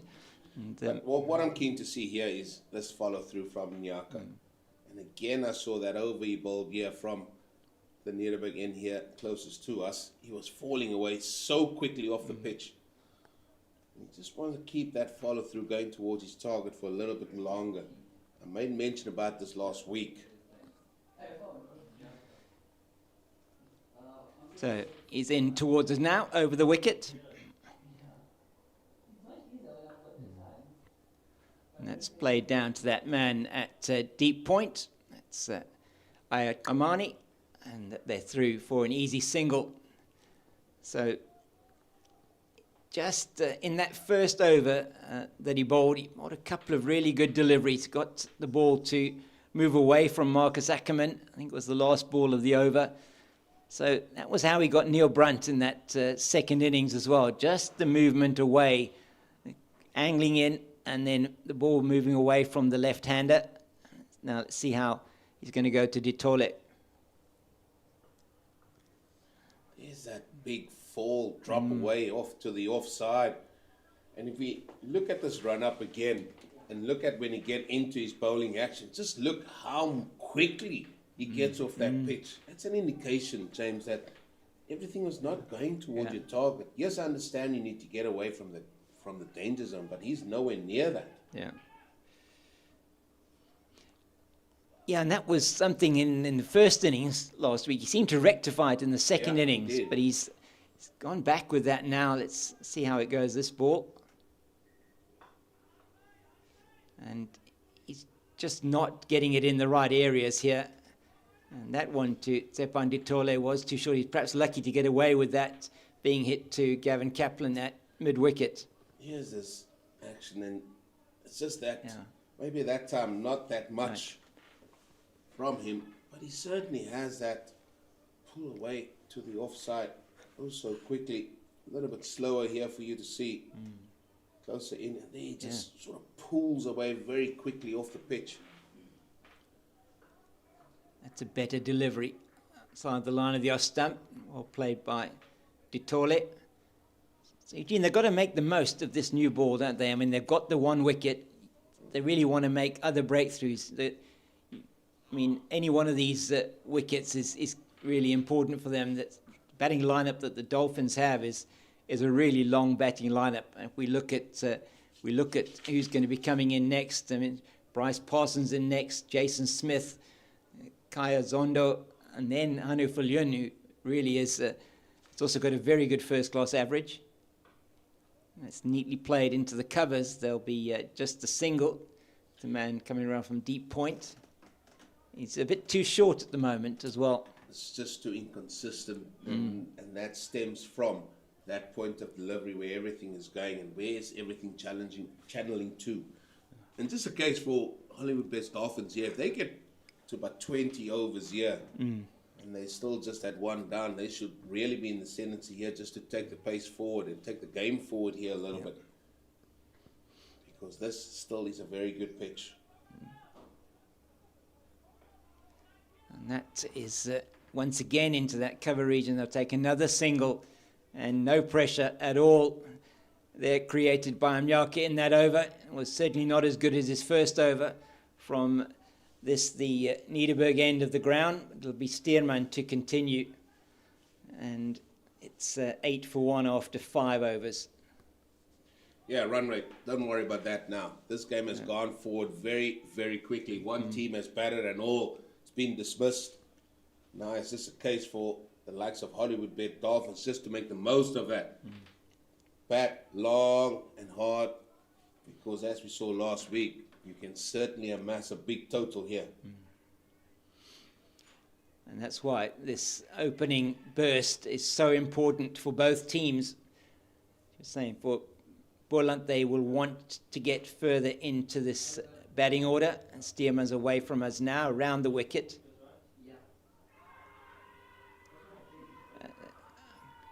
That is Andre Olivier, the umpire, just indicating not out, believing that one was going down the leg side. There are lots of hands on head there. We'll look at this one again, Eugene. He's batting on like leg stump, Ackerman. It comes across with the trigger movement, and it looked like a reasonable shout, maybe thinking it hit him outside the line of the off stump as he moves across. Yeah, his back foot is on off stump, decided to come at Clinton Steerman there, and in the process of coming at him, he went outside the line. For me, good call by the umpire. So now du Toit taking, that's an off stump, and then he's taking between middle and off. And now he's going to be batting on that middle and off stump guard, it looks like. Steerman towards him now. And that was in the air for a little while, and Gavin Kaplan's not going to be able to cut that one off. It's the first boundary for the men from the Dolphins, and it takes them to 13 for 1. A little bit of width on offer, and this was actually nicely played by du Toit. Got it, that just passed the man at gully there. They've got a man on point, but he couldn't stop that. And Tsepan du Toit's had a good season last season for the Dolphins.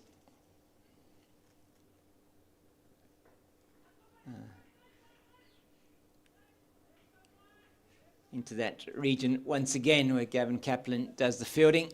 He's on the boundary there. Last week it was in the slips, and in the second innings he took in the first innings he took a sharp catch at second slip, and that was the second wicket that fell in that Titans first innings when he caught Neil Brunt low down at second slip, and he's back from that finger injury.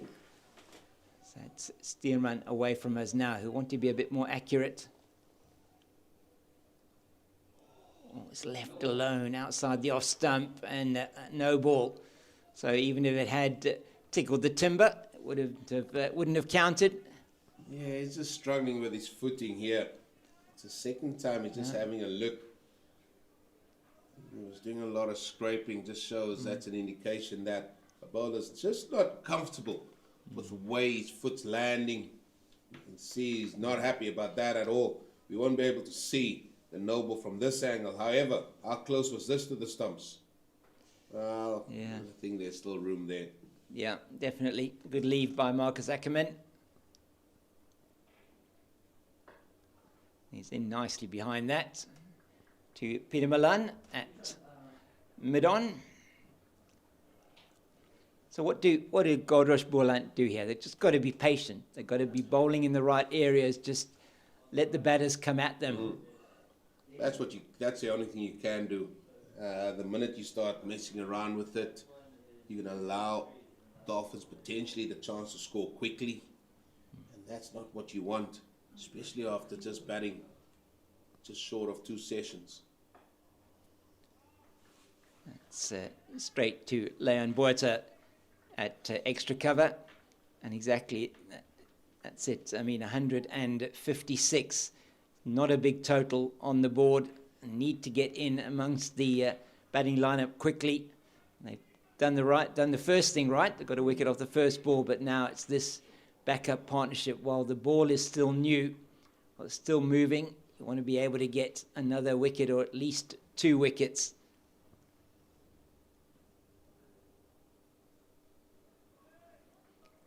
And Marcus Ackerman just, again, coming across his stumps means that he knows he can leave that one safely alone. End of the 6th over, 15 for 1.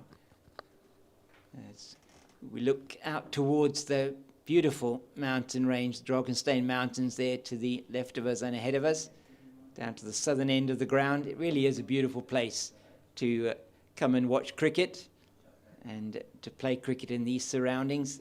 And today, not a hot day for the players out there. No, thankfully not. It's not hot. It's very much cool. They are predicting rain for Sunday. Yeah. Never thought that was going to be the case. However, the next 3 days are set fair. And I wonder how much has Hollywoodbet Dolphins taken that into consideration, knowing that there could be a little bit of moisture looming on day 4. Akona Amyaka, can he bowl a better over this time? Previous over, not particularly good from him. He needs to be on the money here. Oh, and there's Tole again playing that shot outside the off stump. It almost looked like he played underneath that one or over the top of it. It was not really a shot that he really would want to look at again and be happy with. Captain coming to talk to him and said, "Leave those alone, Tsepang." Not sure why he even played that. You can only get yourself into trouble because that cramped him for room. Still, he wanted to just cut that away through the offside. It's in behind that one, but we saw that with the Goldrush Boland. A couple of their batters, Rulofsson and Kaplan, going out to similar shots outside the off stump, and a couple of their batters as well falling to injudicious pull shots. And Farisco Adams, and then it was Akona Mnyaka. At the end, perhaps you can forgive Mnyaka, but Adams, in the situation his team was in, not what he was looking for. That's out into the covers for another single. Well, single and a no ball. And the bowling disciplines of Boland just need to be upped a little bit here. Yeah, it's not good from them. 3 no balls already, and we're only into the 7th over. And really do need to make sure that you're not giving any opportunities to the batters. And if they were to lose a wicket off a no ball, that's one of the cardinal sins in cricket.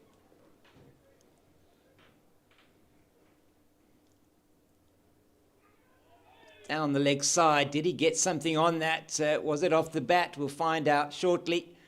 Looks like umpire Sipulele Gaze is looking to signal leg buys. And so off the pad, or thigh pad of Marcus Ackerman down the leg side for 2. Yeah, we saw that man in picture, Gabriel Fontaine, diving away to his left last week and take an unbelievable catch to get rid of Keegan Peterson. This time diving to his right. Umpire did indicate it was leg buys. The men certainly behind the stumps seemed quite interested in that one, but just straying down the leg side, Mnyaka. He's got to be more consistent. And that is a better delivery outside the line of the off stump, and Marcus Ackerman, just with soft hands, plays that one into the gap between second slip and gully, and it races away for 4. No chance for any of the fielders in that cordon to get anywhere near that one. It was nicely played by Ackerman. Well, no chance whatsoever through the gap. 4 runs it is, and this is probably just add to the frustrations of Boland, where those sort of off edges, just not going to anybody, but it was well played. So Mjaka, expensive in this over, 6 runs off the bat. And that's too short and wide, and Ackerman's coming back for the second. He'll make it easily. It's good running. Quick between the wickets. Very quick. And the man that fielded that ball, Ian Kamani, he's just as quick and got a good arm, and even he could not stop that second run. But I like the urgency here of the captain, Ackerman, trying to just keep playing with intent. You know, they got about 8 or so minutes to go to that tea break to reassess what they're going to do for the remaining time of day's play today. But they certainly can build on something here. They need a good platform.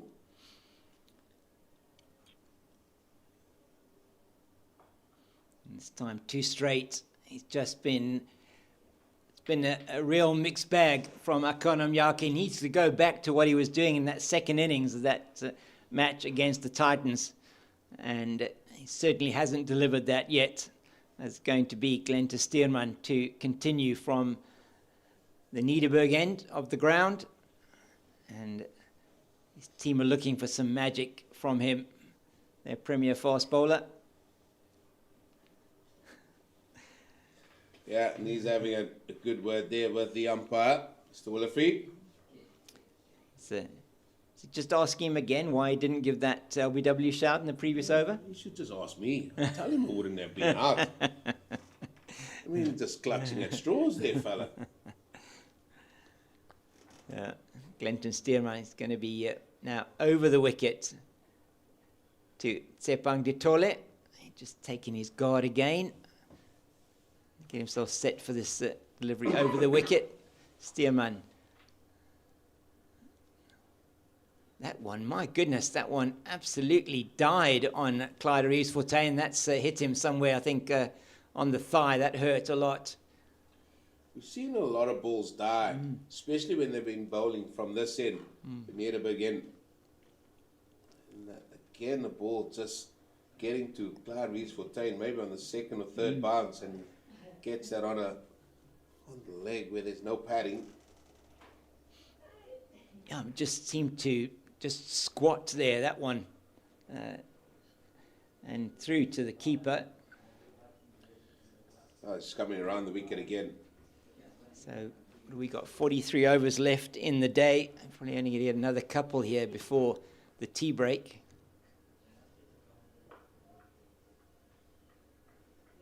And nicely forward, Ditole. So elsewhere, Eugene was Western Province, World Sports Betting Western Province, that were bowled out for 193, thanks mainly to Daniel Smith there, 102 off, I think it was 91 deliveries. And the Warriors and the Tuskers not getting out to play at all there after the lunch break, still 90 for 7. It's a good delivery, but no real venom at the moment, it seems, in the attack. These two have blunted the Boland bowlers for the moment. Well, this was Glenton Steerman last week. Oh, what a catch! Oh, what a catch! What? The second of his wickets to fall, and he bowled. He got in this time nicely, and led the attack, and he kept taking wickets. that time, good. He does get him. Catching And that's also to boot. But they will look for. He got him. talisman He got here him. to He's do got another through the good gap. job with And the that- ball. you saw They in need that it. SAA match. Last week, this was exceptional. Oh, Six it was for a brilliant the delivery. Dolphins. And that's exactly what they will be looking for, was backed up at that stage by some really good fielding, good outfielding, and good catching from Goldrush Boland. Just let it slip slightly after that with that big Ferreira-Khalim partnership. But at the end of the day, they got through with the result. Well, they take all the points with them. That's what they wanted. Good start here. They're behind the 8 ball slightly. They've got it all to do here. Get their way back in this match. And no real movement from that sort of length for Glenton Steerman. He's going to be wanting to perhaps get it a little bit fuller. So the Dragons 205 for the loss of 3 against the Titans. Titans up against it again. Yeah, they are. 200 scored before tea time. And that's after they made significant changes to their team. 5 changes in that team, but it's... let's have a look. It's another well-played delivery from Dutole, and it's the end of the over. 8 gone, 25 for 1. So we're just going to look at those wickets again. If you look at the lengths of Oh, you got him. or the balls that he's bowled here. Oh, what a catch! Oh, what a catch! What? All the time. That was a full ball on. He got in this time, and excellent. Again, fuller delivery. And that time, good. He does get him, and that.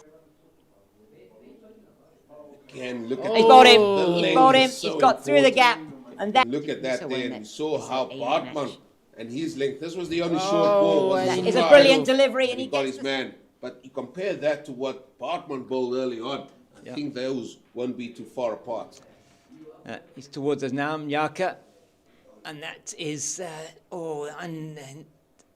under the edge of the bat from Marcus Ackerman, and perhaps keeping a bit lower than he anticipated through to the wicket keeper. Once again, playing and missing outside the off stump. The trick here again, if you look at the way Marcus Ackerman played that shot, he's playing it with a cross bat, looking to hit the ball square. Your initial stage here is to hit the ball in front of square. How are you going to do that? Present the full face of the bat onto the ball, rather than try and cut that. Blade it off the back foot through the extra cover area. Yeah, plenty of real estate there. That's better. It's to the man at that extra cover position. And maybe he's looking at it, oh, there's nobody at point. Maybe I can just do that. But that's when the batsmen get into trouble. You should just play each ball on merit. Punch it off the back foot, boom, through cover, or if you get hit cover, that's fine. It means you're not going to give a chance. Yeah, and just as you say, I think the wickets we've seen falling today have been, most of them have been to cross-batted shots. And there it's cross-batted again. That one's going to go down to the boundary, though, at backward point for 4. Nothing that Farisco Adams can do about that one. At that time, a poor delivery from Mnyaka. Yeah, this is width. That is width, and that allows him to come with that bat at an angle. And that was gone for 4. That is the difference. Sometimes when it's a bit tighter, Ackerman has a tendency to still try and play that cross-batted shot, and that's when he gets into trouble. But that was well executed by him. And they go to 29 with that boundary into the 9th over. It'll be the last one before the tea break.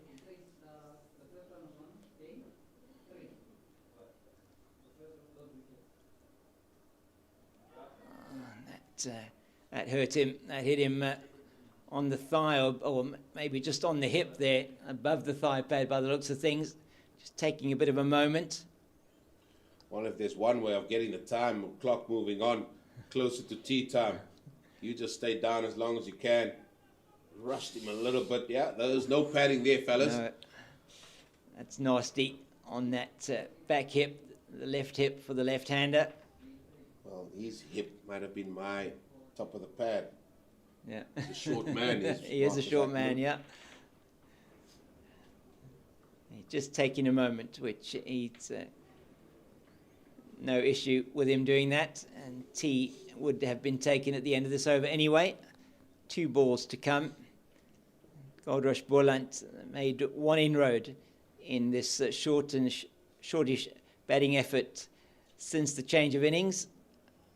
And they'd love another wicket before the break. It's well bowled this time. Just rushing him slightly. It's Rudolfsson in. Yeah, he is rushing him, but it's just that inconsistency for me, and you're not going to get consistent if that initial point of delivery and where you're following through is not 100%. If it's not the same, you're going to struggle to be even near consistent. Yeah, and last week he rectified that for the second innings. One hopes from a Goldrush Boland point of view he can do that inside this innings.